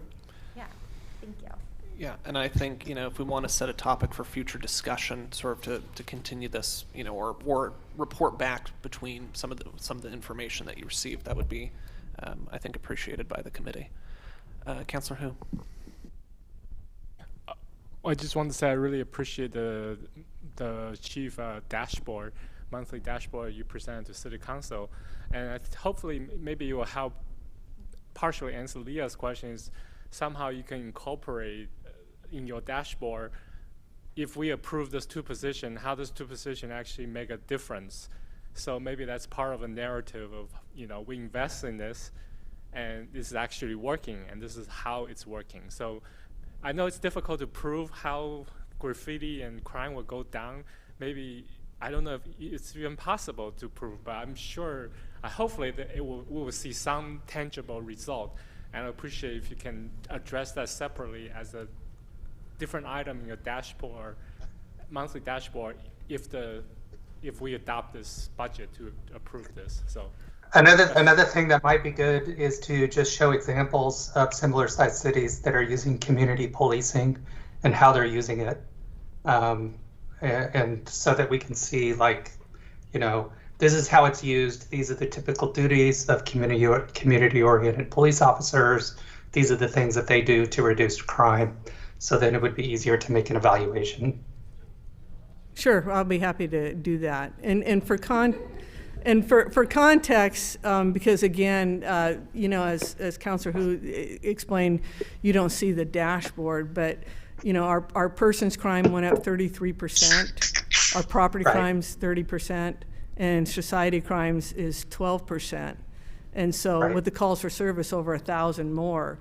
And so how do we, try and address some of those problems within the area of control that I have? I don't control the jail capacity. I don't control the DAs, but what can I do?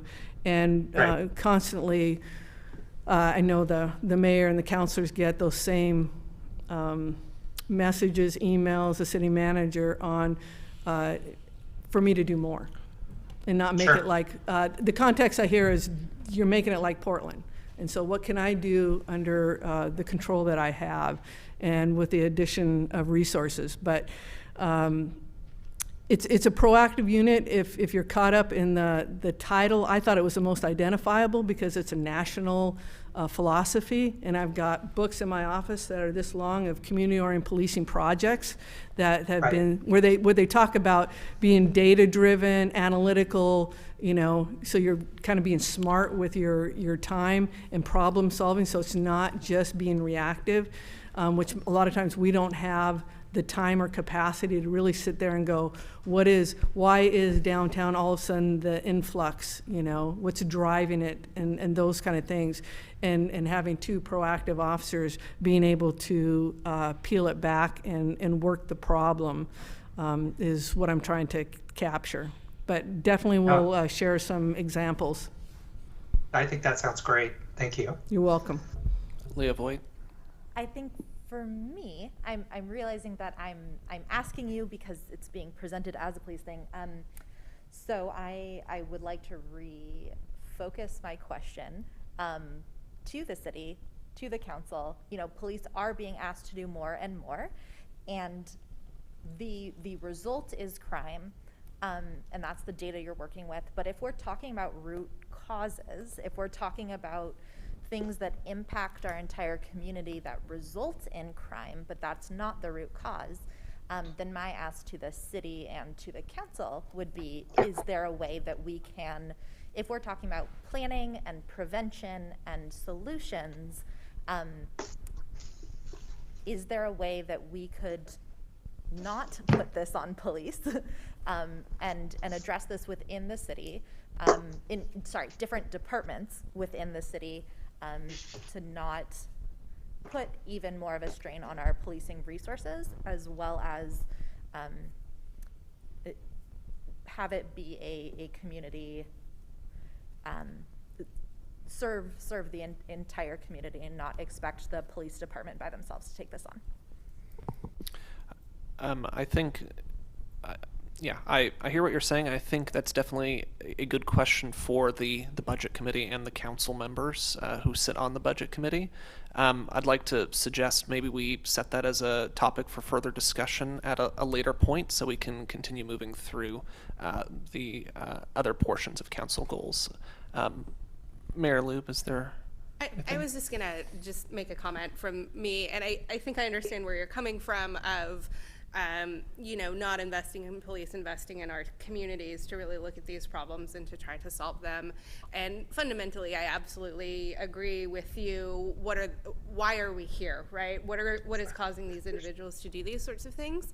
And I think it's also important to understand these are not necessarily Tigard residents doing things to Tigard businesses and those sorts of things. And working in a region where we're this close with so many different cities and things like that, that we can't use the $360,000 and solve the problems for the entire region to reduce this. And so I challenge us to look at this regionally in that kind of a way. But I also want to say our community is asking for this. Our statistics are showing that crime is going up, and looking at our patrols, looking at, half the time we have minimums, which is 3 patrol officers out. And so there's this really hard push and pull right now between what is the appropriate funding of police, what is the right kind of police for communities, and what are other ways to support the community. So I want to acknowledge what you're asking for, and that I totally understand. I think we just have all of these other things going on, and we need to think about that as we decide where to move forward. And one sort of final thought on this topic I had is, if we're going to have quarterly budget committee meetings and there's an interest in the committee to see sort of the return on investment with our police budget and what alternatives are out there, that could be something we look into at a future date as well, going into that dashboard, going into those metrics, seeing our dollars at work, if you will, going into the next budget cycle. Just a thought on my end as well, if this is a conversation that the committee wants to have over time. Yeah. Yeah. Well, I mean, as to the committee specifically, not just the council. Councilor Shaw. And recognizing we need to move on, but also I'd invite Leah to attend or even look at the chart committee and the work that's being done there. I think that could answer also a lot of your questions and concerns, because I think there's a lot of great work that's being done through that committee to address some of the issues you've raised. Yeah. Thank you, Councilor Shaw. Next slide, please.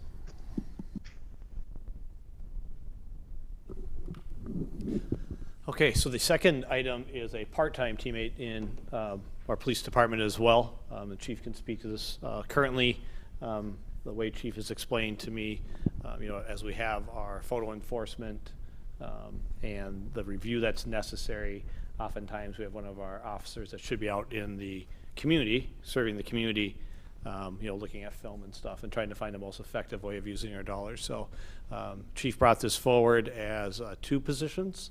And as we talked about it, we decided that one position, a part-time position, was appropriate because there's other opportunities that sometimes we have with other officers who aren't able to be in the community at that time but can help serve, that can perform some of this work as well. So, but we wanted to bring forward the one part-time position. And Chief, did you want to add anything in terms of just the information behind that? Sure. Again, when we embarked on photo enforcement, which was a council initiative that came just about the time that I came on board in 2017. We didn't know what we know today as far as what would be the volume, what would be the capacity.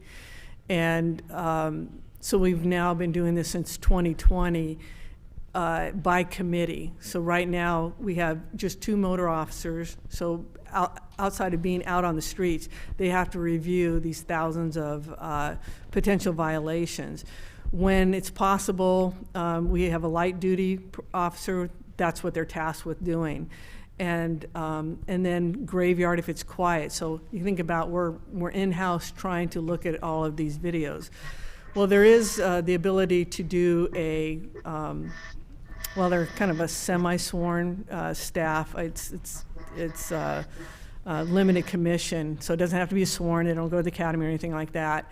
To look at these on a part-time basis. And Beaverton has used it successfully for several years.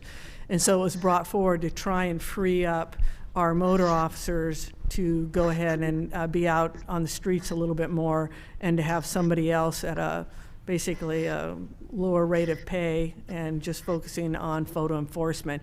And they would be part-time, so as we need it. So if we do have somebody light duty, maybe we don't need them during this period of time, or not as much.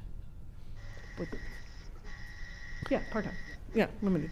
And so that's the proposal here is, and I think to Councilor Hu's question as far as does it have to be a sworn, what it is House Bill 4105 allows me to appoint a limited commission individual. So they're not sworn, they don't have to go to the academy. Oftentimes, you'll see these are filled by maybe retired officers who at least understand and know how to testify in traffic court, but definitely not sworn.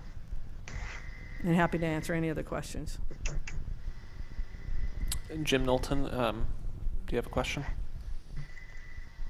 Nope. Oh, okay. I saw you unmuted, so that's why I asked. Councillor Shaw. No, it's all good. All good. Question on the camera review. Is there any expected increase in the fine and forfeitures fund that we would expect now that we would have one person part-time dedicated to just camera review? Do we expect any revenue change off of this?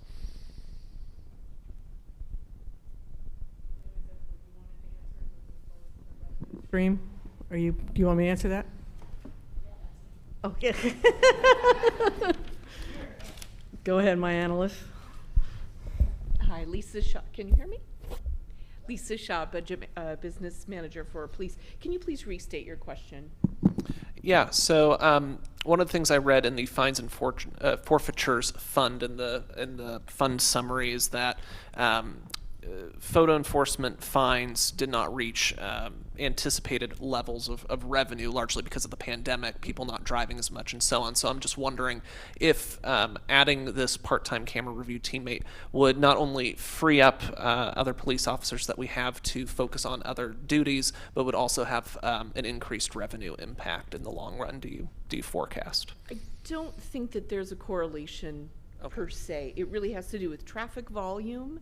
It has to do with cameras operating at optimal condition, and the part-time person really would just free up officers to be out on the road, and there's not a direct correlation between revenue and this position.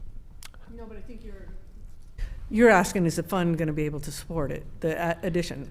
No, I'm asking just about revenue generation from, having someone that's focused specifically on I'm sorry, then that should have been me. No, it's there is zero correlation. It's just, so far what we've seen since 2020, the volume that we've had requires several hours. And so what we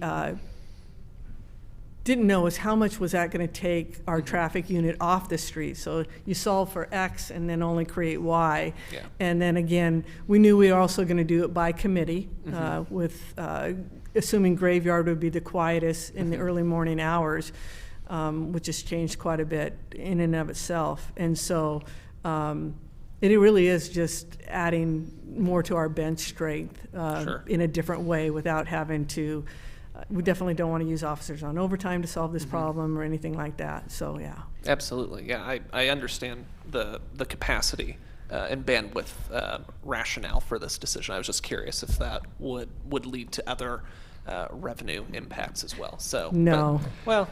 No, because it's not, Okay. we're getting to them, so it's not like if we add Yeah. the person, we could review, 2,000 more. Yeah. Because we have to, by statute, get through them in a certain amount of time frame and all of that. So, no, it doesn't do it that way. It's just being more efficient with our resources. Cool, thank you for Yes, and just to add to that, it would potentially be a reduction in expenditure. It's not Okay. no impact on revenue, but as the chief was mentioning, if you have a graveyard officer reviewing video,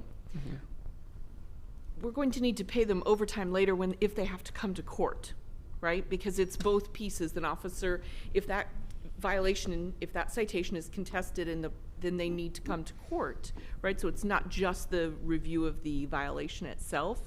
So this part-time person would be able to do both. So there could be a reduction in some overtime costs potentially. Okay, thank you. Are there any other questions or comments, Councilor Hu? But there might be potential increase in revenue for sworn officers to issue in-person tickets, right? Theoretically, because we want more of those sworn officers on the street. So. Yes, we have seen a correlation where the motor officers' number of citations have gone down due to the fact that they are in the office much more. So theoretically, they would be out visible and doing their education and enforcement if need be. Yes. Good point. Are there any other questions or comments on the part-time camera review teammate? All right, next slide, please. All right, so the next two positions are two park maintenance teammates. This is really, if you step back, when the council agreed to fund and then build Universal Plaza, which just opened last week to a great grand opening. Part of that is making sure that we have the appropriate resources. You heard it from former Councilor Newton today about park maintenance. As you know, there's been a long history of us not having the resources to properly maintain our system. Kudos to the previous council, the budget committee, the team that worked on it over the course of a number of years. We were able to get to a point where we have the funds, we have the resources, the teammates to maintain our current system. So this is the first now time where we're bringing on a major new asset, public asset, where without new resources, then we would have a decrease in other areas if we were to maintain this. And so this is really starting to follow our system plan in Parks and Recreation that we put into place a year ago. That talks about as we meet certain thresholds that additional resources will be necessary. So in this case, we are recommending two positions, and it's not just Universal Plaza. So I think, as we mentioned there, it's also downtown. So if you think of Rotary Plaza, you think of the trail system and other things, this is going to be really a team that works downtown to make sure that our downtown is well maintained, is safe, is clean. And so as you can hopefully get a theme here, focus on our downtown and how we continue to elevate our investment in that area to make sure it's a vibrant, safe, successful area. And so this also includes a purchase of a vehicle as well. So it's the two teammates aren't the 331. That's part of it. Anytime we mention these new vehicles, just as a side note, they go right into our internal service fund, so we have to pay for them up front, as well as the first year's payment. So when we buy a vehicle now, you buy a vehicle plus you pay 1 year towards your next vehicle. So that's how we make sure that we're always solvent in that fund. So with that, we're happy to answer any questions. Rob and team are here as well. Mayor Lube. Yeah, I just want to share something that was really interesting to me, and it might be interesting to all of you as far as like the high level maintenance of our splash pad. I think it proved last weekend how popular it was immediately, and just the level of checks that have to go on. And it's a very special place that you have to go down to, and checking the water multiple times a day, because you have to think of making sure that the water quality is safe for everyone to play in. And so just the level of complexity that comes along with a really cool thing that looks very simple on top, but there's a lot going on down below. So I want to talk about just that to talk, the maintenance level of Universal Plaza is high, but extremely popular already. It was cool. Thank you for sharing that. That's really great to hear. Are there any other questions or comments on the two parks maintenance utility teammates? Councilor Hu? Just a general question. So I'm not saying I don't support this, but even if we don't fund this, it's not like we can use this money to support like a community navigator position, right? This is restricted park fund. Is that? So overall, the parks fund is funded approximately 50% park and recreation fee, 50% general fund. So there are some general fund dollars that go to support these efforts. I understand this is splash pad is highly popular, but this just seems like a lot of money to me, and I guess offline I need more education on why we need so much money for splash pad. Just to be honest, so I hopefully I'm not the only person in the community who has this question, just because of lack of education. But do we need the splash pad on all year round, or? So the splash. I don't need the answer right now. Well, I think it's fair. Maybe I can give you some high level. The team can follow up with some more additional information as one of our follow-ups.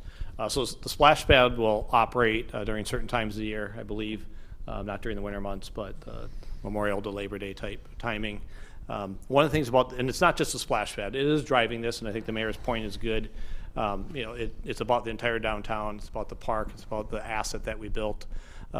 But the splash pad, for example, it's a confined space, what the mayor was talking about, so the training and the number of teammates. So we've already been working, and we have teammates that are already training up and are preparing and are already maintaining it. The impact is not necessarily directly to Universal Plaza in the downtown. The impact would be to the rest of your park system, because as we prioritize where resources are going, that's kind of to that point of we finally got ourselves to a position of being able to maintain our system. As we bring on this, as we bring on the other parks that you're going to hear about, the Steve Street Park, Bagan Park, River Terrace Parks, will hit another threshold in a few years. And so it's just the overall, but we're happy to spend a little more time. Absolutely. Yeah, that's why I figure it's not just for splash pad, because that would be ridiculous. But I think we need to modify our messaging a little bit better, because all I heard so far is splash pad, and it's like 331 from splash pad, but I understand it's not just for that, and it could not just be for that. So yeah, thank you. Yep, absolutely. Are there any other questions or comments on this slide? All right, let's move to the next slide, please.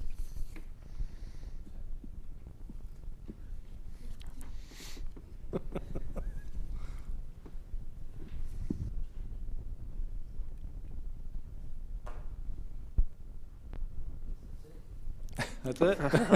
Yeah, if the clicker. Well, I can speak to the next one. So the next one is the increase in a current Parks and Recreation teammate, primarily focused on the recreation side.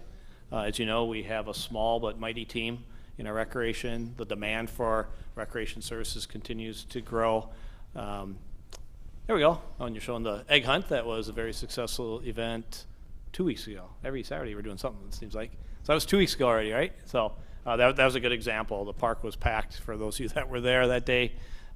It's having the support within our programming. Caitlin and team do a great job. This is really just recognizing a need within. I can say this is probably, well, no, the last item too. So Parks and Recreation is a common theme here.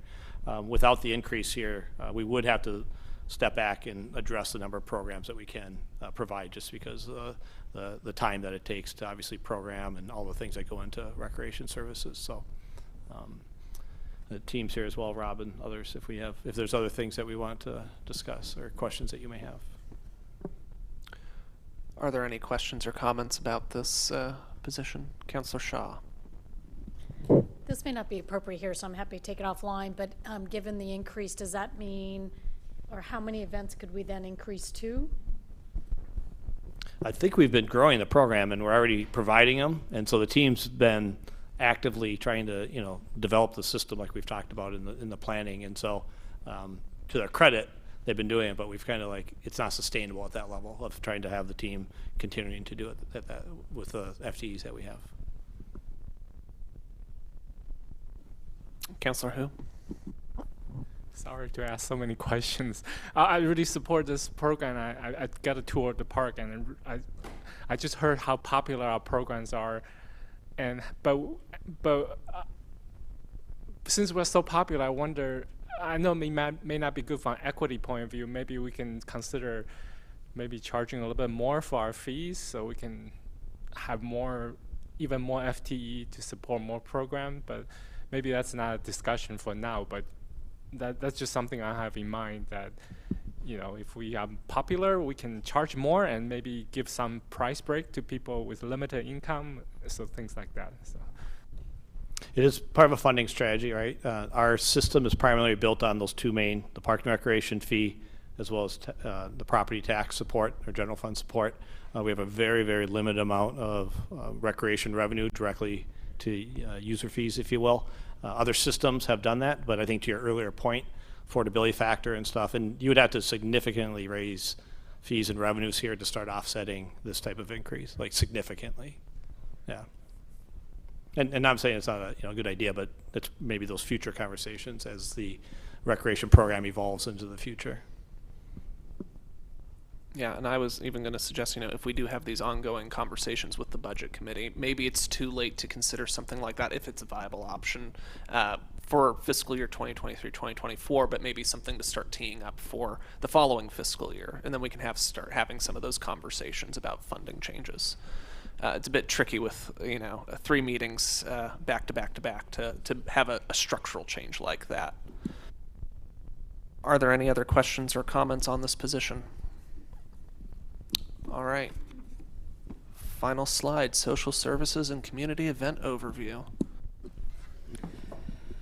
Okay, great. So this is on page 96 in your budget book, and this program managed to fund 17 community events and 22 community services programs. The committee spent 8 hours listening and making decisions on the community event requests. And as I mentioned before, we had we had exactly $476,000 worth of requests. So of course we weren't able to fund everything, but we were able to give everybody a fair amount. We felt it was fair. But ultimately, as you know, that's not really the city's decision. It really is the committee's decision. But wanted to also mention that we do have one request that missed the timeline and wanted to bring it to your attention for consideration, and that's for the Family Justice Center. We typically give them funding every year, and they did reach out to us, and we told them we would bring it to your attention. If you look at what they typically request, which is between $4,000 and $5,000 a year, and looking at what the other requests were and just trying to be fair, the recommendation would be around $3,900. That's right in line with what the other service committees or the other social services grants that we allocated, or that the committee allocated. Just a suggestion, but we just wanted to bring that to your attention, and we certainly can bring a technical adjustment to fix that along with our other adjustments. Would you be able to repeat that last part there, the suggestion? I just missed it in the shuffling. I just suggested they typically request between $4,000 and $5,000 a year. And I looked at our other events, or not our other events, but our other community service requests, and the ones that were right around $4,000 or $5,000, same range. We granted $3,900 total to those entities, and so I just to give you a reference, how much, just a number. It really ultimately would be your call, but wanted to bring that to your attention. And and the lists are here in the back. If you have any questions, if you want more details, certainly ready for questions.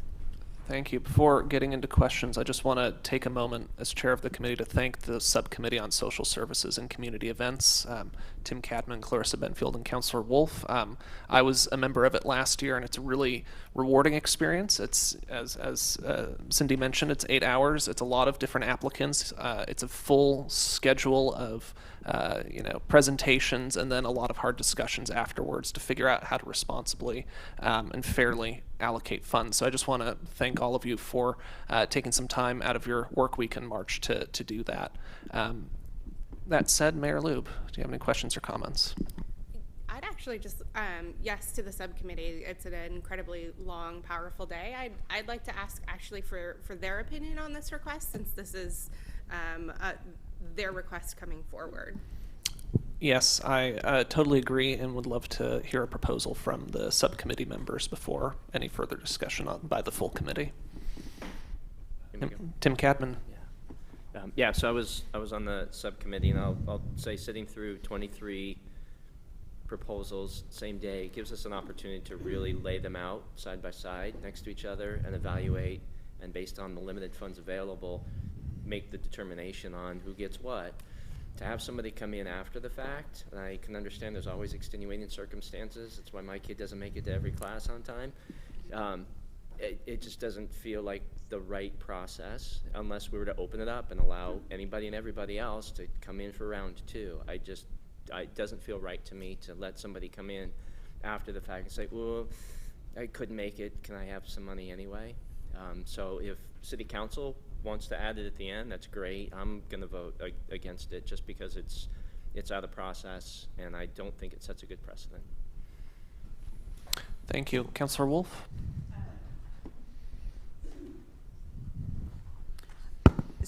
So I can be kind of, here's the box, and but I also appreciate sometimes life happens, and I actually, Tim, like your idea. Instead of an exception lens, is there a tight window that says you can apply? I think we have an opportunity with some resources to do that, so that we're not making an exception for one, but there's an opportunity for others. And then the committee hopefully can reconvene for a very brief time, not a full day, to review those. So I'm not so quick to say nope, but I like the idea of being inclusive to somebody who might be kicking themselves because they missed it, but not be aggressive or assertive enough to say, hey, come on. I will say this is, as Steve has pointed out multiple times, an organization that we've supported over time. So it's not like someone brand new that missed a deadline. But I also just feel like I would prefer to open it up for a very tight window if there's a way to communicate that. So that's for the budget committee, I think, to decide. But Clarissa's probably still on, and I'd like to hear from her too. Before we take questions or comments from the full committee, Clarissa Benfield, if you're on the line, do you have any thoughts that you would like to express as the third member of the subcommittee?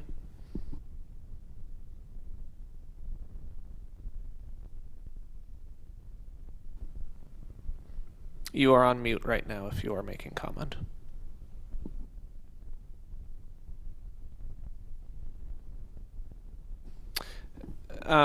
Clarissa, feel free to reach out and we can take your comments once they're prepared, or if you have any. Councilor Shaw?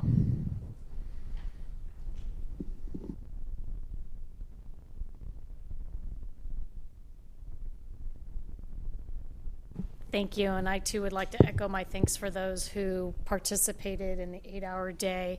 If we're looking at page 96, the new sheet that was handed out to us, it's my understanding that those reviewed the city-sponsored grant recommendations and the Marlin Henderson grant program recommendations.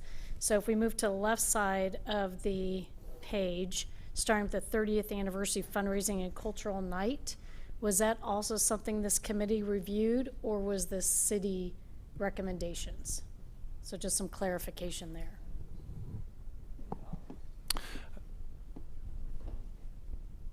It was a recommendation of the committee on all of these community events. Okay, so including the ones on the left-hand side and the right-hand side?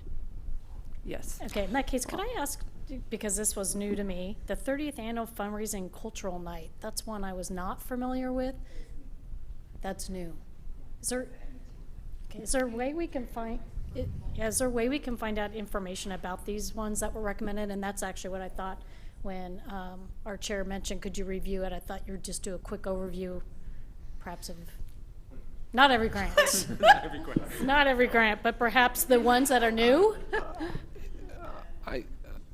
So I think that's an excellent question. I personally, I mean, Jeanette, I'm sure you know, it's like a ream of applications that we were able to review.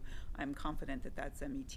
It was a new, because it's a 30th event, 30th anniversary event for the Cultural Center.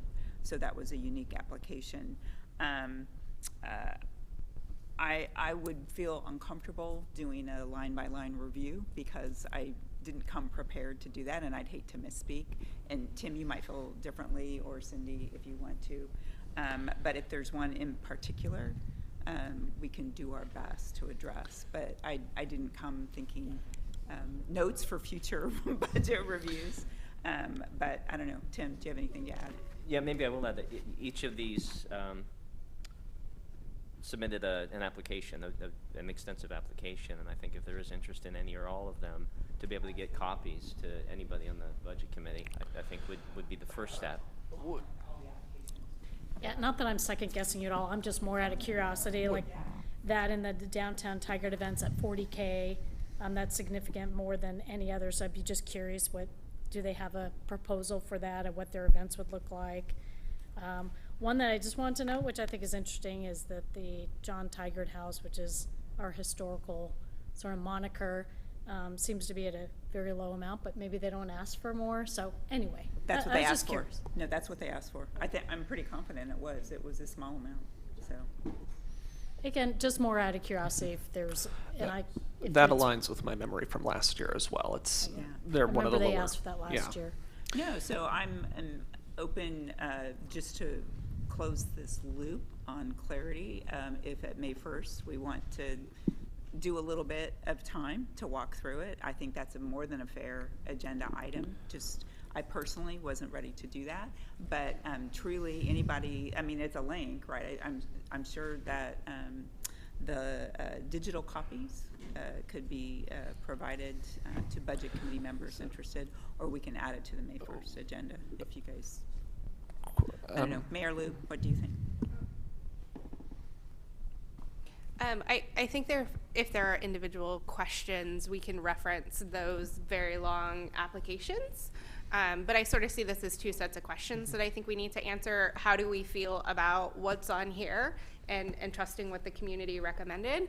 And then how do we feel, or how do we want to handle the additional request from Family Justice Center? And so I trust and I appreciate the time that you spent here with these recommendations, and so I'm in agreement with the recommendations you made. I actually really like your suggestion, Councilor Wolf, just in case someone else missed the deadline and perhaps didn't think to speak out, if it's feasible, just for a very short window to see if anybody else. And I guess part of it is also, we just heard from the Family Justice Center and the incredible work that they do, helping, I think, what was it, over 500 Tigard community members just last year receive services, which is a significant amount for $4,000 to $5,000 that they're asking for. That makes a big difference in their budgets. So that's just also pulling at my heartstrings, which I can't even imagine the heartstrings that were pulled at with all of those things. So I guess those two questions: how do people feel about what's in front of them, and then how to move forward with the additional request. So those would be my recommendations or my feelings.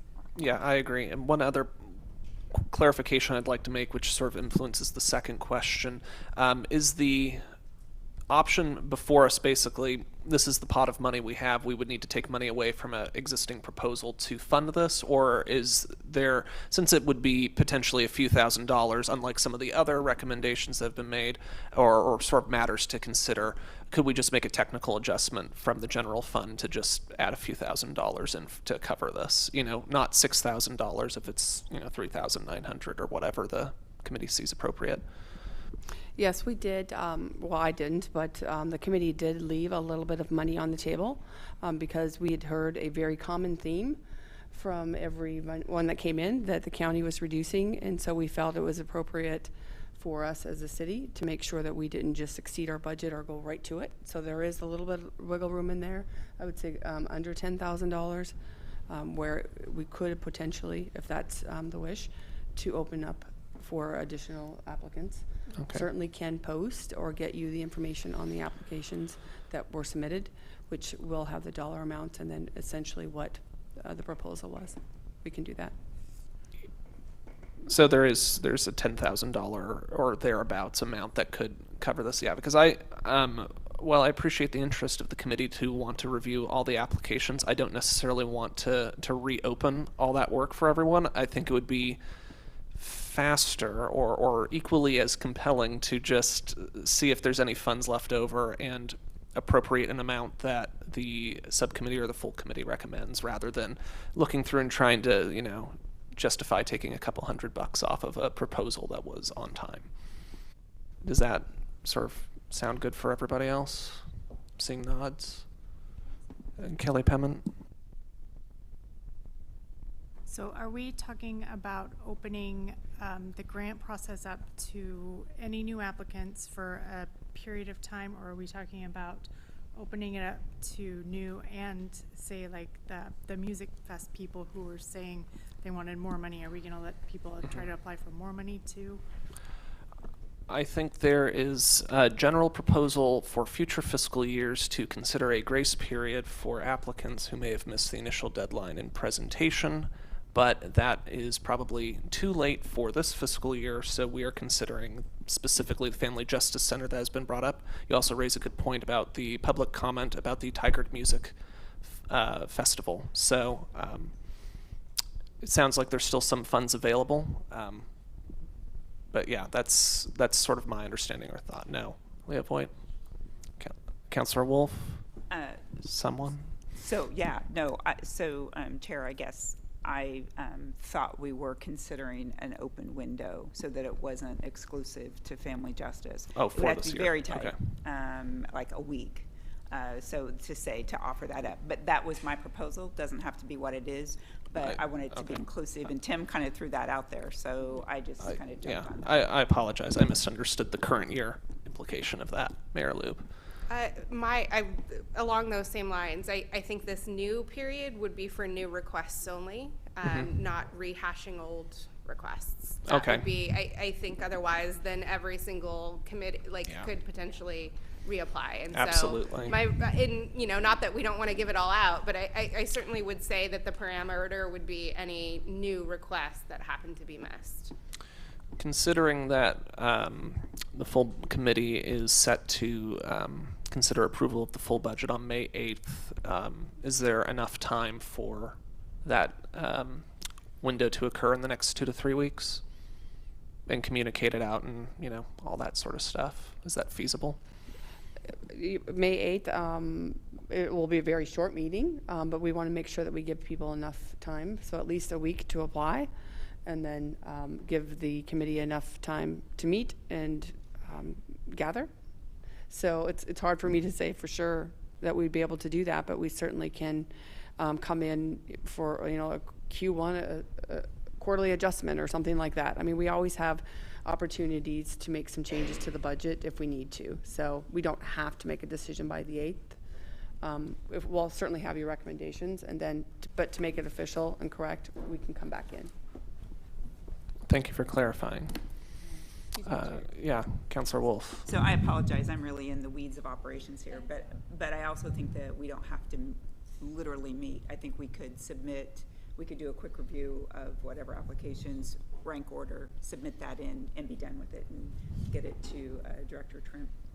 Just in the spirit of efficiency and giving space of a week for people, but then we do our work quickly, independently, and by a deadline. So. All right, Councilor Shaw. Yeah, that's going to be my question, because I'd love for the committee to review those that came in. And then also, just for clarification, I wasn't asking for every single one, but the new ones that had been approved, and then just one specific one because it was such a large dollar amount, the $40K. All right, so it sounds like there is interest in having a brief window for any new applicants, such as the Family Justice Center, to receive some funds from the Social Services and Community Grants budget, or Community Events Grant budget. And I trust city staff to get that all squared away. And it sounds like by May 1st or May 8th, we could have a recommendation on any additional new grant proposals as part of those budgets. Does that sound accurate, as well as any additional information regarding the applications of current proposals and any other information that the committee would like? Is that in everything? Tim Cadman? Yeah, one clarification, because it has been brought up a couple of times, both on and offline here. The downtown Tigard events, 40,000, is a large amount, and for the life of me, I can't remember. It was a list of multiple events. Just because of the large dollar amount, though, it might be good for the budget committee to see the application if we're going to have any conversation about it. I don't recall that it was a by line item event, but I do believe that we were, they incorporated activities that they would be doing. All right. Are there any other questions or comments, or are we good with the go forward plan? Excellent. Well, based on my printed out slide deck, the next one says questions and comments, of which there have been many. And everybody, I believe, has spoken at least once. Just real quickly, just to make sure we sort of go through this, are there any other additional questions or comments about any of the topics that have been presented thus far? I'm going to forego asking people specifically, since everybody has said something at some point, which I appreciate. All right, and of course, if there are any other questions or comments about anything that was presented, we have 2 more meetings to discuss it further and some time later to set agenda items. So thank you all. Tim Cadman. Yeah, sorry, last minute here. On page 95 is the social services budget, and if I'm looking at it correctly, contributions to the community is one of the line items. In FY23, we had a budget for $587K, and in FY24, that's dropped 400,000 to 186. I don't know if that is our social services budget, and we literally took 400K out, or what all is going on there. So if you could address that, that'd be helpful. Yes, great question. So what you're seeing here in the fiscal year 22 is in that was some business grants from the pandemic, the CARES Act. So that's the exact reason why we want to separate and have a pandemic fund for situations like this. So it's really clear. And so last year, if you took out the CARES Act, it was $373,000. So we're very close to what it was last year, this year. So $373,000 last year. So it's dropping from 373 to 186? It's dropping from 373 to 323. Oh, in total, you're saying? Yeah, in total. Right, if you're looking just at the community grants. I was just looking at the Henderson contributions to community line. Correct. Yeah. That's right. All right, thank you. Yep. All right. Thank you, everyone. Next section is about the proposed capital improvement plan budget. Thank you all, everyone, for hanging in here as we get through the last section. City Engineer Joe was, oh gosh, it's 2 o'clock. I'm sorry. Oh, that's fine, Chair. I'll hand it over to you for this section. Thank you. And remember, there's cookies, water, juice. So feel free. Yes, sugar rush. Get loaded up on sugar so that you stay awake for me. Good idea.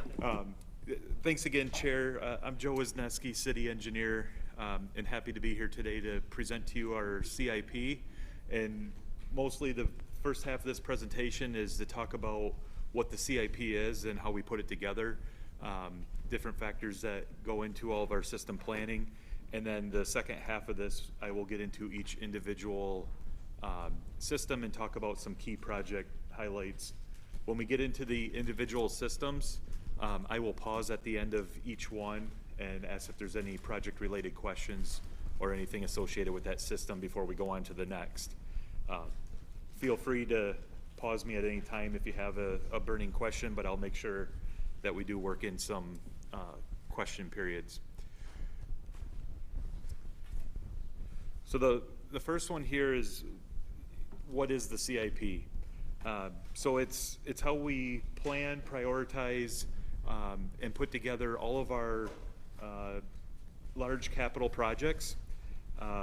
A CIP project is typically a project or a program or a study that costs $50,000 or more, provides 5 years of extended life to an existing asset, or provides a new asset to our system. So these are quite large projects, and I should explain what our systems are too, so that you know what kind of projects we're talking about. There's streets, which you will start hearing us talk more about transportation rather than streets. So those two terms are going to be interchangeable in this presentation. So there's streets, stormwater, sanitary sewer, parks, facilities. I counted 5. I think I missed one, sorry. And water, sorry, drinking water. One of probably the largest one that we have. So that's the 6 systems that we'll talk about today. And then also in the CIP is a new document that started last year, and we're building on that going forward. It's called the CIP in brief. And the idea of that document is to replace the original lead-in documents or front-end documents of the CIP, and it's to give that narrative to everything that we're talking about today. And it's also intended to be a standalone document that can be pulled out of the budget document itself and used for communication purposes throughout the whole year to just tell our story of everything related to asset management, system planning, and project delivery. So getting into the framework, we have our prioritization and budgeting.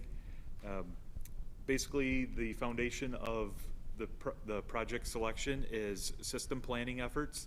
So every one of these systems that I mentioned has a system plan that talks about the needs of that system. And those needs are based on various factors. It could be regulatory requirements. It could be good, healthy systems. And then we also have the lens on there of our DEIB, so diversity, equity, inclusion, and belonging. And as we get into the system-specific slides, we'll start talking about how we're weaving that into each one of the projects going forward. Each one of the systems kind of have different metrics on how we can achieve various things in that category. So the CIP process, we titled this From Idea to Asset. The idea is starting at that root plan, the system plan, and all the way through asset, where our public works operations and maintenance crews are actually operating, maintaining that asset. The public is using the asset. And we show it in the CIP in brief. There's an example of it on the screen here as a circular reference. So the first part of it is system planning. And at that stage, that's where we have heavily involved public engagement and reaching out to various stakeholders, the people that are actually using and being impacted by these systems, to find out what best fits their needs and working that into the other components that I've mentioned about regulatory compliance and having a good, healthy system.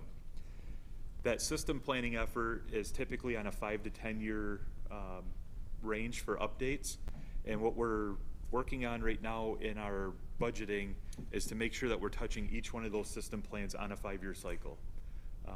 At a minimum, it should be an update every 5 years, and maybe on the 10th year milestone, it's more of a rewrite or a complete update to look at the full narrative. And as we go through the system plans here, or the system sections, you'll hear about some of those system plans that are coming up in the near future. The second part of the circle is the capital improvement plan. So coming out of the system plan, we identify the project needs, and we identify the way that we anticipate to fund those projects, and we use that to match the need with the revenue and create the 6-year CIP. And the 6-year CIP is the plan that it would be in front of you today to show what is reasonable to expect to be delivered over the next 6 years with what we have in methodologies today and revenue and resources available.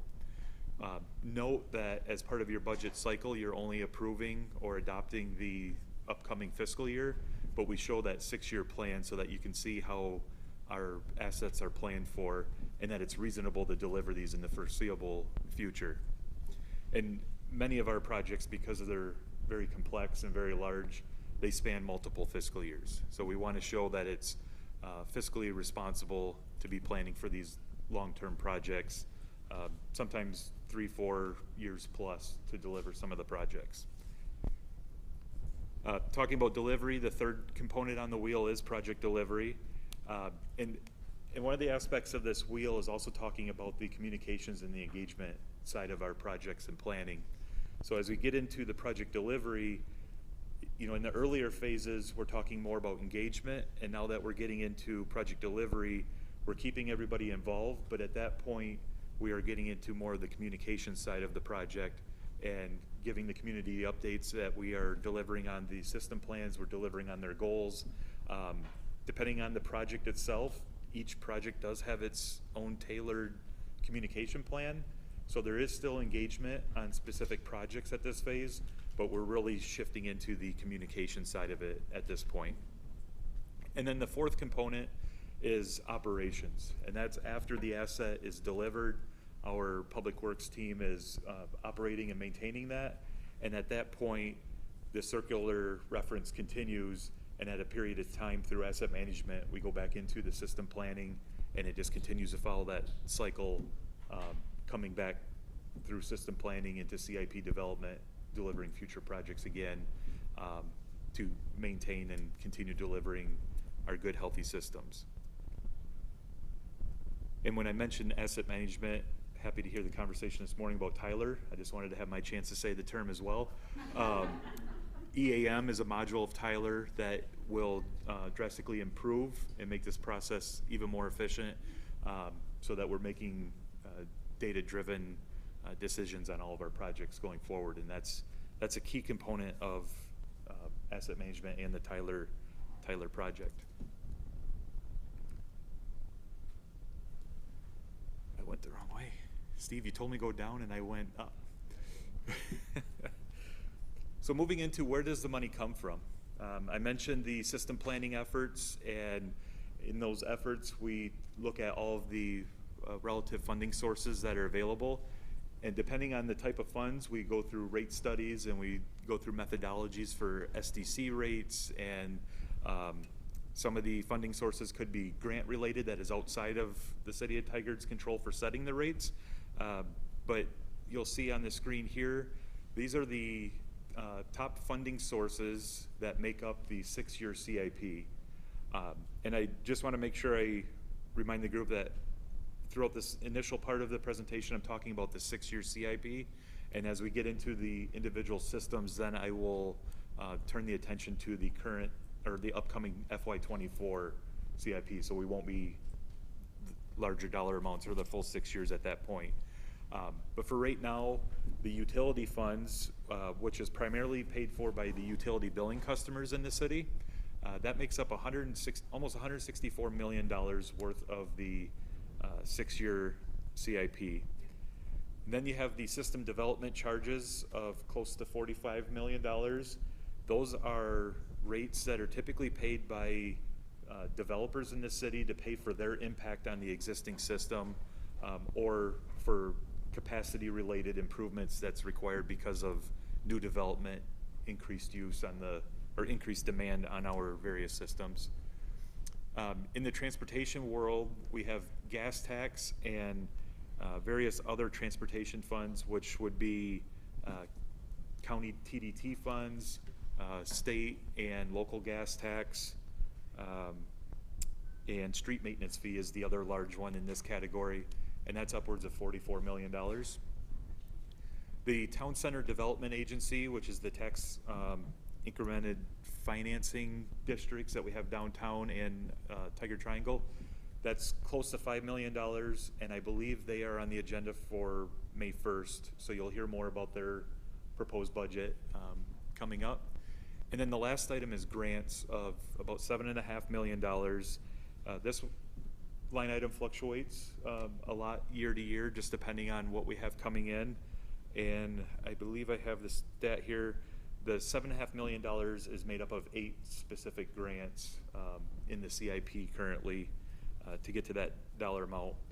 Total of all this is $276 million for the 6-year CIP, and of that, $87.7 million is for fiscal year 24. And then continuing that conversation about where the money comes from, these are the top 5 funding sources. And I might lean on some of our staff. I believe total we have about 20 funding sources in the CIP. It might be more than that. We can get that number back to you as we go on. But these are the top 5. Our water fund is $115 million. Transportation development tax, this is primarily paid for by the developers. It's a county, similar to a system development charge, but it's at the county level. That's $26.5 million. Our street maintenance fee, which is paid for on utility bills, that is $21.7 million, and it primarily covers pavement management and like our slurry seal program that you'll see annually in the summertime. Water SDCs, another developer paid program for impacts to the system, is just over $18 million, and our stormwater fund, just behind that one, is 17 million, just over $17 million. So then I mentioned that we have the 6 systems. So all those funds that I just mentioned, these are where the funds are actually being spent in the dollar amount on each system. So I'll just go through them really quick. The water system is expected to have $116 million worth of improvement. Sanitary sewer is $3.8 million. I just want to note on that system, it's relatively small in relation to all the other systems. And that's because earlier you heard about the agency Clean Water Services. At the city level, we handle these smaller conveyance systems, smaller pipes. And Clean Water Services, they have the wastewater treatment plant, they have the large pump stations, they have the very large trunk line sewer system. So our piece of that system is substantially smaller in capital improvements compared to what Clean Water Services funds and operates. So I just like putting some context around there that the system is large, but our piece of it is fairly small. The stormwater system is expected to have about $22 million worth of improvements. For transportation, we're looking at $88.5 million. And for the park system, $27.5 million of improvements expected over 6 years. And then earlier today, you saw the presentation about the facility modernization project. That is making up the majority of the $18 million for city facilities. And a little bit later on, I'll touch on a couple of the other facility projects that we have coming up. So with that, I will transition into each individual system, but I thought it would be a good time to see if there's any questions just about what the CIP is, process. Some of you that's been on the committee before probably heard this many times, but I know there's some new faces, so I just pause there for a second. Are there any questions or comments at this time? All right, let's continue. Awesome. Thank you. So this is where I just want to make one clarifying note. In the slides, the number of projects and the dollar amount that you see, that is the 6-year total. And I have the notes here on what is in FY24. So I'll be reading to you what is in the proposed FY24 budget that you'll be taking action on during this cycle. So for water, in fiscal year 24, you have 15 projects proposed for a total of $34.5 million. It sounds like a lot of projects, but note that this is projects that are either starting design right now, in construction, or wrapping up construction in that fiscal year, and many projects span multiple fiscal years. So I just wanted to make that note that it's not the total number of projects that would be implemented and completed in the same year. Key projects to highlight are Reservoir 18 and Pump Station. This project it's started. It's actually active right now. We just had council take action on awarding the guaranteed maximum price for for that project, and it is upwards of $30 million. So we're very excited to be delivering this project, and it's needed for supply, fire, good healthy system of water for the Bull Mountain and kind of our southern and western portion of the district for Tigard Water District. The other projects are the pipeline renewal and replacement program. This one was identified in the latest water system plan update. And what this is doing is we're looking at our system and we're starting to put together an asset management plan to every year start replacing aging infrastructure to have a good resilient system. We got some older cast iron pipes and things like that that are starting to show their age, and trying to get ahead of forecasting where water main breaks may occur. We have technology in place now where we can start looking for leaks and pressure loss and replacing that infrastructure to make sure that we're providing good service to our ratepayers. We also have a project that's starting this fiscal year. It's the water treatment plant and pump station generator. Some of you may remember the ice storm that we had probably about 1.5 years ago now. And during that ice storm, it was brought to our attention that there was significant concern about backup power for our water treatment plant. So this project is a partnership project with Lake Oswego, and the result of this project will be having generator backup for the water treatment plant and the river intake pump station to assure that during those events, we are able to continue providing water, keep pressure on our system, and not have any health concerns with any water. Fortunately, during that previous event, we were able to secure generators, but this will be a solid backup plan to make sure that we don't have to worry about in an emergency event trying to hunt down those kind of devices in the equipment. And then the last one here is a mandate, and this is actually starting from the federal level. It's our water system service line inventory. And this is where we have to go around. We're mandated to have a inventory in the system of any lead and copper related issues throughout our drinking water system. And that's starting right now. And I believe later in this year we'll have some more reports coming out for that. But this is another water district-wide program that we're providing. So with all that, is there any questions on our proposed water CIP? Tim Catman? Yep. One question. The pipeline renewal, is that part of that taking place near, what was it, Greenfield and Essex? I see some big pipes hanging out on the road. So you're probably seeing the materials that are staged right now for our Kruger Creek stormwater project. So there's Kruger Creek all through there is undergoing a major rehab project, and that is a high water bypass pipe that's going to be installed as part of that project. Does that require digging up the roadway? I believe we are, I'll have to follow up with you on the actual street crossings, but I believe we are starting Walnut and going upstream. Okay. So I don't think there's going to be any crossing there, but let me get back to you on that one. Only reason I ask is just to raise the question. So there was a water main that was burst at Greenfield and Essex maybe 5 years ago. Yep. Dug up the road, took 1.5 years, new road, and now here we are 3 years later. Are you guys going to dig the road up again? If so, is there a way that when the road needs to be dug up, have a conversation, maybe look at the CIP, go, hey, guess what? We could save some money if we do it now. So very good point. And what we do right now with our, you'll hear us talk in streets about PMP. It's our pavement management program. Our team is starting to go around that when we know that we're going to do any paving work or any kind of projects that are surface related, they go around to the various other division supervisors to find out what needs they have from a maintenance and operations standpoint. And then they coordinate also with all of our project managers that are delivering capital work so that we don't have that, a lot of times I call it throw it away work or temporary work.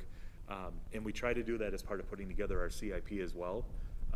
And that's why sometimes you'll see in a project that it might be a streets project, But if you look at the funding sources, there might be sanitary funds in it, there might be stormwater funds, and it's because of that coordination we're able to bring those other projects into and make it one larger program and coordinate all those efforts.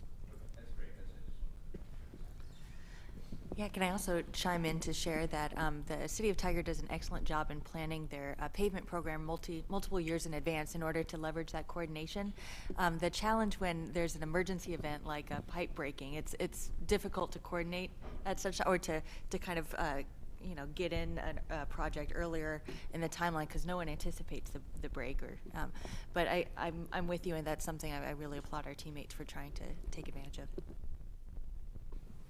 Yeah, and the goal, I mean, it's not a perfect world out there, but the goal is this renewal and replacement program will get that aging infrastructure, or the areas where we have a higher than anticipated number of like surface requests to certain areas, identify those areas and get them replaced so that we don't have a greenfield break occur. But it's the nature of maintaining a system that, those kind of things do happen, but we're trying to limit our risk as much as possible. Councillor Shaw? And just to highlight the last item, the water system service line inventory, which is a mandate from the federal government, I would say is one of those unfunded mandates that will take a significant amount of the team's time. And so just want to highlight that, and just as you go along, you may just want to reiterate some of that because it looks like an easy one-line sentence up here, but it really is significant time. So I just want to highlight that. Yeah, and thank you for that. And it's also one of these things that the mandate kind of came out, but you didn't really, we didn't know what it meant until it was out. So our teammates are heavily involved in this, and with different conferences coming up, we're actually on the pipeline and renewal replacement program is one specifically. It's coming up in a week. Our teammates are actually going out and giving presentations at some of these conferences because we're starting to see that we're, I feel we're on the leading edge of some of this stuff locally, and being sought after is sharing that knowledge with others as well. And then even though you're sharing your knowledge, you take away something from those events as well and bring it back. So there's definitely more to come on the inventory program here. This is, call it, say, phase one or the initial effort, and we'll have to come back in the future once this inventory piece is done. And then there'll be an implementation plan, most likely, for future funding to address anything that comes out of that. Are there any other questions or comments on the water portion of the CIP? All right, let's move on. Okay, so the next system is our sanitary sewer CIP. This one for fiscal year 24, we have 3 projects for a total of $435,000. The bulk of that money is our sanitary sewer system plan update, and the idea will be deliver this system plan update this fiscal year, and then coming out of that will be a new project list. It'll be prioritized, and we'll be matching that with revenue sources as well. And coming out of that for next year's program, I would expect a larger CIP or some projects to be added, in those out years, because we're always forecasting out about 6 years. But we are undertaking that sanitary sewer system plan, expecting to kick it off around July, and about 9 to 10 months worth of effort to deliver that. The other 2 projects to mention are the sanitary sewer major maintenance program. That is those projects that are probably around the $50,000 to $100,000 mark, kind of smaller projects, but it's more on the operations and maintenance side of things, where we find some sanitary structures, the manholes and things like that, that might need some repair work, and it requires a little bit more effort than just our maintenance crews going out to work on them. And this is an annual program that we have every year, just to handle those smaller projects to help maintain our system. And then new for this year is the cured in place pipe project. And what this is building on the asset management conversation. It's a low impact type of project to maintain our pipe system or our conveyance system. And it's basically lining the sewer, and it essentially can do it while it's still active. And it allows us to keep a line in service. We do a lot of this where, say under 99W or in a very tight area that would be very expensive to excavate, tear up the pavement, replace everything to replace a piece of pipe. We can actually go in a matter of a day or two, you can line a segment of pipe and keep it in operation. And it's very cost effective and no impact really to the public or the users, like a long-term conventional excavation project would be. So what we're doing with this project is through our engineering teammates and operations, we're identifying those critical locations where they do their annual videotaping of the sewer system, and they find that there's deteriorated pipe and get in there and line it before we actually have pipe that fail and cause issues with it. And also on the treatment side of it, we're starting use this to keep infiltration from coming in. So groundwater coming into your sanitary sewer that ends up going to the treatment plant, and you essentially treat fresh groundwater that doesn't need to be treated. So it's by doing these kind of treatments, we should start benefiting our treatment capacities and budget as well, which is with our partners at Clean Water Services. So with that, I know this is a smaller CIP, but is there any questions on sanitary sewer? Are there any other questions or comments? Leah Voigt. This is a comment, not a question. I will say that this is not my area of expertise, but I continue to be impressed by the measures that the city and the team is taking to adopt new technology and to be progressive about, or proactive about, maintaining our system. You know, using the audio system to check for leaks, lining the pipes, using the video to look at the sewers. I appreciate sharing and hearing what the team is doing every year, and this year continues that trend. So thank you. Thank you. Are there any other questions or comments at this time? All right, let's move to stormwater. Perfect. So for fiscal year 24 in stormwater, we have 9 projects, and it's a total of $6,600,000. The projects to highlight here, the first one is Kruger Creek, which I briefly touched on, that we have some materials stored out there right now. That is a restoration project to improve the Kruger Creek basin or corridor, and really helping with some very long-term erosion and sediment issues from previous developments all along Bull Mountain. The other one is Red Rock Creek Stabilization Project. This one was started in fiscal year 23.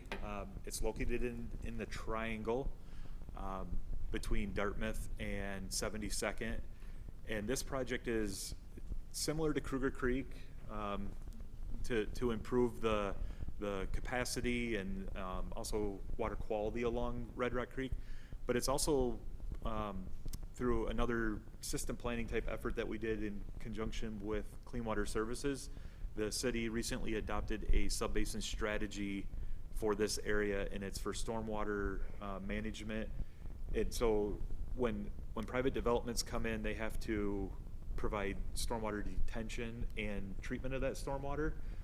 And with this Red Rock Creek project and having this strategy plan put in place, the developers can actually pay into our capital projects, and we are starting to use that revenue to enhance Red Rock Creek. And then they only have to do water quality, and then they're helping fund our basically capacity improvements on the Red Rock Creek itself.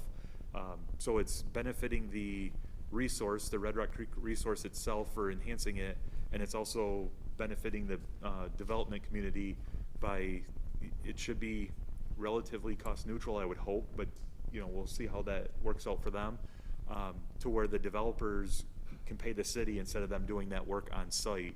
And then we can share that, instead of it just improving their site itself, it's actually improving a much larger area of Red Rock Creek itself for our community and the region.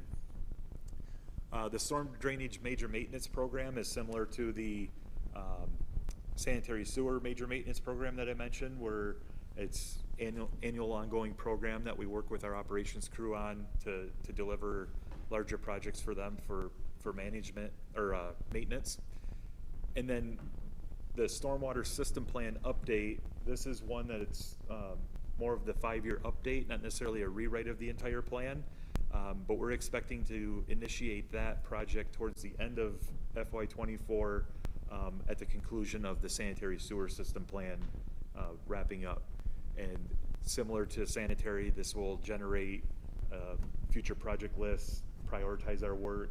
All those efforts will bring in our current council goals, our strategic plan, input based on our engagement efforts, and then all the various stakeholders as well, which is other agencies throughout the city would be throughout the region would be a stakeholder on that program as well.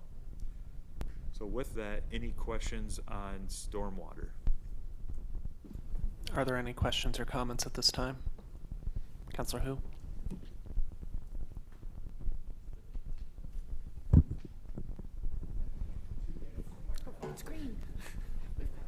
So the recent maintenance easement approved by the city council will be paid from the CIP. Is that how the easement will be paid?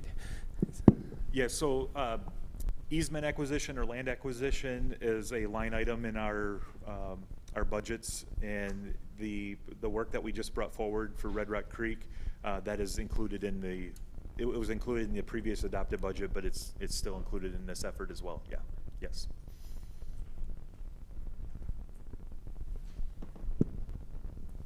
Are there any other questions or comments? If not, let's move on to streets. Okay, so streets, and just a reference again, for going into next year's budget, we are looking to retitle or rebrand this system as the transportation system. I think it's going to take me a bit to get streets wiped out of my vocabulary, but fully intend for this to be considered transportation. And just to give you a little background on the why, it's this system is really movement of people, goods, and just how we get around the city. It's not just street focused itself. So a lot of times streets is vehicles minded. This is all mobility factored in, bike, ped, vehicles. So we'll be just watch for transportation to come out on that one. In fiscal year 24, we have 20 projects proposed to be at some phase of their project, be design or construction, and that's a total of $15,700,000. Some key projects to highlight here is our Safe Routes to Schools Locust Street Sidewalk Project. This is to essentially benefit the students to Metzger Elementary.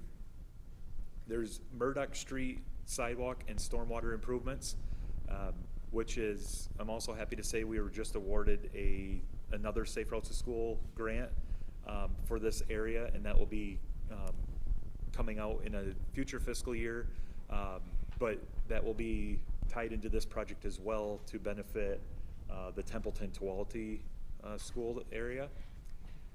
Then we also have the North Dakota Street and Tigard Street bridges.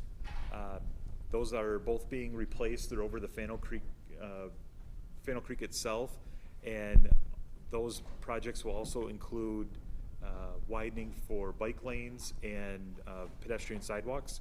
So if you've went through there previously, there's some connection to the Fannel Creek Trail itself, but it's very limited to be able to get across the Fannel Creek for all users. So both these projects are going to be improving that connectivity. Our pavement management program, which is also tied to our street maintenance fee, this program provides crack sealing of the pavement, slurry seal, and also grind and inlay resurfacing type projects of our existing streets. And that is our program where we're very proud to say that our PCI rating, which is our pavement condition index, we are meeting and exceeding our goal right now.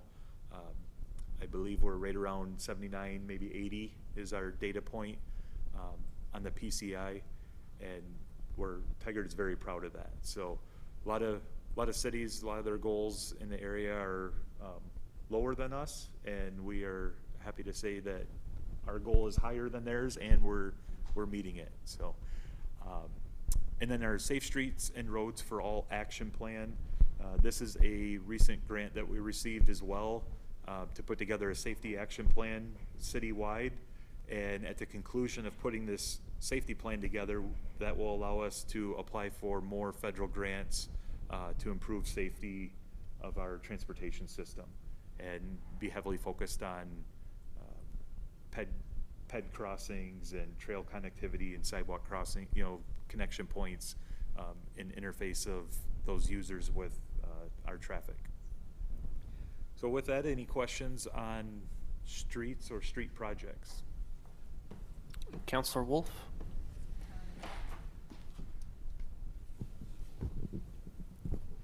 And Assistant City Manager, you might be answering this. So Joe, thank you for that. What I'm curious about, and I think we had this, either I was listening to it as a council-elect member last fall or came up this winter, the incremental investment to ensure a high level of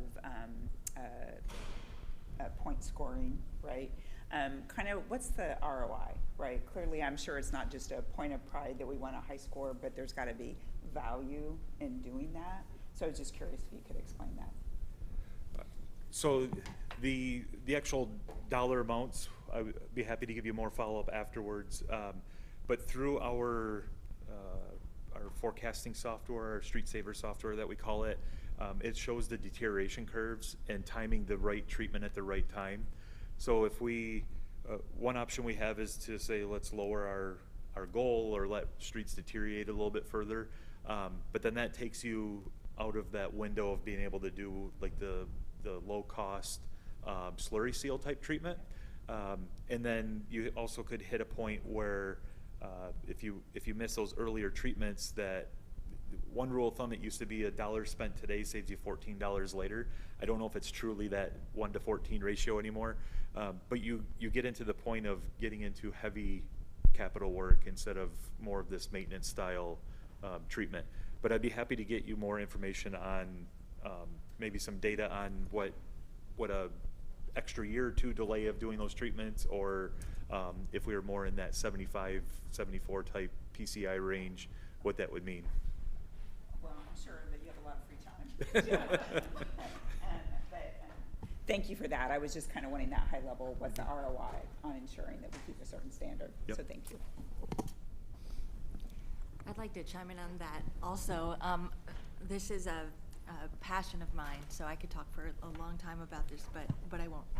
So the return on investment for pavement preservation is it's sometimes hard to quantify. The value of the investment in the street is it's like an exponential curve, where once you have a street in good condition, it's quite affordable to keep it there. But once it falls off a cliff or deteriorates to a point where you're doing a deeper treatment than a slurry seal, when you're actually grinding and paving, and the incidental triggers related to Americans with Disability Act requirements, or stormwater, utilities, engineering, nuisance flooding, other sorts of things, it all starts to stack on top, and pretty soon, at a certain point, it gets quite expensive. And so, in a way, our team has been doing asset management for a number of years, decades, because what they're doing is the right treatment at the right time in the right place, and being good financial stewards by keeping us in that good condition category. And so we're not coming out with our hands out saying, gosh,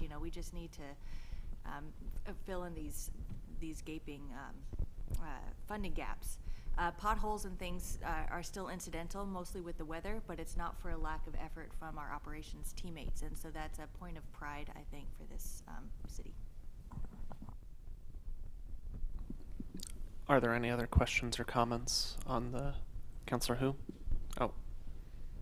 Who? Which? What? Leah Voigt? Yeah. Cool. Just, this might not be the full question you're answering, Counselor Wolf, but on page 195 of our budget document, it says that the average cost of slurry seal is about 30 cents per square foot compared to a complete pavement overlay, which costs about $3 per square foot. So that's not the whole answer, but that's...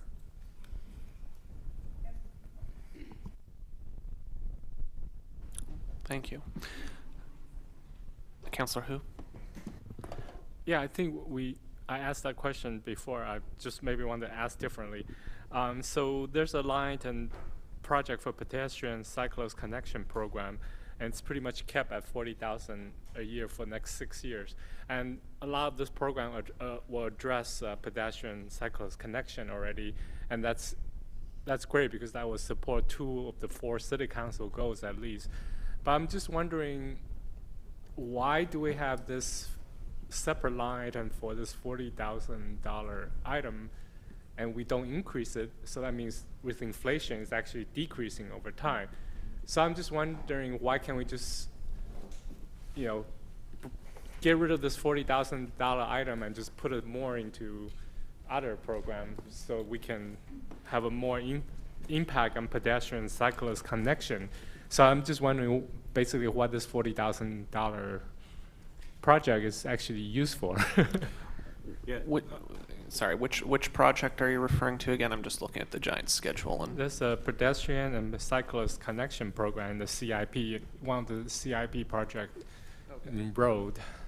Okay, thank you for clarifying. So the PED cyclist program is an annual program that we have, and the 40, just to clarify, the $40,000 line item is the internal project management line item. The program itself, I believe, is about $300,000 every year, and I agree with the question of why doesn't it increase. So this program is used in various ways. Sometimes the dollars are used to match grants. So if we go after a Safe Routes to School grant project or some other program that is helping with ped bike safety, we can take the funds out of this program to match that. It's more of an opportunistic kind of thing that comes up throughout the year. And then as the year goes on and we get closer to the end of the fiscal year, we look at the remaining balance in here and we make sure that we use it for improving our deferred maintenance or anything else that's kind of on the list that now that we've been through the grant cycles, we delivered our capital projects that we need to match. We assure that we're spending this money on things like improving pedestrian signal heads at intersections or upgrading the push buttons at those signals for ADA compliance.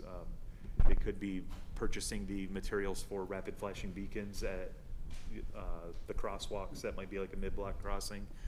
So it's really another program that's just opportunistic, and as the year goes on, we draw from this program. And then also,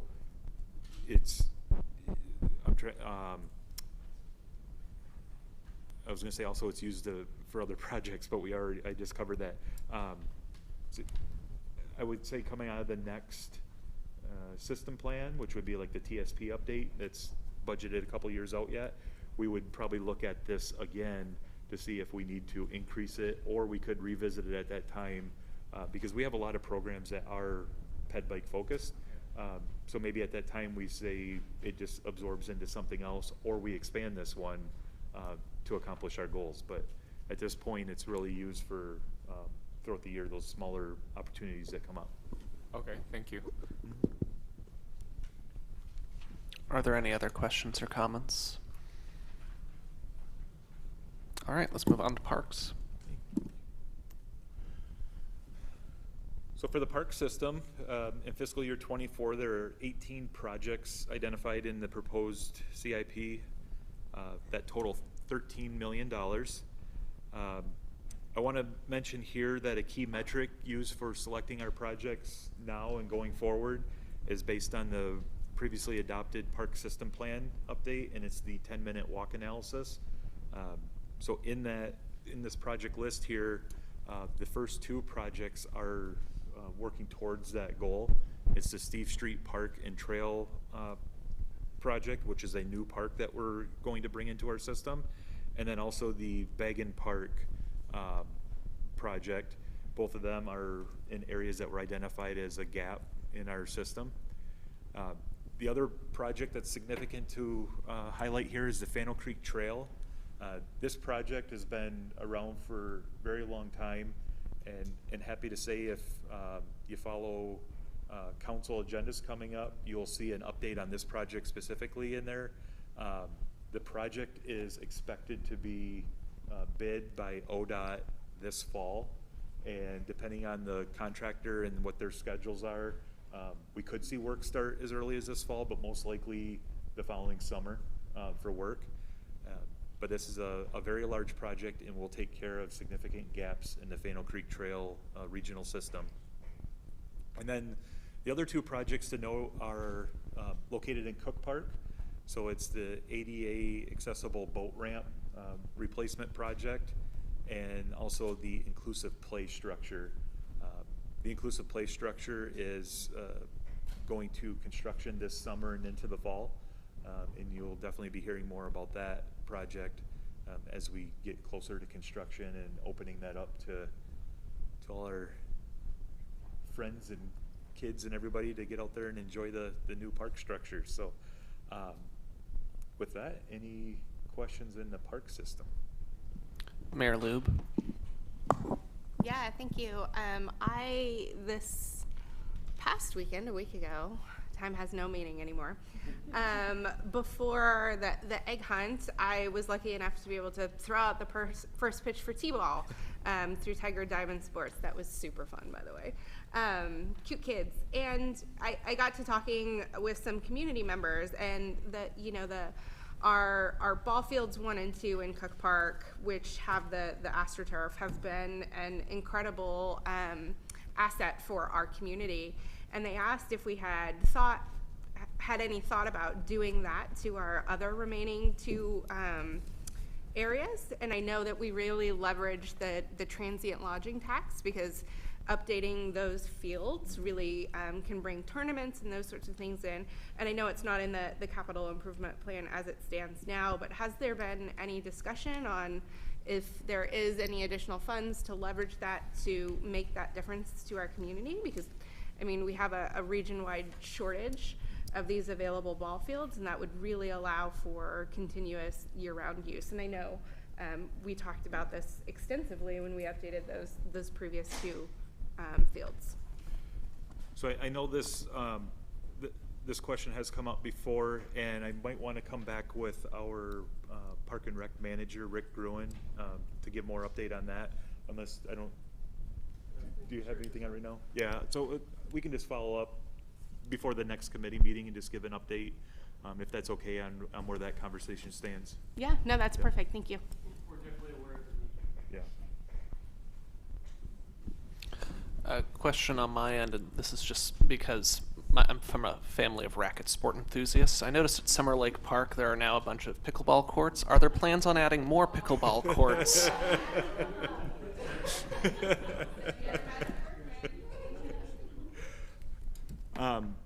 So I'm not the one to say yes or no to pickleball courts. Not to kick the can, but we will definitely follow up with you with the group on where we stand with pickleball, because that's a very big topic, and just want to let you know how they're being programmed, and I know they have a schedule out there. I mentioned Rick Gruen. Yes. He's very involved in that, so we'll let you know where that stands. Sounds good, but this would be the area of the budget where so if we something were like that would happen. Not yes. necessarily programming, but like upkeep and expansion of pickleball courts, for instance. If we were to build new courts, if we were to expand a park somewhere to accommodate that would be part of the CIP in a future year, to be able to provide, expanded courts. Yeah. Thank you. Yep. Leah Voigt. Yeah, I want to say that I really appreciate how the 10-minute walkability study with the GIS mapping data, both combining technology and data and an equity lens from the city. I really appreciate and applaud that effort, and I really look forward to future efforts once we have 10-minute walkability, looking at square foot of park per person and getting that equitable and dollar, amenities per person for value. And so I really am excited about the coming together of using those systems and that lens to try and best provide for our community. So thank you. Are there any other questions or comments about parks at this time? Councilor Hu? Just follow up on Mayor Loop's comments on ball field. I live by Dirksen Nature Park, and the whole grassland look beautiful, but in the wintertime it's just it's just like mud pit, the entire grassland. So the drainage is a huge issue. But if you can address that and restore that ball field to make it more useful in the winter, or so we do have a kind of like a mini system plan for Dirksen Nature Park, and in there it does identify the need for ball field improvements. Right now, in the proposed CIP, that is not funded, or it's not there. But we are, if you notice, like the numbering system to the Dirksen projects, there's like a -6, -7. They're numbered. The work that's currently taking place out there right now, we're really getting down to, I believe it's the ball fields left, and there's a small nature play, I believe, that's remaining yet. So we're getting very close to fully implementing that full plan at Dirksen. So it's on our list. We're really trying to get to it, and it comes down to all the things we have to shuffle around for prioritizing and funding each of these projects. So another thing that we're aware of, and really trying to get it funded as quick as we can. Are there any other questions or comments at this time? All right, let's move on to facilities. Okay, so for facilities, in fiscal year 24, we have 5 projects, and on the screen you'll see 5 projects, and these dollar amounts won't match because that's the full 6-year dollar amount, but of that in FY24, we have $17,300,000 proposed. The bulk of that is our city facility modernization project for phase 1 of Public Works and PD that City Manager Reimer spoke about earlier today. In addition to that project, we also have our emergency warming and cooling center improvements for the HVAC system, and which is located over at the library.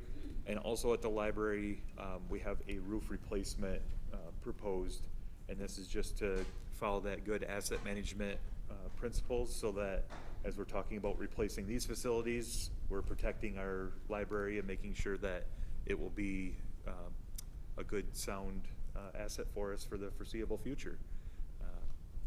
So any questions on facilities, happy to answer them as well. Mayor Lube? Oh.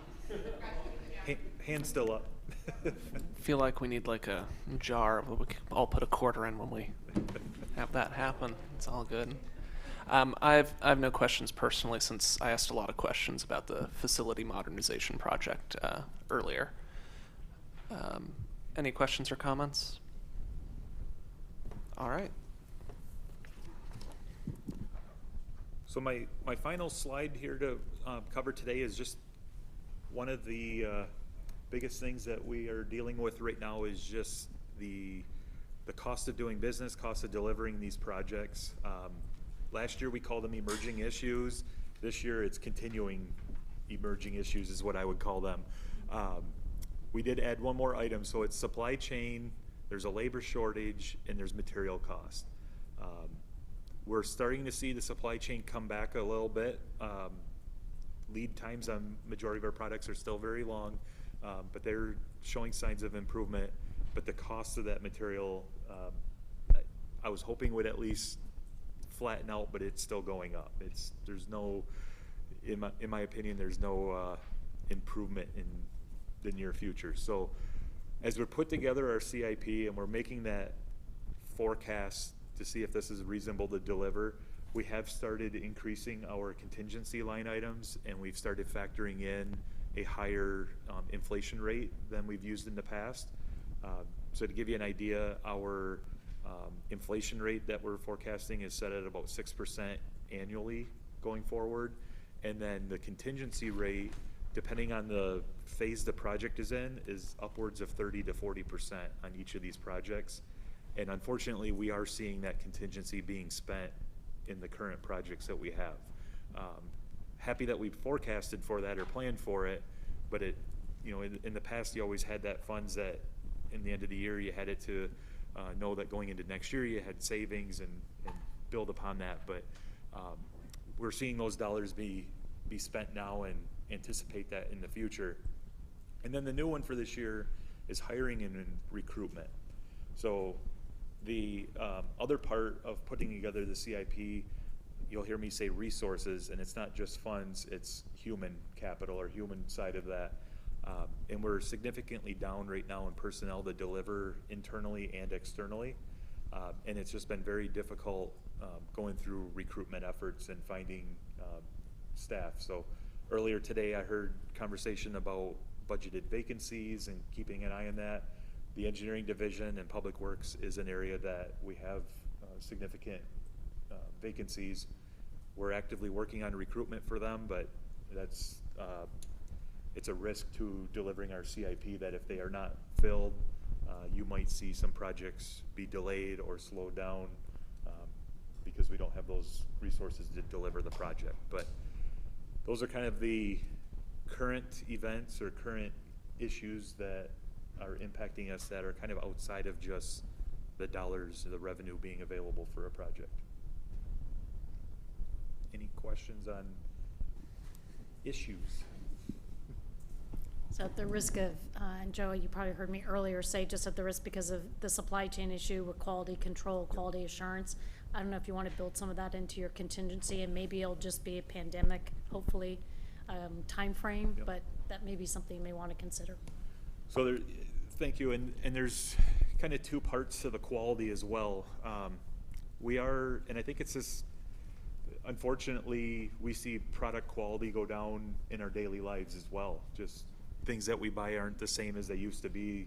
You hear that all the time, but to assure that we're delivering good projects and quality projects, we still have our inspection criteria, we have specifications that they have to meet, but because it's all money driven, we know that suppliers or whatever are always looking to find a way to be more cost effective.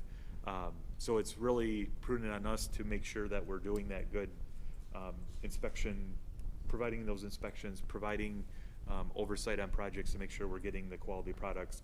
But it's something we're definitely tracking because it is an impact that we have. I know talking with our operations team, just getting products. So to work on our existing infrastructure and go to the supplier and you order something, the product that we need might not be there, but the alternative is a lesser quality. And it's a struggle that we have every day on delivering these projects. Councilor Hu? Just follow up on that. Councilor Wolf and I sit on the Lake Oswego Tiger Water Friendship or whatever partnership. So when we toured the treatment facility, one thing in addition the security risk, in addition to the power generator, is chlorine, and we were having very difficult time getting chlorine for our water treatment, even though we have plenty of water from Clackamas River. So that's a security risk, I think, and I don't know if we have any plan to address it in CIP. I don't know. So if not, I think that's something we should really look into in addition to the power generator, because if we don't have chlorine, we don't have water, and that's an issue.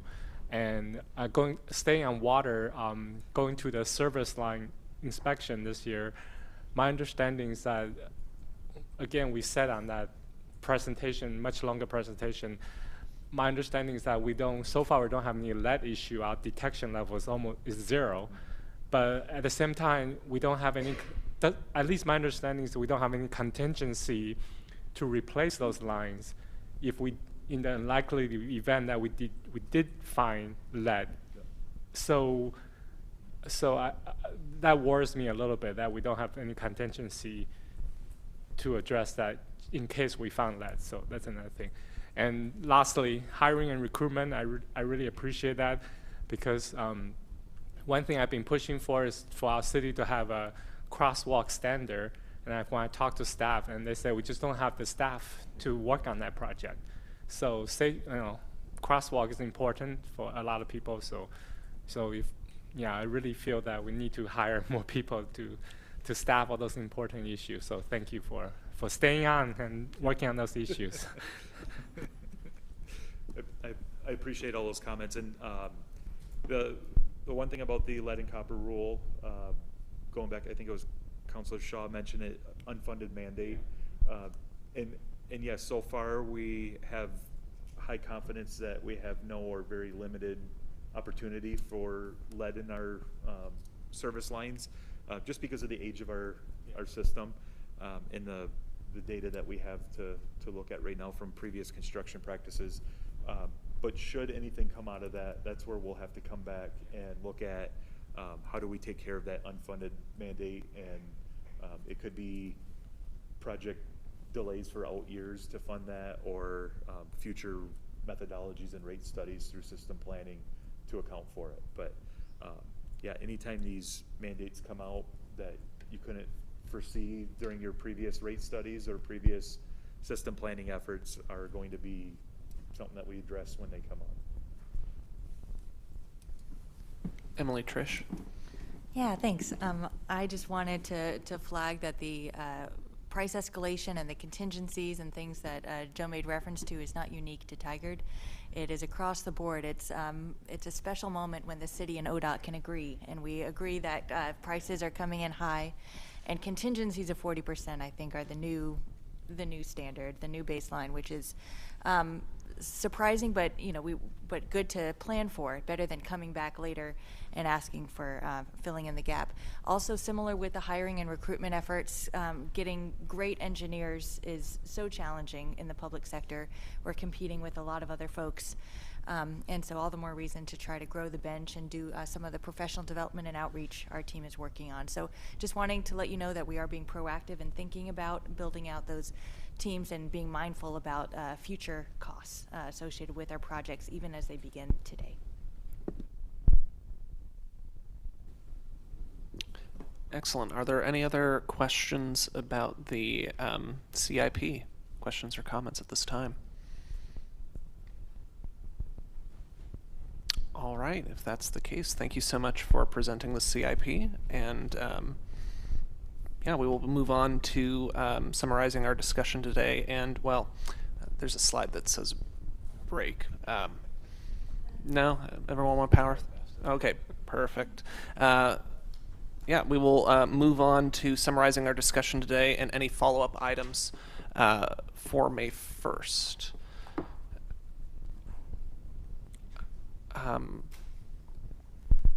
Yeah. Sure. Yeah, no worries. Yeah, so let's go through the items that have already been noted, and then we can go around and add any additional items that the Budget Committee would like addressed.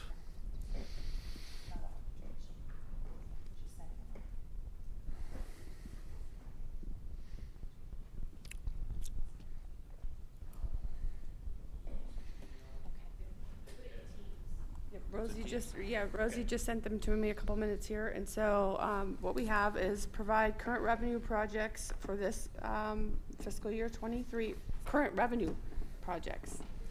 Projections. Okay, thank you. I'm like, I don't get that. Okay, provide year-by-year spending relative to budget. I think looking at the 10%, like, yep. Share policies on city support for profit versus nonprofit events. Provide copies of public comments to committee. Share county action plan, reducing houselessness. Our action. Okay. Okay. Follow up on how we've wrapped positions from one-time funding source, for instance, a 1.5 FTE houselessness coordination into ongoing operating budget. Follow up on the division ARPA climate funding, how that will show up in our budget. And follow up on negative fund ending balances for central services. Continue conversation on community-oriented police officers. Provide examples on use of community-oriented police officers in similar-sized cities. More information on how the additional parks maintenance funding will be utilized.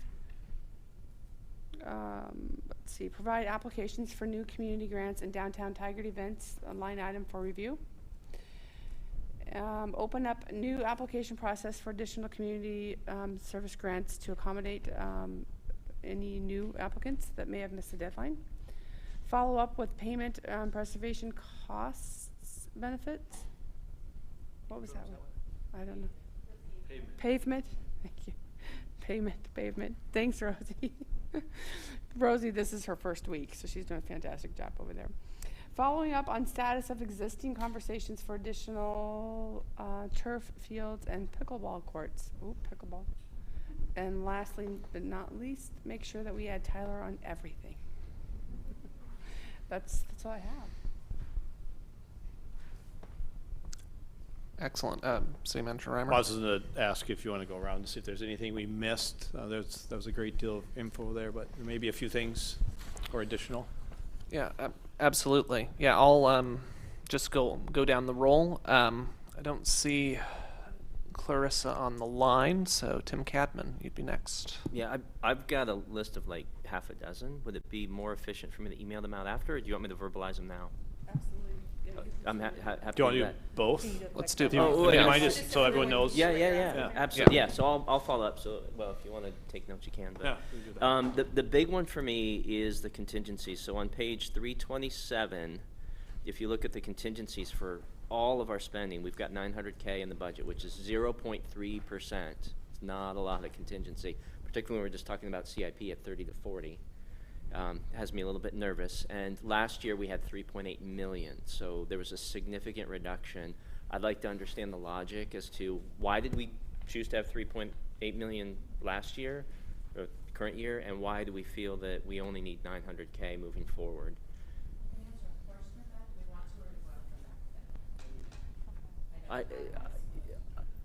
I'm fine if we address them at the next meeting. So Yeah, up that's to fine. You guys. Yeah, we'll address it at the next meeting. Okay, great. So that was the big one. The other one for me, it might just be education. There's probably some others that might be asking as well. Transfers in and out, page 327, if you look at all the transfers out, totals 85.5 million. All the transfers in total 90.4, and I don't have I'm not great at the government funding and transfers. Are there outside funds that are transferring in that are giving this net 5 million? And if so, how if I could get a deeper understanding of how that works, that would be helpful. Technical question, COLA. Is COLA included in the salary section for the FY24 budget? And then risk management, pages 73 and 74 of the budget plan. I noticed that legal fees were less than $1,000 in FY21 and FY22. Now they're about $150,000. So something's changed in how we deal with legal fees, and so to understand what's going on with the new legal fee structure would be helpful. Similarly, our insurance in FY21 it was $800K. Now it's up 75% in 3 years to 1.4 million. So what's the story there? That'd be helpful. And then on page 74, there's another section that looks like it's a slightly different department. Couldn't quite make sense of it, but there's a legal fees and insurance and the special departments in there. And in FY22, those three line items totaled 57K in 2022, and now it's 422K, which is a 640% increase. So question on what's driving that. Almost done. Could you repeat which page that was on? Yeah, that was also on 74. Cool. Let's see, fleet maintenance on page 98. Looks like in FY21 and in FY22, we were spending about $325K a year. Fiscal year 23, that ballooned up to $1,364,000, which was a 320% increase. And in the proposal for FY24, we're looking at yet another 60% increase on top of that to almost 2.2 million. So to understand what's going on with this maintenance would be helpful. And I think that's it. All right, so hopefully that'll keep you busy. We're just over here like, oh, yeah, answering to ourselves. but Okay. yeah. Thanks. Yeah, those are Alright. great questions. Very good. I saw you cross-referencing all different sheets during the meeting, so that's awesome. Yeah. Thanks. Good. All right, Kelly Pemmond.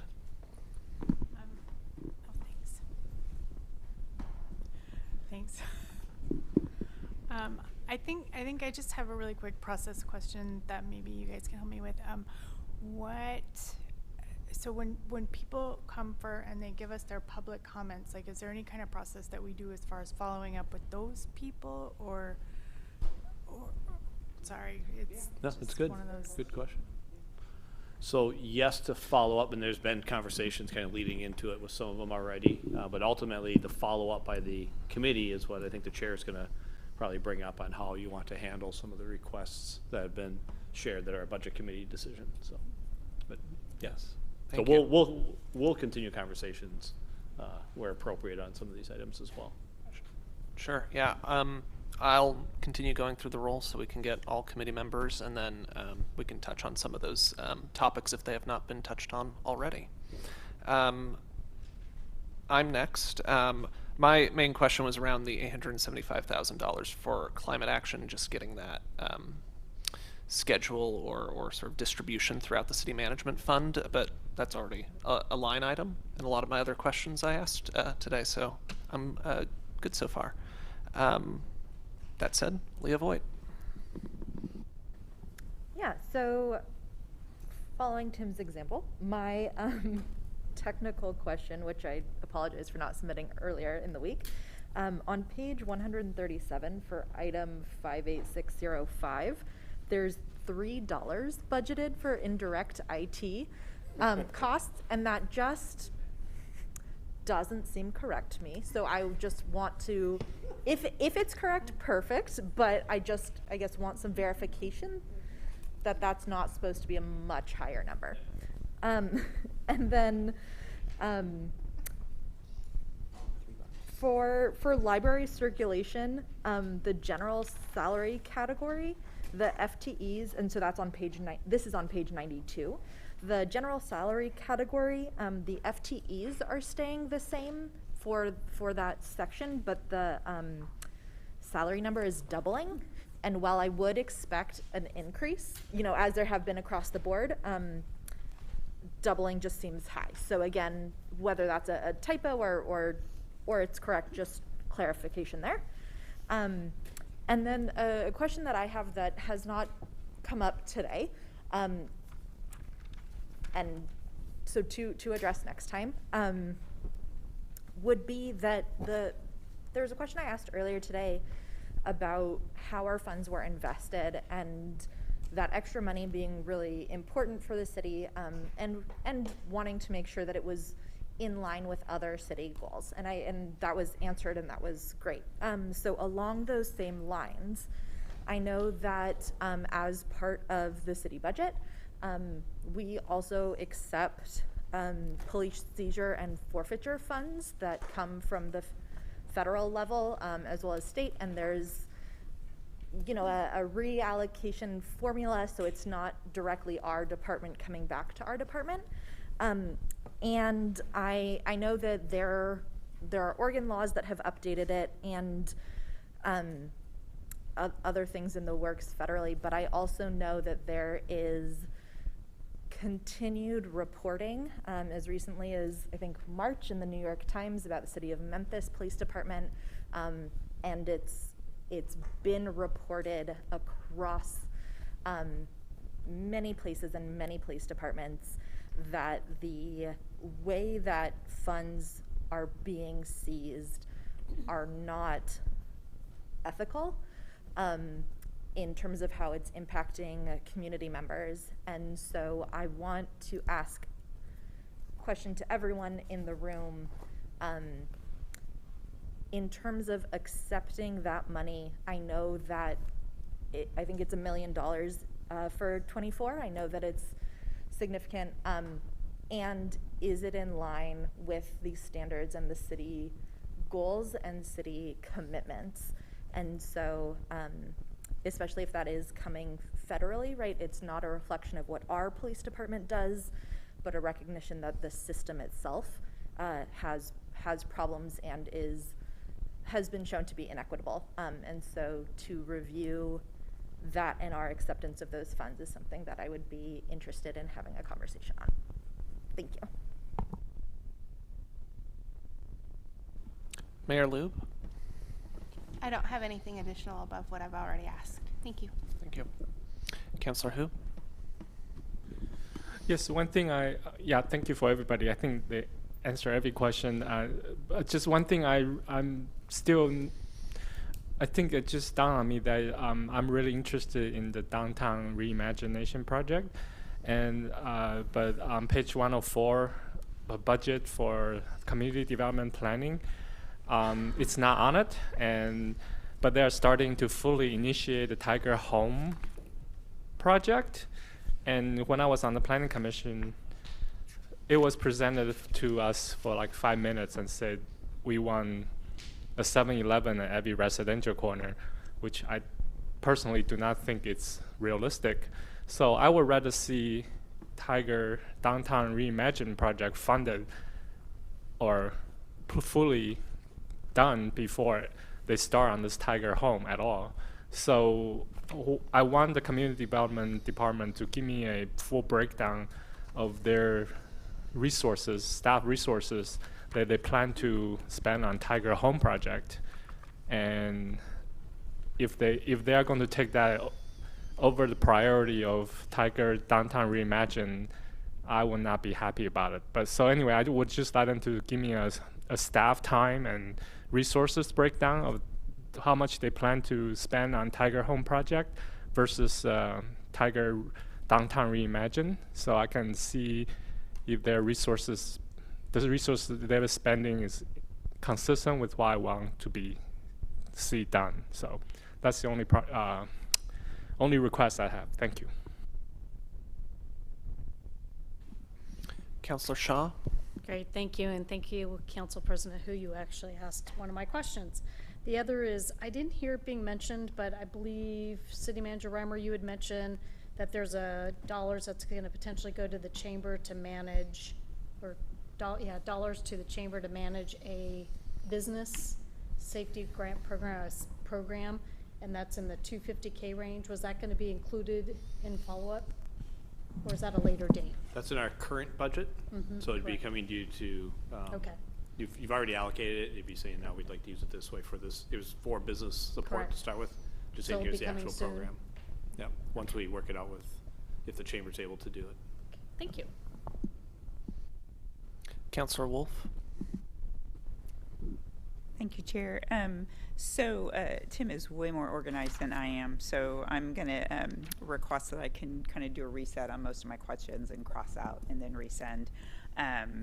But the two kind of higher level had the same wondering about the transfer in and out, and wonder if that's like the internal service fund or what creates that gap.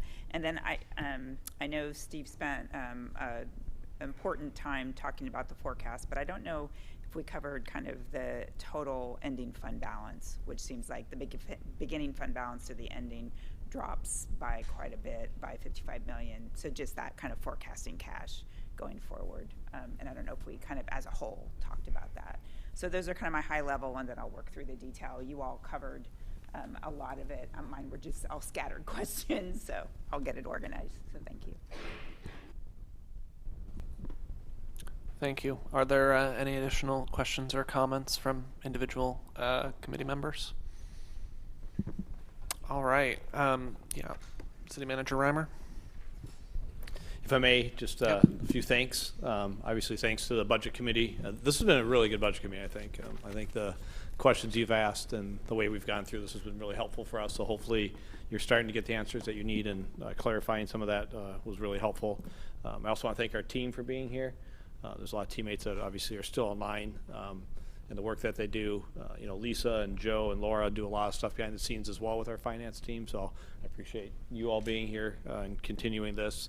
And just give us a little time. We will work through these. Obviously, we may need some clarification along the way if our notes don't accurately reflect what you're looking for. So, but we'll continue to work on that, and then ultimately, as the chair said earlier, just helping understand how you want to work through some of the requests that have come forward to you as well. So.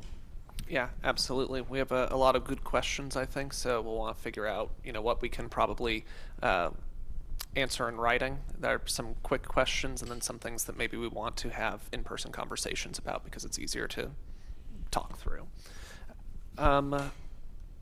Yeah, if there's nothing else, I know at the beginning we had 2 recommendations that you mentioned that were not in the original budget, and I just wanted to touch back upon those. First one is Family Justice Center, and we have a go-forward plan there, which was already covered. And then the second one was the urging of the Budget Committee to consider funding a community navigator position, which was recommended by the Public Service Advisory Board.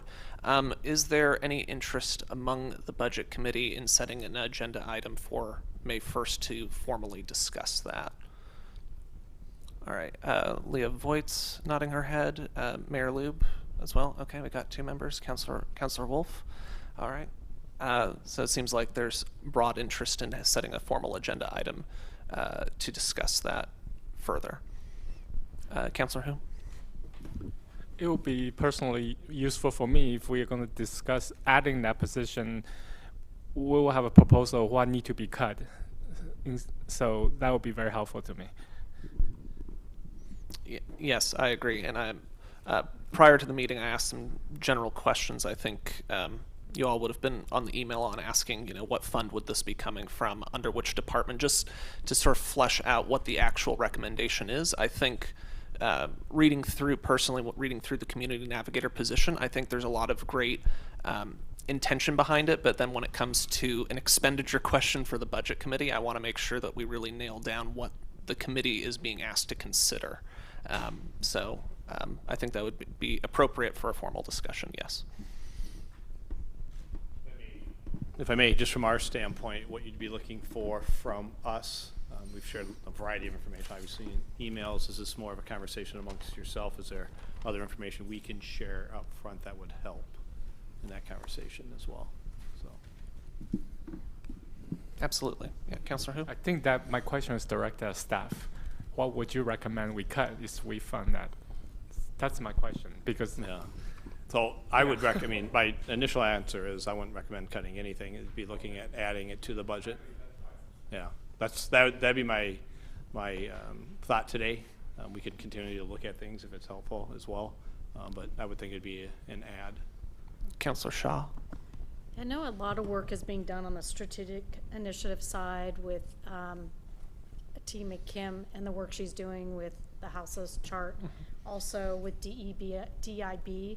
And some of the initiatives that's being done there. So I would like just to maybe even a quick overview of each one of those, because I think a lot of that is going to negate what the community navigator position potentially could be doing. So I'd hate to replicate effort, so that might be helpful just to have an overview on that May 1st discussion as well. Yeah, that makes sense. Yeah, Mayor Lube, no? Okay. Are there any other information requests on the community navigator topic ahead of May 1st? Are there any other questions or comments in general? Tim Cadman. Yeah, just want to make sure, are we going to have an agenda item on the 1st to discuss community events, make sure that we've got the robust conversation we need to have, and see if there's going to be any motions? I guess my question to staff, is that enough? Is there enough time between now and May 1st to have that discussion with the grace period, or would that have to be on May 8th, which I guess gets sort of tricky because that's when we would approve I think we can talk about timing, but if we could open something right away on Monday, which is a big ask, and then have it closed, we could maybe say, here's what we've received, but I don't know if there'd be much more by the 1st. The 1st might be tight for anything. Yeah, okay, that's fine. I just want to make sure we've got a plan for it, and from my perspective, this is something also that I think the city council could always do after the budget's been fully approved as well. It's small enough that it's within the council's. So it's within your 10%. Let's definitely set an agenda item to see where we're at as far as as that goes, I know it's a quick turnaround time between now and May 1st to get all the applicants in and have that discussion, but I think we should definitely have a status update, and then we can decide whether, to make any decisions ahead of May 8th or decide for that to be a supplemental budget change at a later date for the fiscal year. Okay, I think that would be helpful. So right now what we'd have is the Town Center Development Agency, TCDA budget. We'll have the follow-up on the Community Navigator. We'll have at least an update on the community events funding process. And then as we bring forward a variety of the things that you've asked for, obviously that'd be another part of the conversation. I think that's what we would look at as the May 1st agenda. We'll start at 6. We have about a 2.5-hour period. Then obviously we have another 2.5 hours on the 8th too. So if those work, we'll make sure we let those that were supporting the Community Navigator position know as well that you'll be talking about, so they want to be present. Yeah, and let's just make sure to set, I would say TCDA first, since I imagine there's a staff presentation. That's my memory from last year. Before we get into Sean and Kenny will be here to provide that. Okay. We'll set that first and then go into those additional conversations. Probably community events first, because I imagine that could be a shorter conversation. Okay.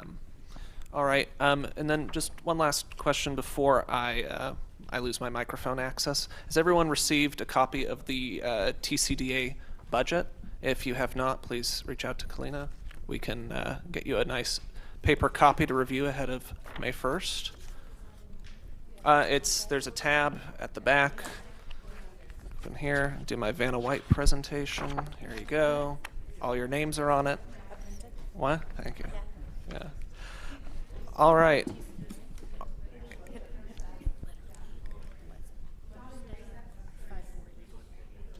All right.